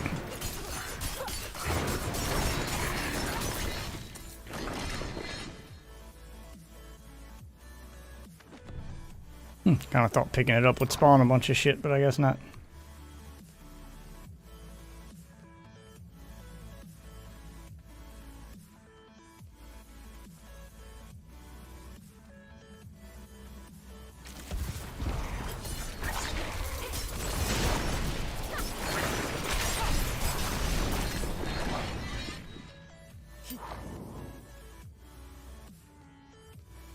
Need to do something to regenerate energy faster, though. When I get to using my skills back-to-back like that, they drains quick. I mean, your recharge is fast, but it could be faster.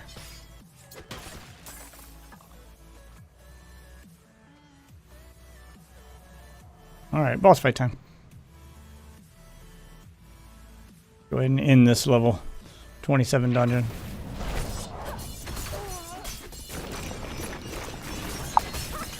Can't run from me, baby!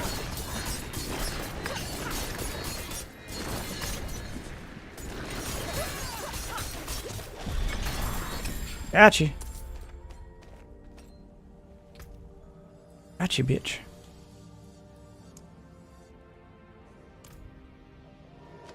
There we go. What's up, doll? I'm at the tier list. A few characters are consistently at the top, but not enough to give me the Fear Fighter Z tier list, aka everyone saying the same thing. There's a few in Street Fighter 6 I think are bullshit and will probably get nerfed. I absolutely hate fighting Zangief.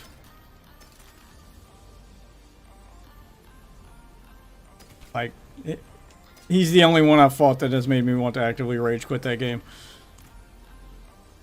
His fucking like grapples just feel way too strong, and it feels like they magnetize you. Like he's able to grab you from too far away. Plus the super armor they put on his grabs too, where he can just charge at you with super armor and then grab you and do, you know, a quarter of your health worth of damage. It just feels really unbalanced for the grapplers. Zangief in particular. The other ones don't feel too bad.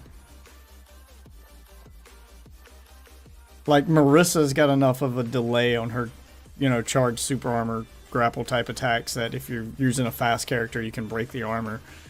Zangief is, he charges at you fast with the super armor. That it just, oh god. It actually does magnetize you in Blaze Blue. It's this whole gimmick. I'm fine with the magnetization thing. It's just putting super armor on it means if he can pop it in the middle of a combo right before a combo, like he can just cancel shit with it, and you can't hit him. His super armor is like, his animations are too fast that you can't break the super armor before the animation plays out. And then he grabs you and does the spinny fucking pile driver that takes a quarter of your health. Like, I feel like it does too much damage and he's too safe using it. Marissa doesn't feel like that. Like, yeah, she's safe using some of her super armor stuff. When she hits you, she's like, most of her super armor stuff, it just punches or like just a regular throw. So it doesn't do a whole lot of damage. It's not like she does that 4 times and you're dead kind of damage.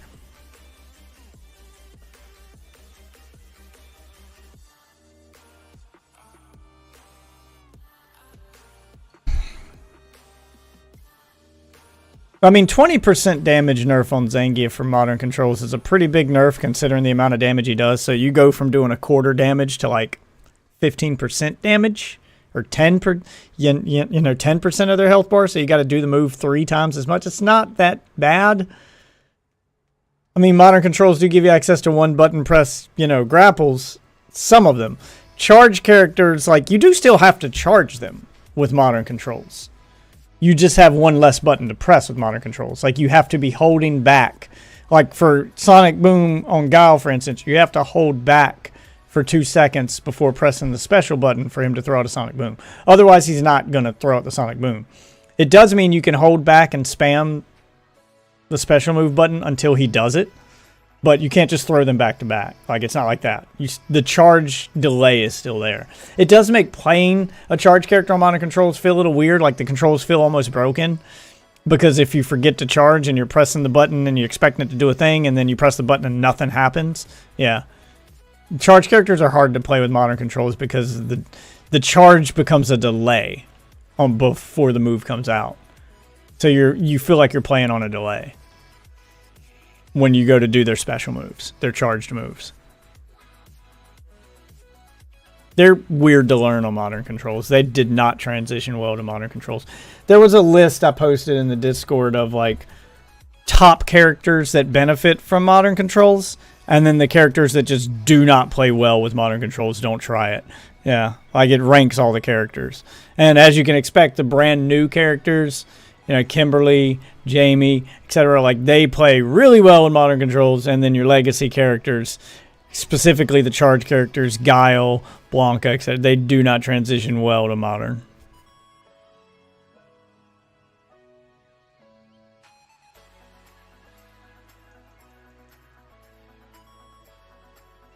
Yeah, like Zangief's kind of mid-tier when it comes to transitioning to modern controls.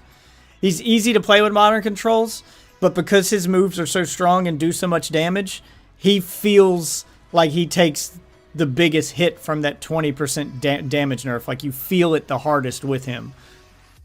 3 of the spinning pile driver on classic controls, like 4 of that move would completely kill a person. You only have to do that move to somebody 4 times to completely kill them. It does a quarter of their health worth of damage.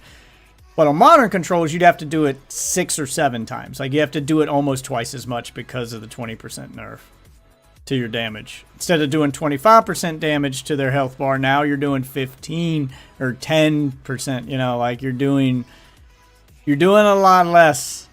You're doing a lot less.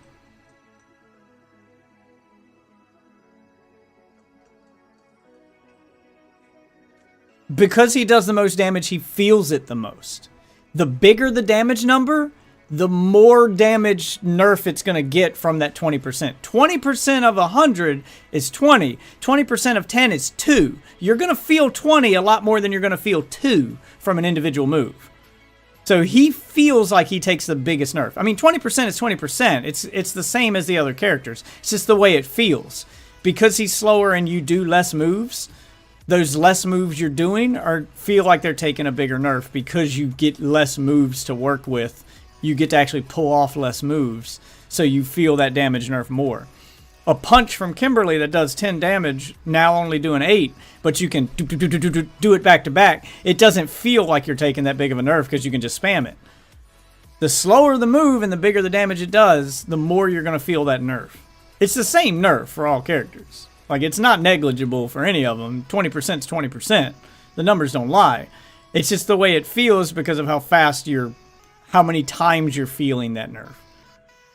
It's all just perception thing, but yeah, Zangief feels like he takes the biggest nerf in the game on modern controls because of how much damage he does.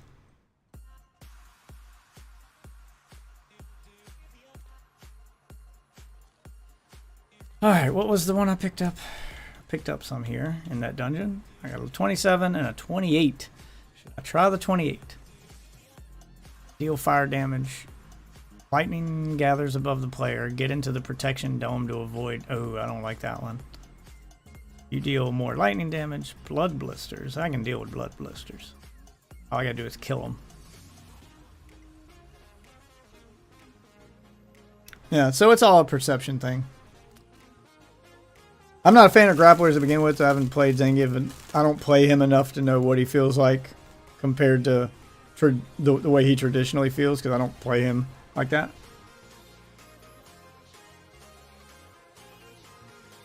But from what I've read, he's easier to play with modern controls because of how easy his combos and grapples become. But he's harder to win with because he does so much less damage and he's so slow. It becomes an endurance match with him. You have to survive longer and get more openings. You don't see a lot of modern Zangief players online, surprisingly. Like, every time I've run into a Zangief player, they've been on Classic. You see a ton of modern Jamies, a ton of modern Lukes. Run into a few modern Kens. But charge characters and Zangiefs and grapplers usually don't play modern.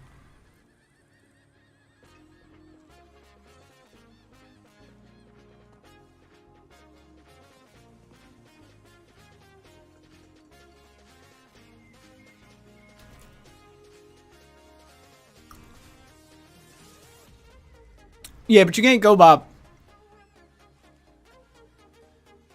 I don't go by what pros say. Because it's fun to watch their videos and see what the potential that something has.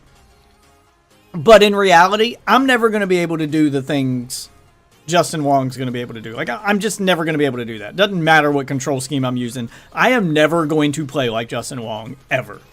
So he can show me the potential all day long. If it requires a skill level I'm never going to reach, it's useless to me. Because I'm never going to be able to do that. Because I saw that with Ken, with people doing crazy combos with Ken that juggle you from one end of the screen to the other. And I'm like, it doesn't matter if I'm using modern or classic. I'm never going to do that. It's never going to happen.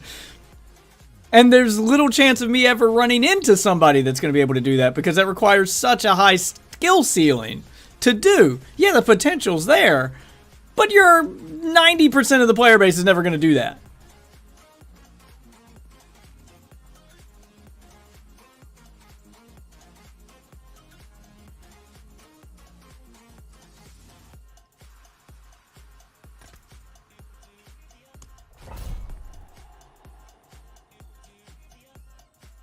I will never run into those people. If matchmaking is working as intended, I will never run into those people. I will never reach the level of the person that does that, so they should never get matched with me. I should never run into those people. That's why it doesn't matter to me. If skill-based matchmaking is working as intended, I'm never going to reach that skill bracket where I run into those people. And if I ever do run into somebody that's doing that crazy potential stuff, I'm just going to be happy I made it that high. Because that's what that's going to tell me, is that I've reached that skill level. And I'm going to be like, oh shit! Like, I'm not even going to be mad at lost. So it doesn't matter to me.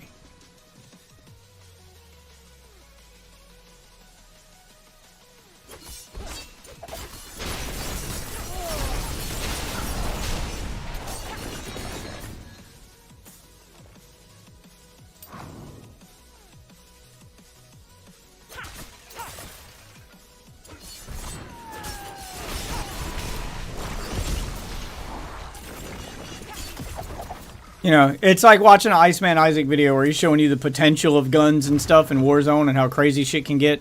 And then you play the game and none of that ever seems true because you're never going to run into people who can do the shit that Iceman Isaac can do. Who are going to shoot the way he shoots, or going to play the way that he plays. Like, and if you ever do start getting lobbies that are filled with people like Iceman Isaac, then be proud of yourself, dude. You're playing like a pro now. You're running into pros. Like, that means you're good. I'm never going to reach that level.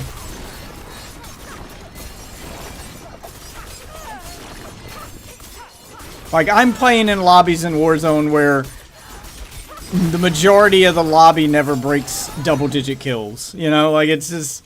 Even when I survive long enough to see the... oh, shit! Okay. Even when I survive long enough to see the top player that actually won the match and I look at his stats, like, even he didn't make 10 kills, like, you know, like most of the time, most players in that lobby don't even get above, you know, 5 or 6 kills. So I'm not running into demons, you know. Yeah, I feel the same way with fighting games. Like, most of the time I see the crazy shit that's possible, and I complain about it because I know it's there. Like, watching those videos, I stopped watching them because all they do is make me mad that stuff is in the game, and it makes me not want to play the game. But then when I stop and think about it, I'm like, well, I know that stuff's in the game, but I've never actually seen it happen to me, and I probably never will, because I'm not on that level. So this stuff that they're complaining about doesn't affect me ever. Yeah, like, I forget what game it was in the past, but there was one game where people were complaining about a infinite that some character had that was crazy hard to do, but they just showed it was possible, and it made me not want to play the game, because I'm like, oh, that's unfair. And then I realized I've never seen that happen in real life. And I'm never going to see that happen in real life because that's so hard to do. I'm never going to run into someone who can do it. So it doesn't affect me.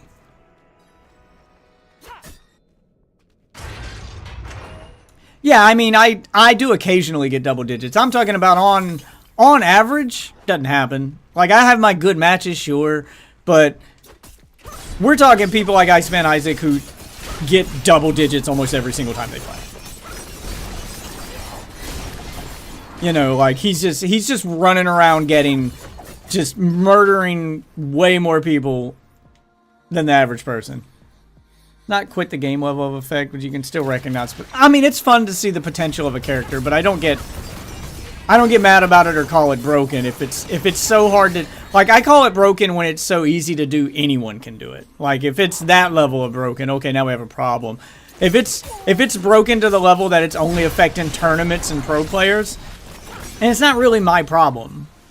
Like, that's more like high level balancing stuff that I don't have to worry about. Because I'm never going to be on that level. I'm more concerned myself with the kind of broken that affects, you know, casual play and like the normal player. If you've got a character who's so broken that you can just keep, that any player of any skill level can keep spamming this thing and it just completely breaks the game. Alright, now there's a big problem. You know, I'd say casual to mid-tier level players. If it's easy enough that even mid-tier level players can do it consistently and it breaks the game, then maybe it's time to balance something.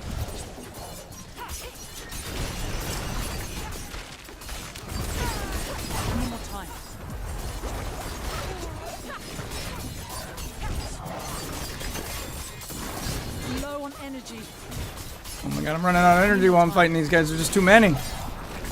There we go. Let's thin this herd a little bit.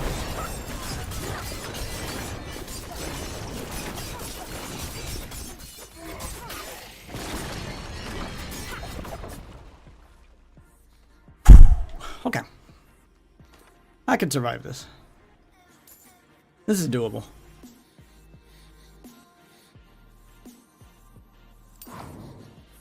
Fox uses Potemkin going full health combos and Strive. Using Kara cancels and every hit doing at least 20 damage. He's supposable trash. Fox is... No, he's not a god at fighting games, but he's definitely above average.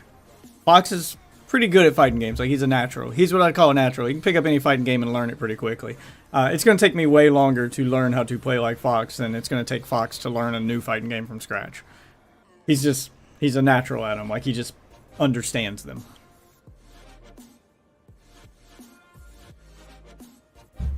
I'm not saying he's top in the world or even top like 1,000 or, you know, a couple thousand, whatever. I'm just saying that he's definitely above your average player. He's approaching try-hard level. I wouldn't call him a try-hard yet, but he's good enough that someone playing him for the first time that's never played him, I could understand why they would call him a try-hard if they're like, Jesus, you know, like, he's better than average. I have fun playing him, but I never expect to win when I play him. I play against him to try to learn stuff. He's far beyond my skill level. And I understand that. I don't play against Fox to win. I play against Fox to learn how to do better. And if I do manage to beat him, I feel like I've gotten better.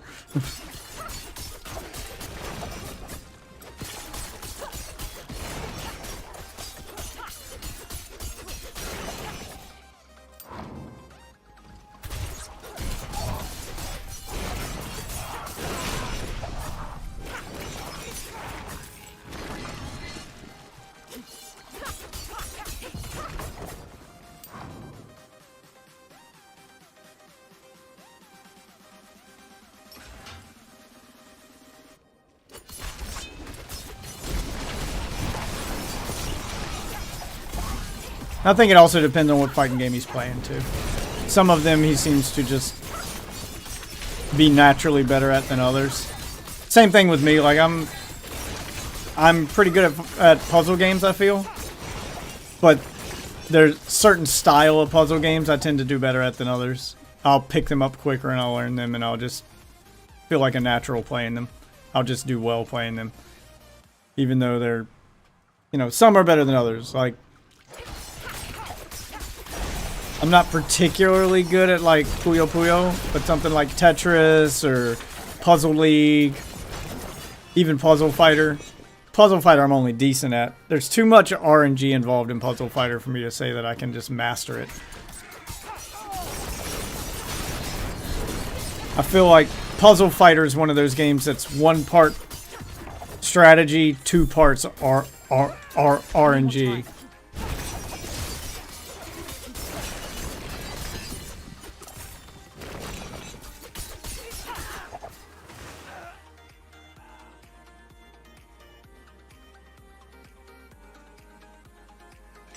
Oh, did you get a booby mouse pad?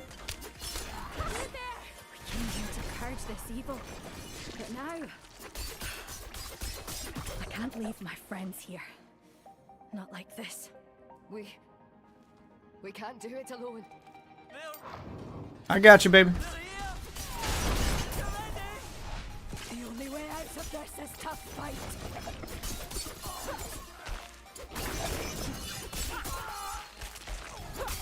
This can't be happening.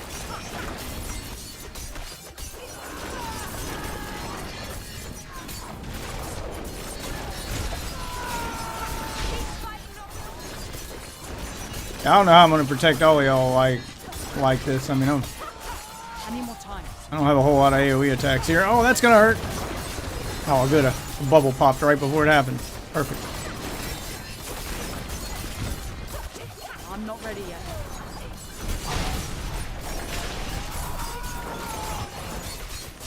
Jesus.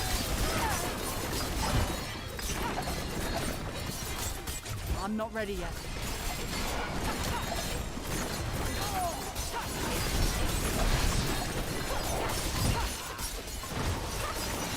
Oh, get out of there. No, fuck you and your stupid fucking ice wall. Gotta get rid of him first. I'm not ready yet. I need more energy. Oh. Jesus.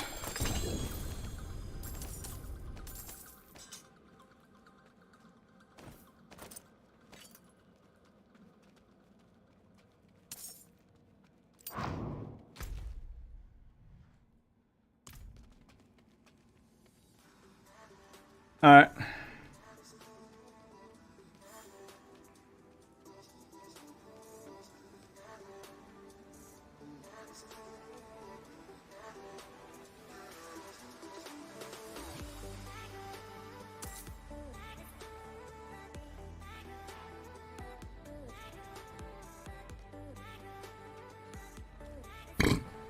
Oh, I'm good, doll. How you doing? Sorry, kind of got engrossed in the game here.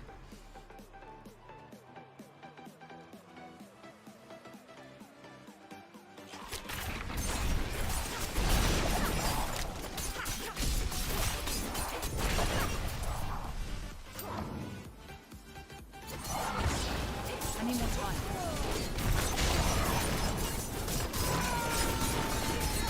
I'm low on energy.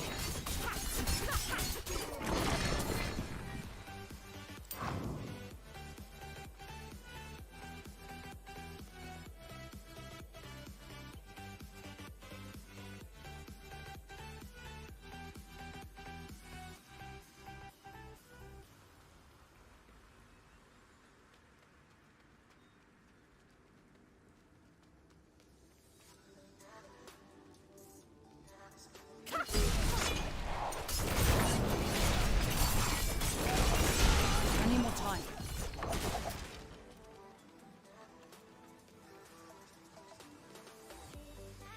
All right, let's go kill this boss and be done with this thing.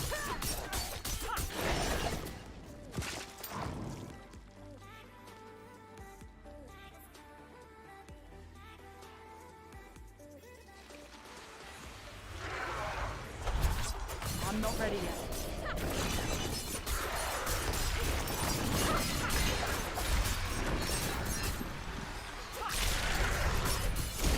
I need more time. I'm low on energy. Up on the teleporting. I'm gonna die, son.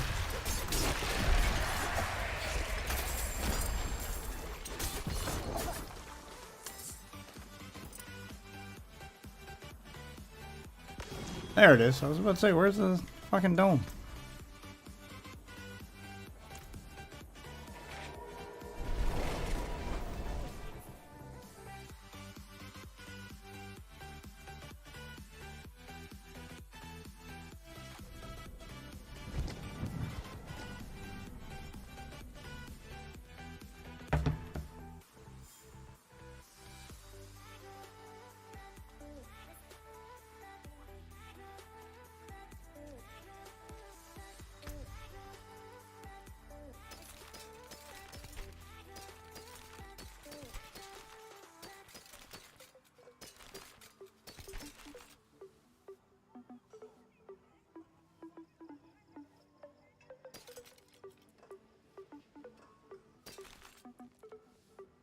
Oh, unique boots.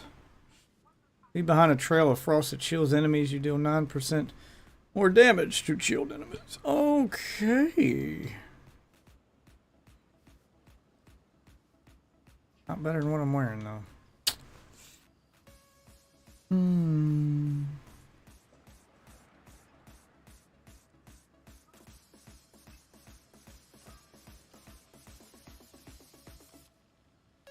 Movement speed, crowd control duration, slow duration reduction, cold resistance.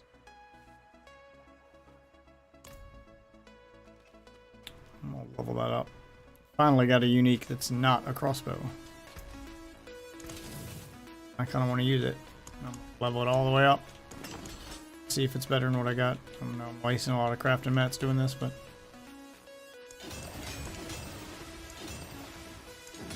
fuck it. See how good it gets. Still not as much armor as what I'm wearing, but...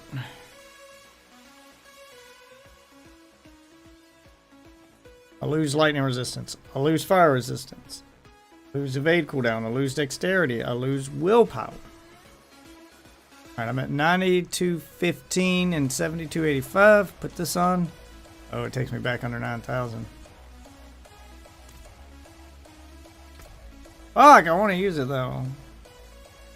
Because I leave behind a trail of frost that chills enemies, and I deal 9% increased damage to chilled enemies. Means I'm constantly doing more damage to the ones I'm... lose a lot of dexterity. I don't think I can change stats on a unique.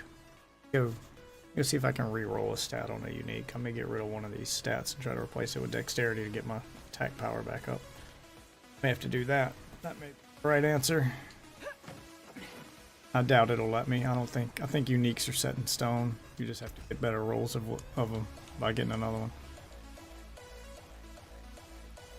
Yep, they're set in stone. I can't.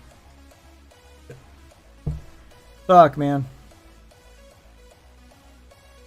I would have got the crowd control duration replaced with dexterity.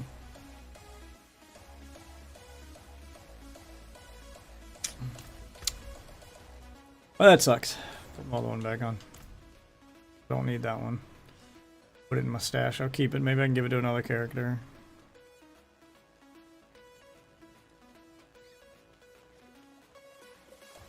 When can I get my next potion?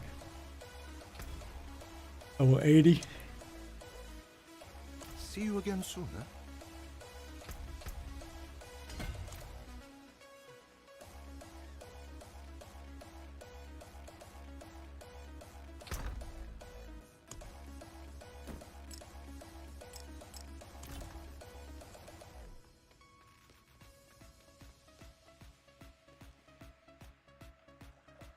Gonna make another guess with the mouse pad. It's not a sex thing or a waifu thing. I don't know. Is it a Joe Biden mouse pad? The Joe Biden mouse pad?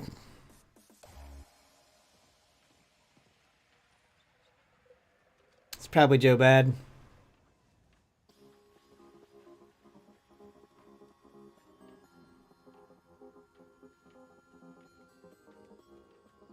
I would guess it has to do with the fighting game. I just don't know which one.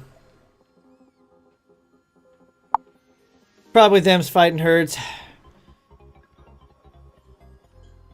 You're on your way to becoming a full-fledged brony. Oh, or did you do like a... Has Icy corrupted you? Is it a furry mouse pad? It's a furry mouse pad, isn't it?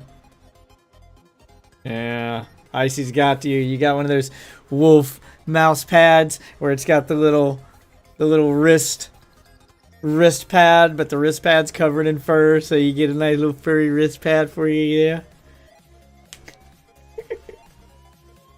Yeah, you going full furry. What's up, Mark? Waffle's going full furry. I knew you and Icy were BFF. No, I know what it is. Of course I know what it is. It's the only thing you're gonna buy that, you know, somebody can get you to buy a mouse pad over, or get you to buy most products over. They just, you know, just put a pot leaf on it. Mouse pad 420, yo. Oh, you're a robosexual? You're into robots, not furries?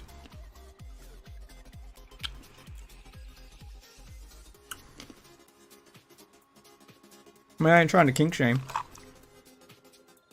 Some of those robots look pretty convincing nowadays. You seen the crazy shit coming out of Japan?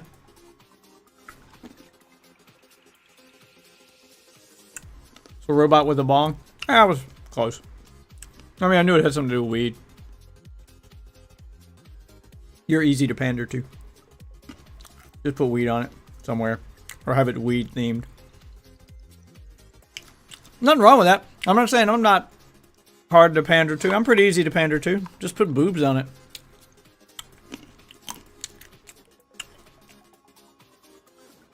I like my boobs. I'm a boob guy. Put boobs on it, I'm probably gonna buy it.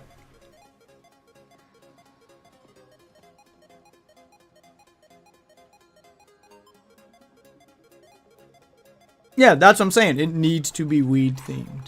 Like, the theme is what matters. I'm not saying you're like dumbass brain dead dude, where's my car level pothead, where you can literally just put a pot leaf on anything and be like, dude, like, you're not that bad.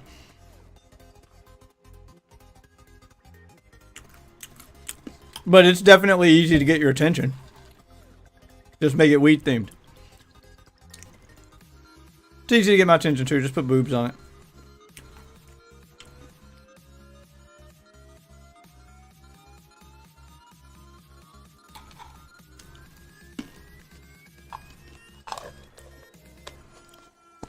You've considered buying a Lazy Susan? I don't even want to know what that is. I mean, I know what a Lazy Susan is. So I can imagine what a Lazy Susan is, but... Dear God. I mean, don't get me wrong. I'm not that bad. I mean, I like my boobs, and I'm pretty easy to distract with... You know, sex sells, and I'm pretty easy to distract with it. Especially you throw some ethnic boobies on there. But I'm not going out and buy, like buying a fucking Beyonce body pillow. Like, I'm just... Like, it's not that easy to pander to me. There's a limit.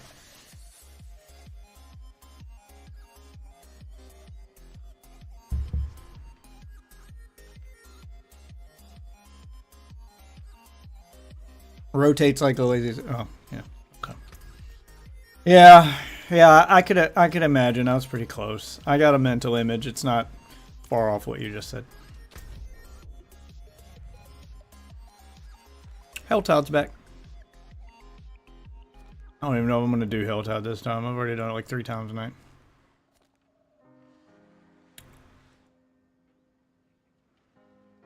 I need to know where the mystery box is before I do Helltide. I bet it's... You know what? Bet it's right there. Maybe it's right there. Let's try. The tray is the third most important part. Although I won't lie, if I was rich and I could afford it, I probably would buy one of those Japanese robot girlfriends. They look pretty dope.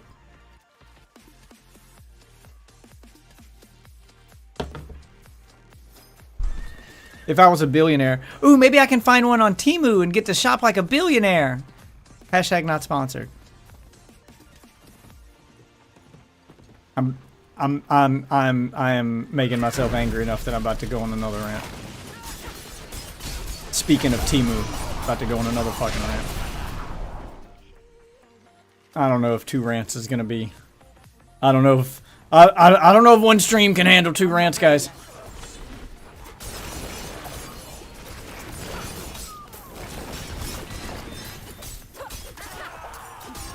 Because just mentioning Temu or Street Fighter Duel or Raid Shadow Legends or one of those apps is making me want to go go on a fucking rant. Let me do this. Let me do this Helltide. Because I got a story time. I got a story for you that has to do with Temu and Street Fighter Duel and Raid Shadow Legends and all those apps like that. That has me really fucking angry and makes me want to go on a rant because I'm about to lose my shit. Like, it had a real world effect on me in a very negative way. And it's not the way you think, I can promise you that. It's probably worse than the way you think. It's not like I got addicted to Street Fighter Duel or one of those apps. I don't use them. But they still, even though I don't use them, they still manage to have an effect on me. They still manage to affect my real life, and that's the part that makes me angry. Is that I don't use them. And they're fucking ruining my life even though I don't use them.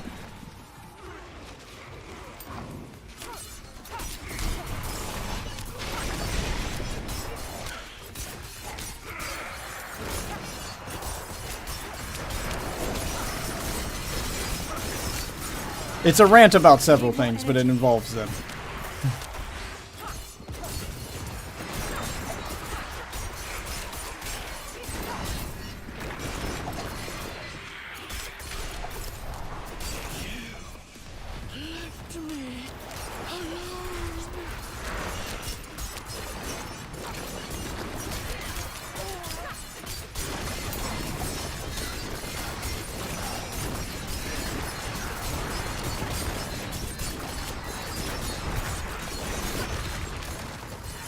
I need more energy.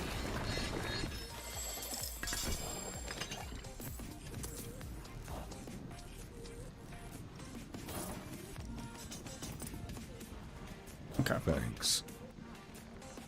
Ah, you're welcome, buddy. Please don't tell me that you bought something off TV. Oh, no, I didn't. I realized it was a scam. Oh, it's an obvious scam. No, it had, like I said, I've never even used the apps. Where I'm tired of online advertising. This shit needs more regulation. Yes, a lot of it needs more regulation. And I'm hoping that the crypto market is bringing a lot of that in. Because it's making a lot of scams easier for boomers to recognize. Between, you know, advertisements for NFTs and all these scams actually getting so popular that boomers notice, it may actually, the laws may actually change in ways that affect these apps and crazy fucking scams that are crazy obvious. You know, with your fucking Temus and established titles and all this stuff that's basically just falsely, blatantly misleading advertised. It's not false advertisement, like they walk the line. They walk right up to the edge of being illegal without crossing it.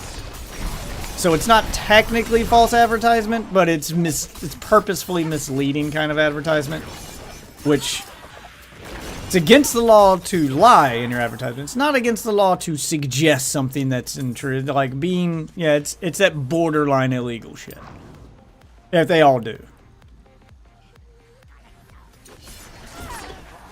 And they only get away with it because the laws haven't been updated in fucking forever. So they're just exploiting loopholes, really.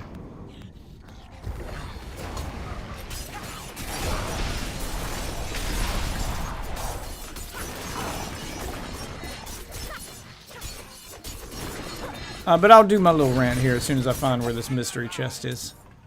Because I do have a little story involving those apps that has me very, very angry and affected my real life in a negative way.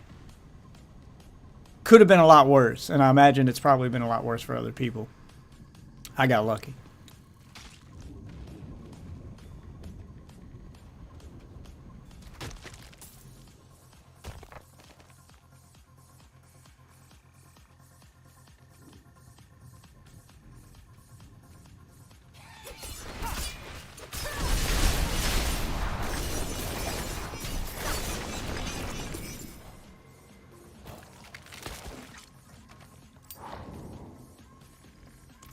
Sorry.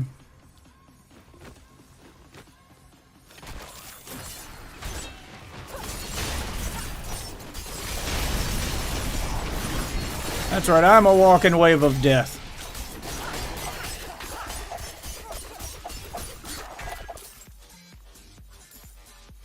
Okay, so the chest wasn't down here like I thought it was. Okay. I gotta find this mystery chest. It's the only one worth opening at my level. Never get anything good out of the other stuff.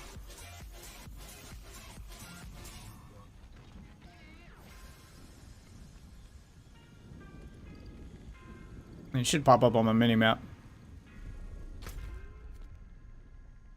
Not on the big map like this, though. It pops up on the mini-map.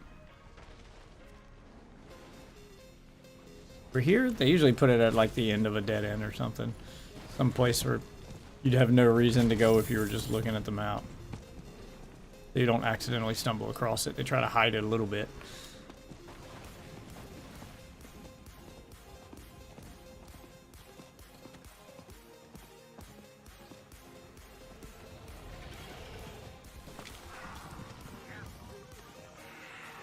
Rings. Woo!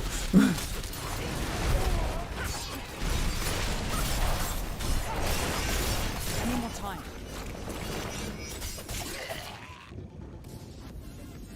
Nope. Yep.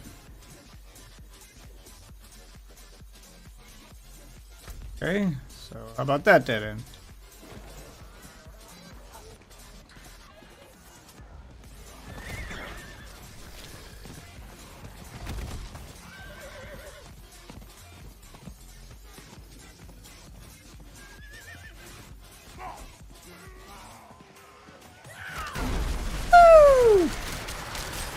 Make it rain.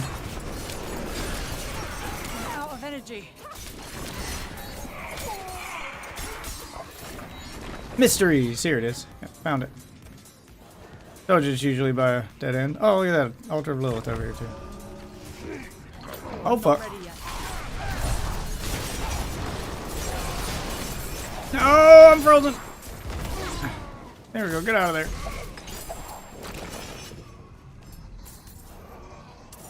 Alright, I found what I'm looking for, so now I can go on my little rant here. Search all these dead bodies.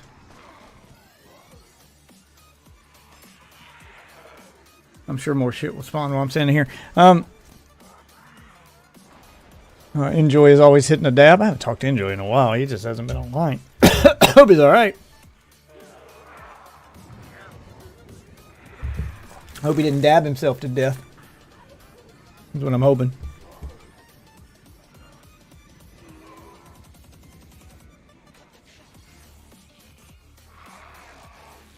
Apparently they make dab mounts out of a similar material as mouse pads. Okay, just on that grind. Yeah, I figured as much. So, as far as my problem with these apps, it's more to do with cell phone companies and the apps, I guess, the two things hand in hand. So I, like many people, use my cell phone for an alarm. To wake myself up to go to work, to, you know, set reminders, to do all that stuff. Because why buy an alarm clock when I sleep with my phone on the charger next to my head? And it reminds me to put my phone on the charger every night. So, I have a new phone. Finally upgraded from my Note 8, which I still have sitting over here. But my Note 8 stopped getting updates a long time ago. And the Note 8 is an old phone. This is a Galaxy S20. To show you how long it's been since I've had a new phone. Like, I've had the Note 8 when the Note 8 was new. And that was the last time I had a new phone.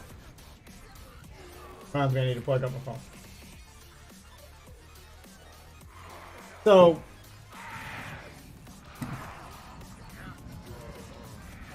So I remember on my Note 8, I just straight up skipped updates. I only updated when, you know, there was a feature on the update I wanted. If the update didn't add something particularly substantial and the phone was running fine and I didn't need to have it, I would skip the update. Because apparently that's a thing you can't do anymore. It would give me the notification about the update on my phone and I'd hit, you know, it would say install now or skip this update. And I'd go, oh, skip this version. And then it wouldn't remind me again. Well, on my S20, it has been giving me that pop-up every day for like a week now. And this is the first like update I've gotten on my phone since I upgraded. And I would hit postpone update, but there's no option to skip it now. So I'll just postpone it forever because I don't want this update. My phone's running great. And finally, I looked at what the update added, and it just said security improvements, which usually means they patched some way for, it's usually not to secure you. Security improvements is to secure them. So that's usually some way to stop someone from rooting their phone or jailbreaking their phone, and I'm like, I don't give a shit about that. Well, anyway, yesterday, my phone decides to automatically install this update, even though I told it not to. I kept postponing it until 2 a.m., which it should have installed at 2 a.m. automatically if that's what it was going to do. But it didn't. It installed this update, which took roughly 10 to 15 minutes to install. It took a while to install, and I know this because it started installing itself 2 minutes before my alarm was supposed to go off to wake me up for work. So I am now late for work, and I just happened to naturally wake up on my own 10 minutes late for work, which means my phone's, and it was still doing the update when I woke up. So it's been doing that update for at least 10 minutes, if not 15. Okay. I walked to work because I live next door to work. I walked to work, and shortly after I get to work, so it's about a 5-minute walk. Shortly after I get to walk, another 5 minutes passes while it's doing that update. It finishes the update about time I get to work. So I sit down in my office, and I have a look at the phone. Let's see this security update. This update that was so important that I could not skip it, and that it must be adding new features. It must be doing something substantial if it took damn near 20 minutes to install. Like, this must be a pretty hefty update. I gotta see this. So I open my phone, and I don't notice any real difference in the phone's functionality, other than it's moving slower. Like, my phone's moving slower, but it's not getting any better signal. I don't see any pop-ups about new features. Like, nothing's working differently or feels like it's working any better. In fact, it feels worse. What I did notice is that as I'm scrolling through my app drawer now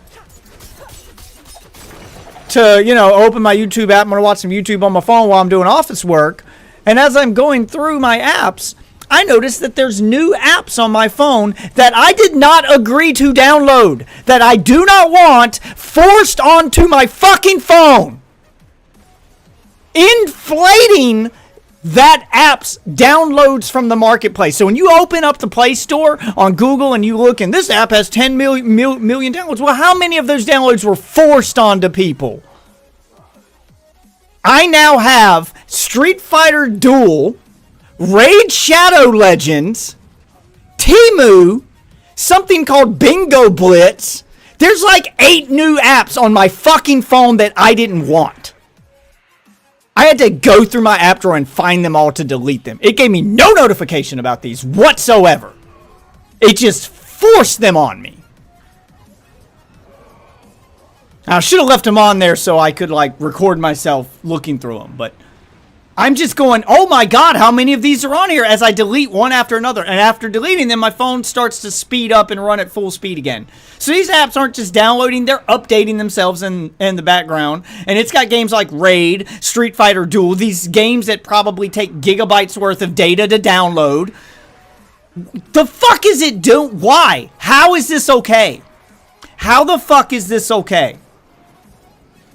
Yes, in a system update, a Samsung required operating system update, an Android update. Well, not Android, because it's Samsung's version of Android, because they use their own version. They don't use the Google version. But yes, I had about 6 new apps. I remember Bingo Blitz. I remember MOO. I remember Raid Shadow Legends. I remember Street Fighter Duel, Candy Crush, and one other. There were a few games and then a few just apps.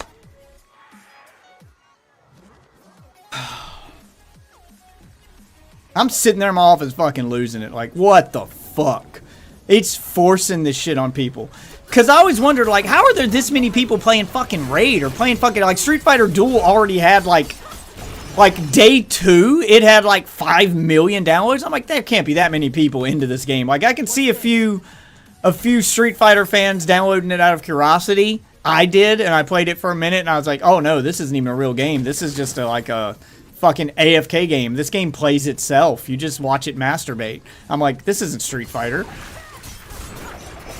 And now I see how it got those 5 million fucking downloads. People aren't actually going to download it.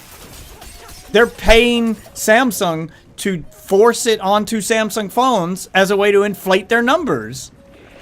So that they can spout about, we have 10 million downloads. And it's like, no, you don't. No, you don't have 10 million downloads. You've got millions of forced downloads where you forced it onto people's phones in an update. And I'm wondering, like, did my phone even really need an update? Or was this just all a marketing thing? Like, did Samsung actually add any security improvements? Or was this all just marketing? Marketing that made me late for work. Because you didn't let me skip it, and you forced it on me, and it happened to do it. My phone gave no shits about the fact that I have an alarm about to go off in 2 or 3 minutes. Doesn't matter. I'm going to update your phone 2 minutes before your alarm is supposed to go off. Fuck you. So I had a missed alarm when my phone came back on. If I didn't have a good internal clock from just having children wake me up all the time, then I'd overslept.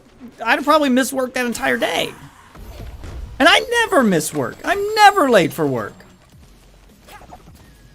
Like my bosses were legitimately trying to call me and blow up my phone. They thought they'd have to call the police. Like, are you dead? Is something wrong? I'm that level of don't miss work. That when I miss work or I'm late, it becomes a red flag that people think I might be injured.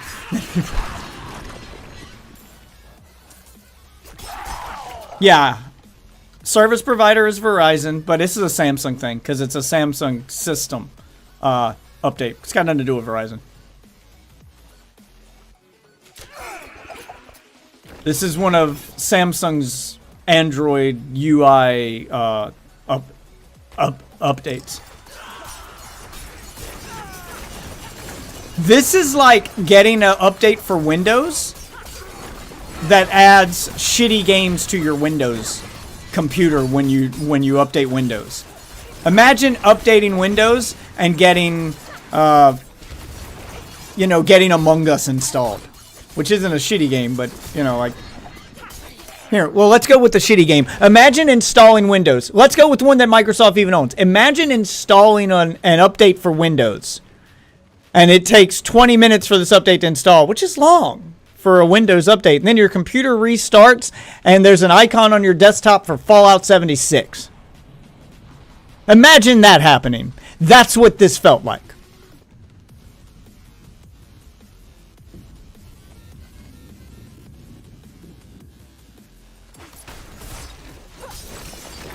I need more time. I'm low on Imagine Microsoft shoving Fallout 76 onto every Windows computer it can as a way to inflate Fallout 76's player base numbers. Imagine if they did that. Because that's what this was. This was the mobile equivalent of Microsoft doing that. Like, that's pretty much what Samsung did here.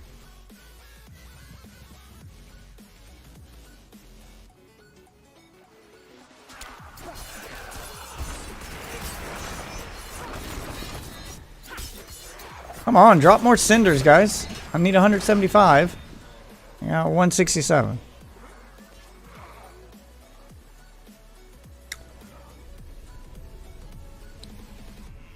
On advice, you have no right forcing the shit on my phone. Yeah, I don't think it's service provider stuff because Verizon doesn't supply those updates. Verizon does do updates, but they're a different kind of update. Like, they don't actually restart your phone. They change, like, whether or not, how much signal your phone gets. Like, their tower updates to your phone, and it'll say updating towers or whatever. That's the kind of updates that Verizon will do. Or they'll update the Verizon apps. Like, there's no way Verizon would have done this and thrown apps on my phone without throwing one of their apps on my phone I had already deleted. Like, they would have taken that opportunity to put one of their own apps back on my phone. Because I deleted all the Verizon apps the day I got my phone. They would have used this update as an excuse to put those back on my phone and try to force me to use them. Like, they'd have put their own shit on there. But there's no Verizon stuff on my phone still. Like, I don't think it's had anything to do with Verizon. This is 100% Samsung marketing thing, because Samsung also has its own app store. So it probably got them from there. Like, there's a Galaxy Game Hub that comes on all Samsung Galaxy phones. And it's another one of those things I immediately delete as soon as I get my phone. I delete all that bloatware that they install on the phone. All that fucking shovelware. But yeah, Samsung has their own Galaxy App Store so that they can try to sell you apps without going through Google Play and not give Google a cut of apps downloaded on their phones. It's a shitty game hub is what they call it, where it just tries to advertise games to you. And that's exactly what this was. It was mostly games that got added to my phone. It was advertising games. There were a few apps, like MOO, a few of those scam apps, but it was mostly games. The memeable games we all know that do this crazy marketing bullshit. Like your Raid Shadow Legends or your Candy Crushes. Whatever the fuck Bingo Blitz is. Best Fiends or whatever, I don't know. It's that type shit.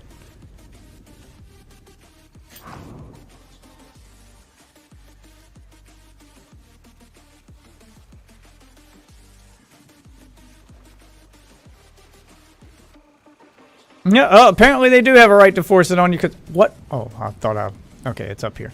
Well, apparently they do have a right to force it on you, because they must have been doing this for a while. Like I said, I haven't had an update from my phone in forever, because I've been running a Galaxy Note 8 since the Note 8 launched, and it stopped receiving updates a long time ago. And I'm tempted to go back to my Note 8, because I don't think the S20 is that much faster than my Note 8. And if they're just going to keep doing this shit to it, then I'll just get rid of it.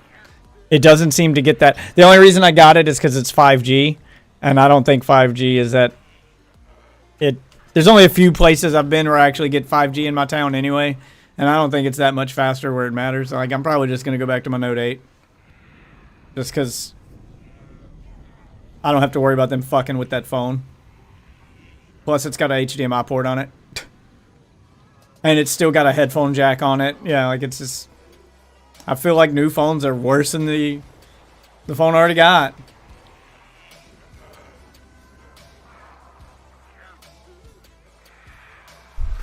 Yeah, no one's talking about it, but it makes me wonder, like, how long have they been doing this? Like, have they been doing it so long? Again, it's been so long since... It's been 10 years since I got a new phone, probably. I don't know. Google the release date of the Galaxy Note 8. I don't know. Let's find out. When did the Note 8 launch? Because I got it at launch, and that's the last time I got a new phone. Galaxy Note 8 launch date. Yeah, so it launched in 2017. September 2017. That's how long it's been since I got a new phone. And I don't remember this happening back then. So at some point between 2017 and now, they must have started doing this. And I'm wondering if there was a backlash to it at first and people just got used to it. Or if people just expect it now and they go, oh, you just delete them, it's no big deal. Like, I can already hear the arguments against it. People telling me I'm overreacting. Oh, it's no big deal. Yeah, but it made me late for work. Like, I'm even fine with the update being forced and it, you know, installing it automatically. But it has a postpone button, and I postpone it for 2 a.m. every day.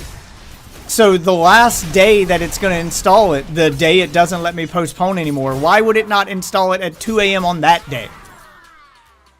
Like, it already knows what time I said is a safe time to install it. Why didn't it use that time? Why did it use fucking 6:40 a.m. or 6:38 a.m. right before my fucking alarm clock goes off?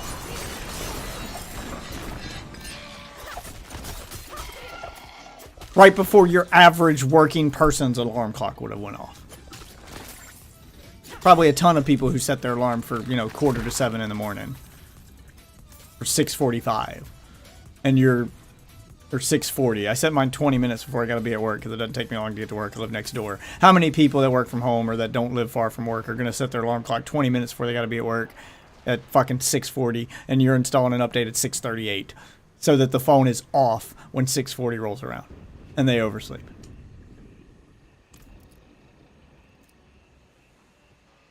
I'll be seeing you. Movement speed is temporarily increased.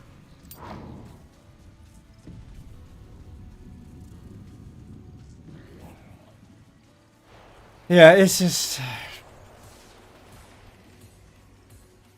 Like, this is one of those things I'm surprised, like, they haven't changed the law on yet if it's been happening. Because if it's happening to me, like, how do you... Like, how has this not happened? Because everybody uses smartphones. Like, this isn't some nerd thing that, like, politicians don't know about. Politicians use smartphones. Like, how have none of them opened up their phone and seen all this stuff on it that they didn't agree to and been like, oh no, this isn't okay? Like, how have none of them had this happen to them yet to the point that they want to make a law about it? Or do they get paid to just ignore it? I don't know. Maybe iPhone doesn't do it and everybody uses iPhone and I'm that asshole that uses Android. I don't know. I just can't figure out how you get away with this.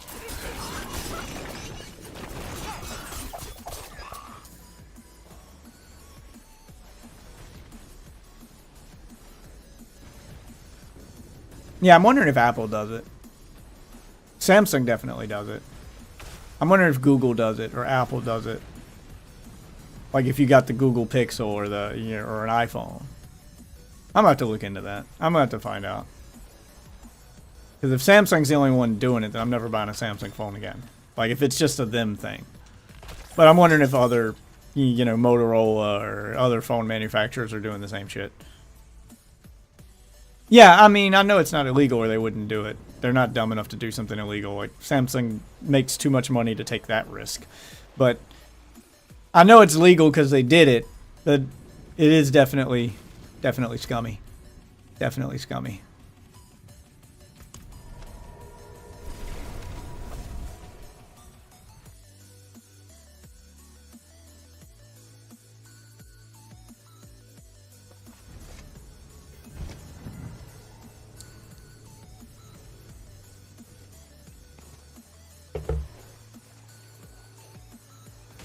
Just like it's not technically illegal to put loot boxes in a sports game and sell it to children, but it is scummy. Not illegal. Looking at you, FIFA, but they do it. You have a Motorola, and I have nothing but the OG bloat on my phone. I mean, the last Motorola I had, I don't remember them doing this, but again, that was before my Note 8. I liked Samsung's Note 8 so much and it lasted this long that I decided to upgrade and get their phones again. But if this is what they do now, I remember they didn't used to do this. Back when I bought my Note 8, this wasn't a thing. But if this is how things have evolved, I'm just going to go back to using my Note 8. I think I like that phone better than the S20 anyway. The S20 doesn't seem that much faster. And, it doesn't get any better service. I mean, I know it's technically 5G, but I haven't noticed that big a difference between my 4G LTE and 5G, honestly. So, it doesn't feel like much of an upgrade, to be honest with you. It's got a smaller screen. It doesn't come with the smart stylus like my Note 8 did. It doesn't have a headphone jack. It doesn't have an HDMI port. What else does my Note 8 have that this thing doesn't have? Yeah, like it seems like it has less features and costs more money.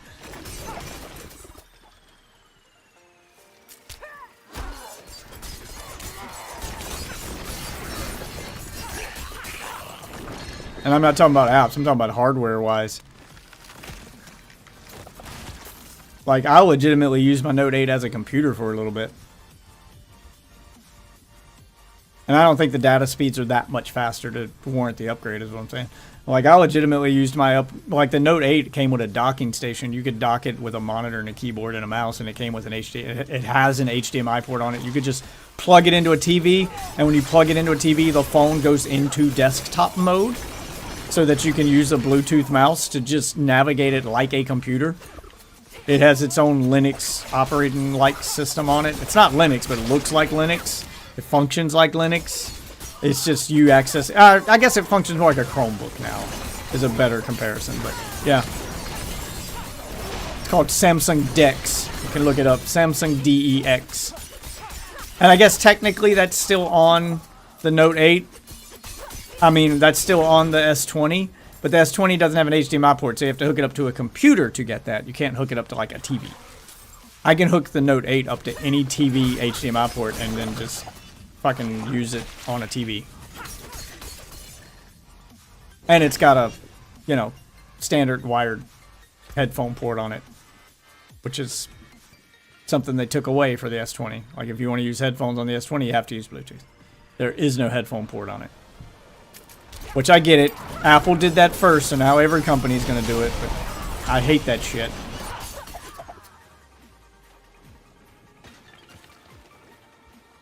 I keep a wired set of headphones in my Jeep in case I forget my Bluetooth headset or in case it dies. I'm not ready yet. Or if I'm going to be using my phone for Discord for an extended period of time, I don't want to have to stop using Discord and stop talking to my friends because my Bluetooth headset died and I've got no other way to hook up a headset to it. So I have to wait for this headset to charge. Yeah, I fucking hate that shit. I would want to plug in just a wired headset to my phone, plug my phone up to the charger, and then I can stay on Discord for hours with my friends and not have to worry about anything dying. If I was gonna, you know, be mobile and use Discord as a means of communication. Oh, you understand it. You understand it the same way I understand it. It's money. Because guess what? Samsung and Apple both make extremely expensive premium earbuds that you can buy that are 100% compatible with their phone and their smartwatches. It's to sell you shit. To force you to buy something.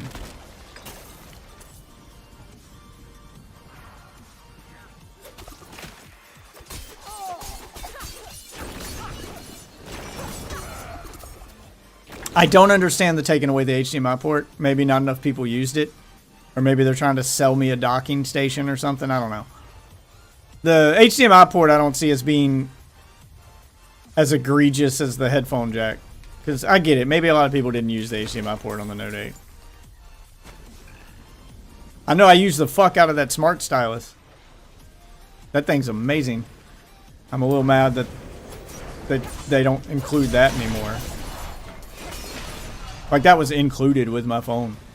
Not just, and when I say included with my phone, here's my Note 8. When I say included with my phone, I mean, there's the bottom of the phone. If I press right here, let me pull back my falling apart case because it's 10 years old. If I press right here, the stylus pops out of the phone. And the phone automatically detects that it's been pulled out and everything. And it just snaps right into the phone. It's built into the fucking phone. I love this Note 8. Like, I don't even have to touch the screen with the stylus for it to know where the stylus is. It's a smart stylus. Like, when I hover the stylus over top of the screen, a dot appears on the screen to show me where the stylus is pointing, and the stylus has a button on it. So I can use it without actually even touching my phone with it. So I don't even have to mess up my screen to use the stylus. Like, it was one of their best features. It's what made me pick this phone over, like, a Motorola.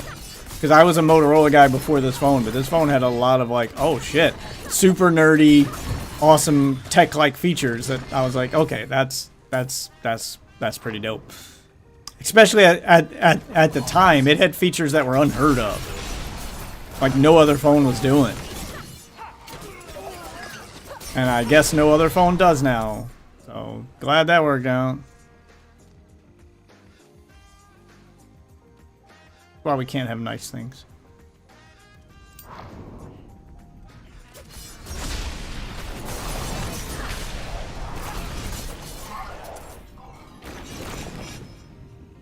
I need more time.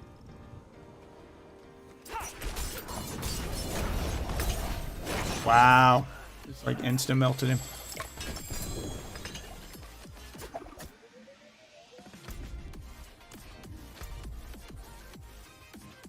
Protection, protection.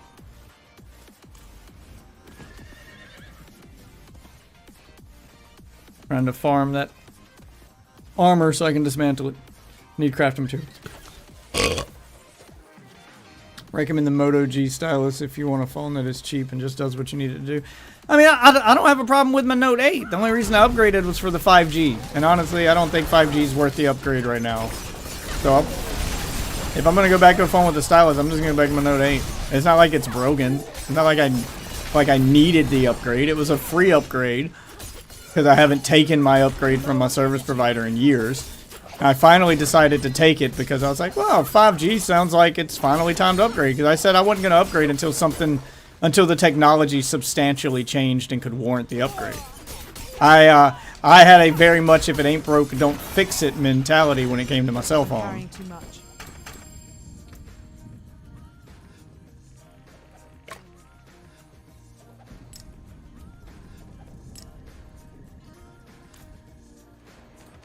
I can't carry anymore.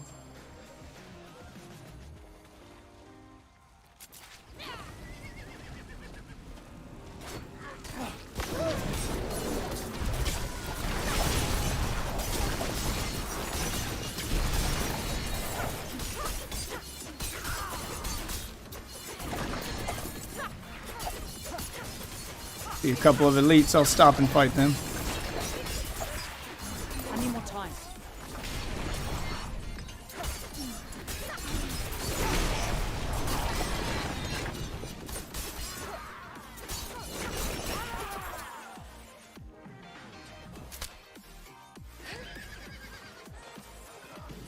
I'm not ready yet.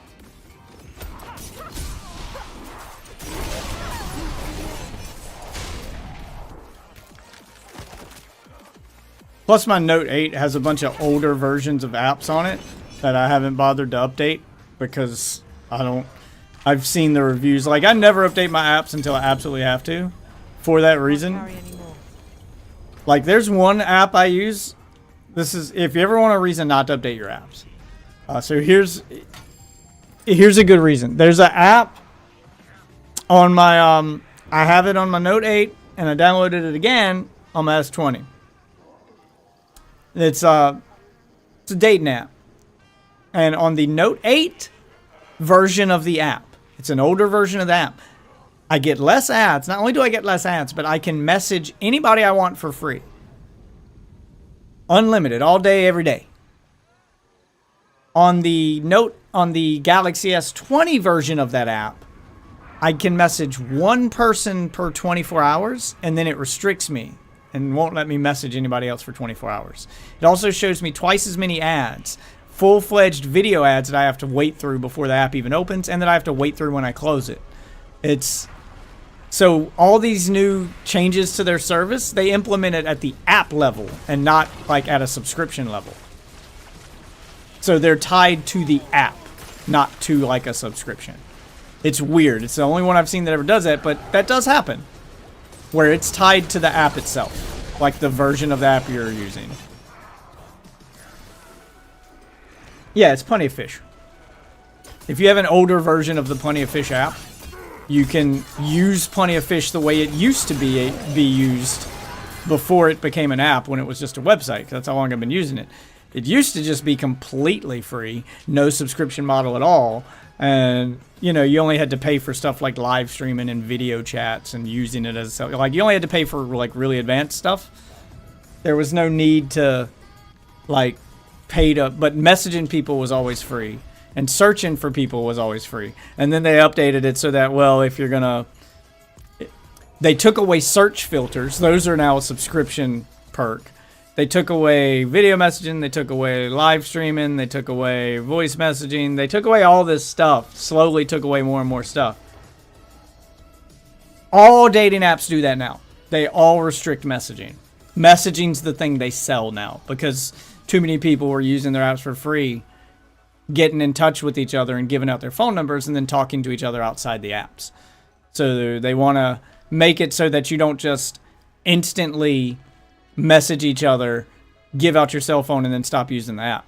Or if you're going to do that, you have to pay them a monthly subscription fee in order to do that now. Yeah, all of them do that. All of them do that. Literally all of them. And most of them have insane pricing. Insane pricing. I'm going to just join a Facebook dating group at that point. Because no one uses those. Like, if you want to use something like, you know, like Tinder, which I've been banned from. So if you want to use something like Tinder or Bumble or, you know, Plenty of Fish or one of these dating apps, you got to pay a monthly subscription. Like, you can swipe and match with people all day long. But once you matched with them and you want to message them, then it's when it costs money. So you got two people who've matched with each other. They know they like each other, but each one is waiting for the other one to pay to start the conversation. One of the two people has to pay to initiate contact. And I don't know why people keep using it. Tell me, what would you expect to pay for something like that? Answer me that. What do you think a dating app cost? What would you think, you know, Bumble or Plenty of Fish or one of these dating apps where you match with a person, then you're going to message them? What would you think the monthly fee for that would be to get unlimited messaging, unlimited swipes because they limit the number of swipes you can get per day, you know, to just have unrestricted access to it? But if you were gonna pay a monthly subscription for an ad-free experience with unlimited, you know, access to the app and all its features, what do you think that would cost for just a dating app? Just ignore the fact that it should have ads, and let's just say what's a reasonable price tag? How much would you think the monthly fee for that would be?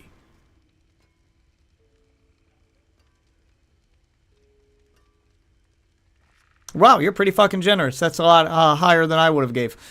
I mean, hell, that's more than a fucking Netflix subscription. You're way off. We were both way off.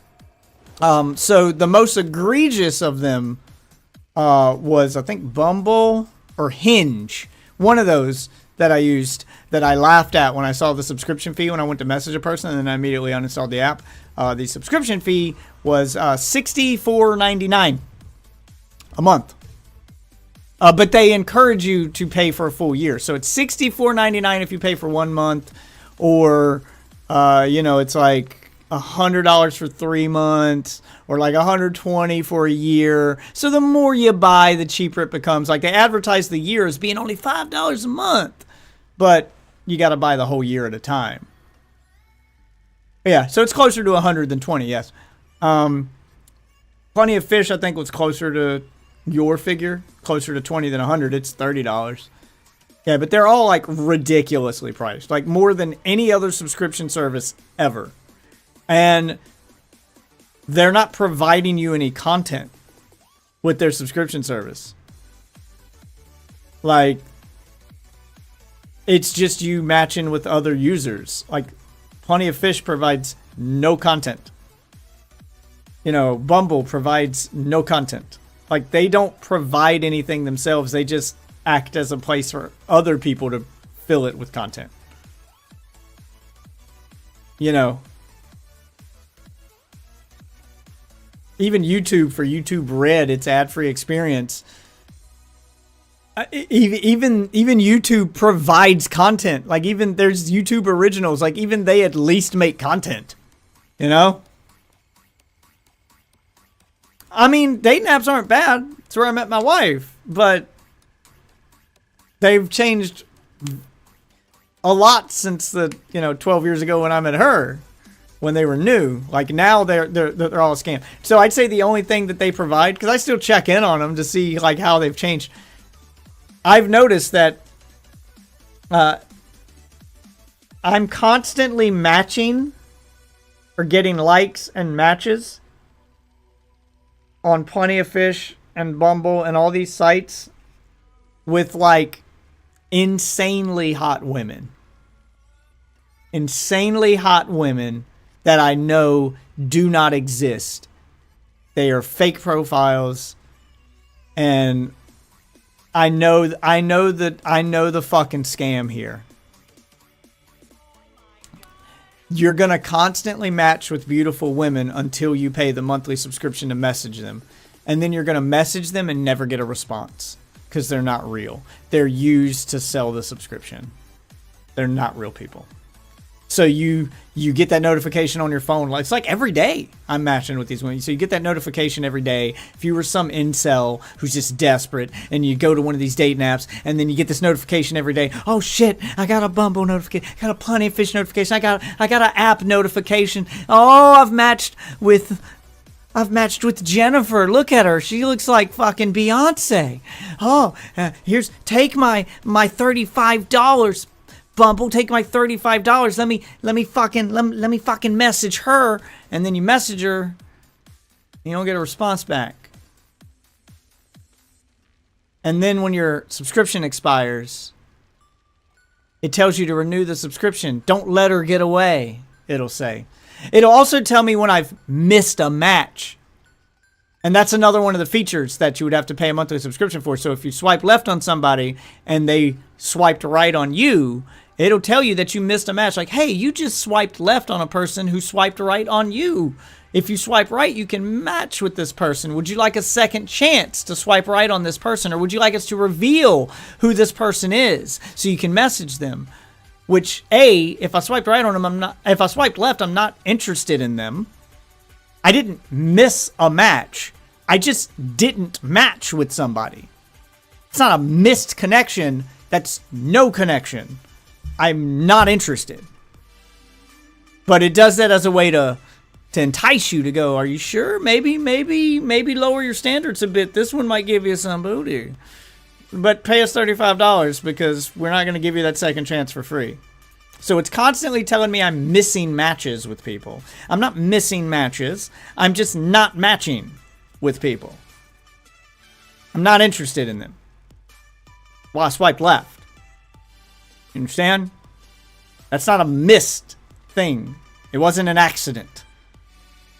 I just didn't like them. I wasn't attracted to them. So I didn't swipe right. You understand?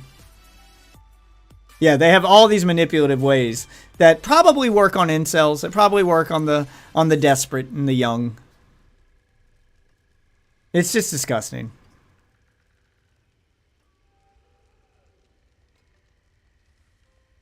I wish I could rant some corporations out of existence. I really do. But I can't. None of my ranting's gonna make a difference because the amount of stupid people with disposable income, the amount of morons who accept this shit and don't call them out on it and just do what they're told, the amount of sheeple outweigh me. So, it's mostly young people. They're too young to know any better. They think this is just how they all work. Well, that's not how they used to work, but you're not old enough to remember that. So, yeah, I'm outdated. The apps aren't outdated. I am. That's what happened. I outgrew them. I'm not their target audience anymore.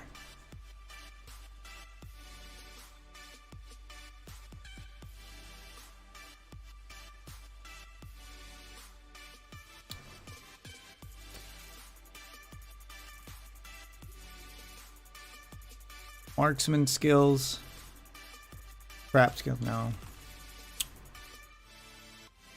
Life regeneration while not damaged. Close enemies. Resource generation I need.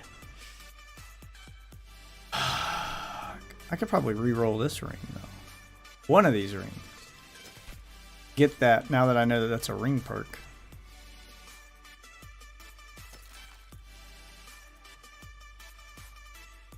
While you have the close quarters combat key passive, your dodge chances increased by 1% whenever you hit an enemy. Successfully dodging resets this bonus. Dark Shroud. Potion capacity now. Keep the one I got.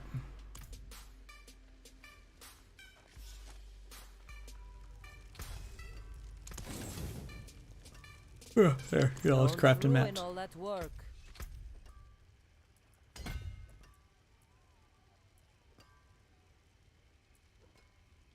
Take me to the next board.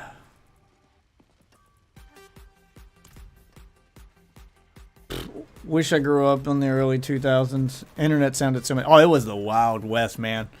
It was a wild time. The internet used to be so cool. Back in the days of You're the Man Now, dog. Goatsy reigned supreme. Oh, man. It was a good time. It's a good time.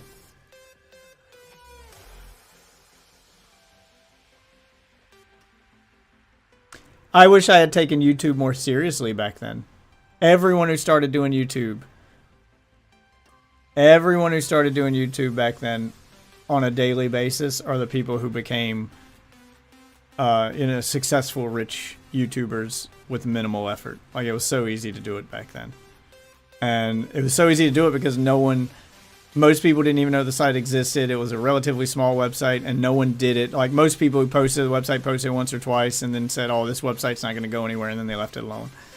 It was those people who stuck with it who became big names and ended up making a ton of money.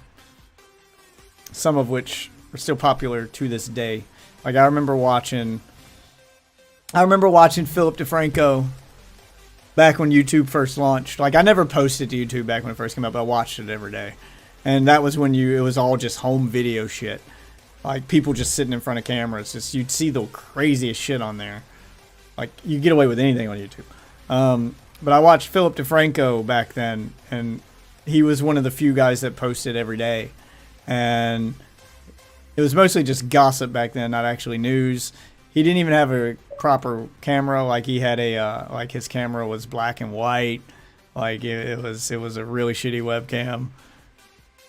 Dude's a fucking millionaire now, still doing his news show every day. So, yeah, I should have started posting. That's when I was a teenager. I should have started posting as a teenager like all those other guys did. Who knows where I'd ended up. I had no idea what I would have posted, but apparently just posting anything would have worked back then. Because you got people like, going to this stop streaming. You had people like Boogie2988 who never changed his content, which is why he's irrelevant now, but he made his money.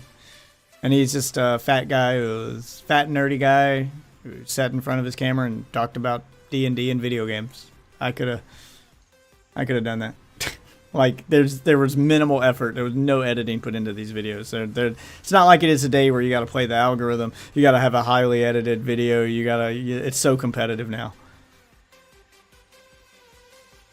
I think I would have become famous or something.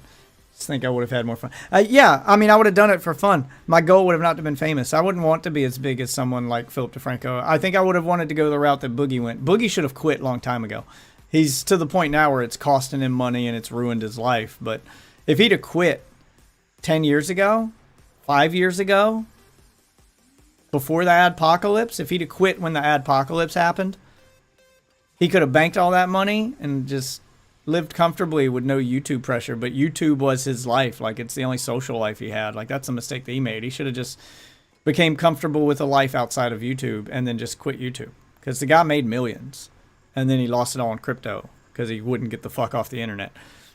Yeah, I think that's what I would have done. I would have done it as long as I was having fun and making money. I'd have just kept doing it every day. And the minute the apocalypse happened and I had to start acting a certain way on YouTube, had to start censoring shit, I had to start, being scared of what I'm posting. Like, the minute it stopped being fun, I'd stop doing it because at that point I would have made my money. And then I would have moved on with my life and used the money for other stuff and just bought a house and just been happy.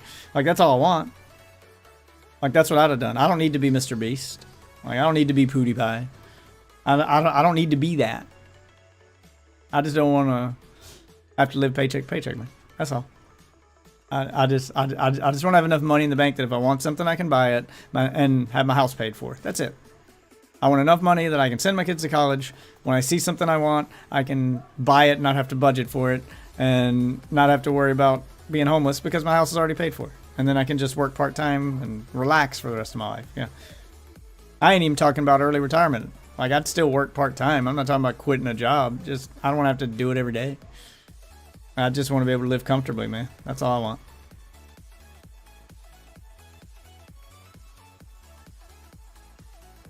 Yeah, no, I had a ton of ideas I should have done back then that would have been fun.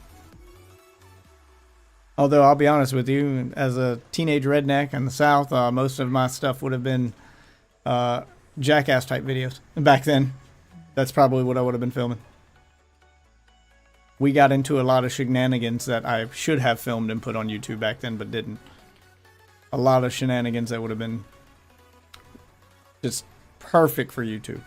But we didn't film any of them. We just did shit.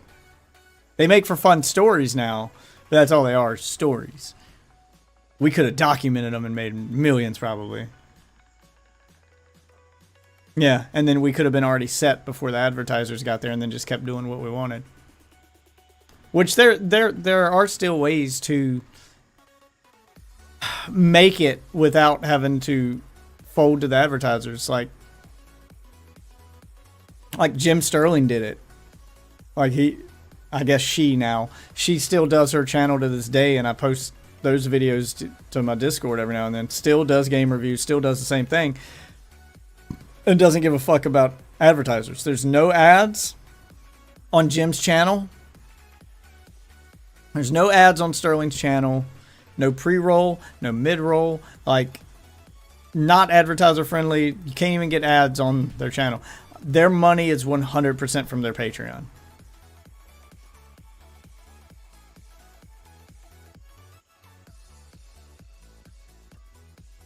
Yeah, it's just it's harder to get views about a story than it is about like watching the crazy thing happen.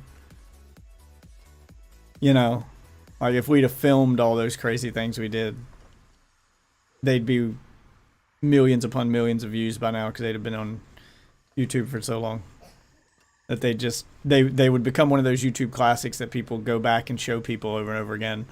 And years later, when they find a new friend or a new generation that hadn't seen it yet, it's one of those things you'd have to see, you know, one of those memeable things. Like, that's what it would have become.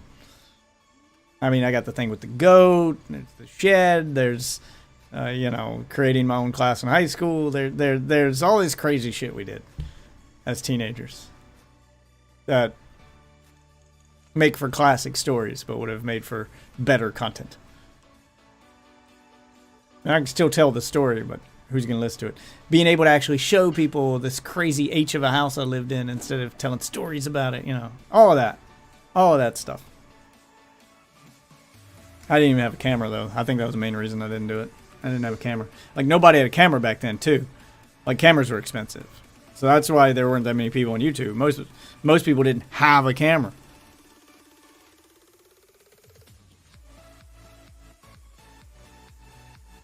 Like, we should have pulled our money together and bought a camera.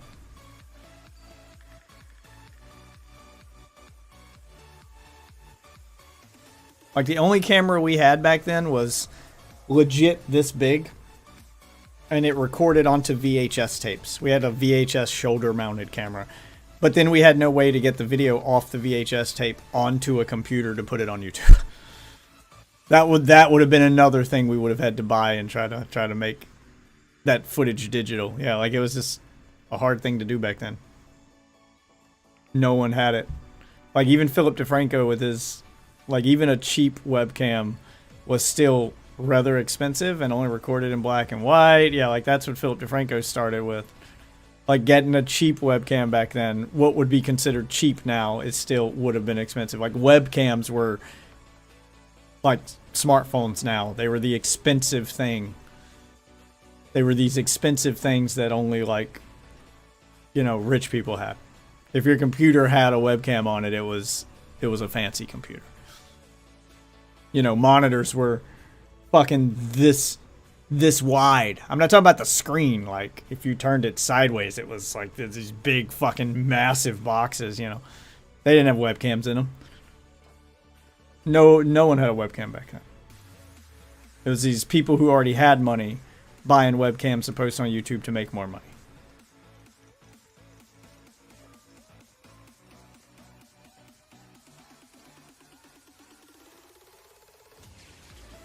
But yeah, if I could go back in time, that's one of the things I would do. If I go back in time, there's 2 things I'd do.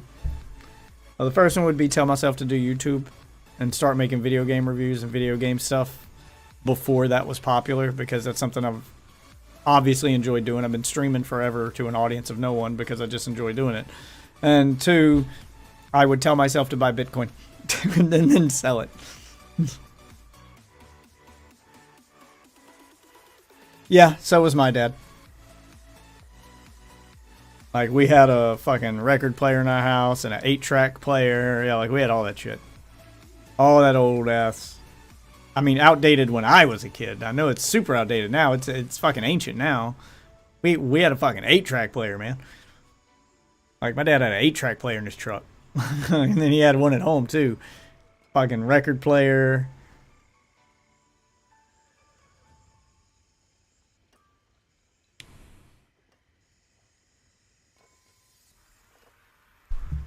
Alright. But I'm getting ready to go to bed. I'm getting tired.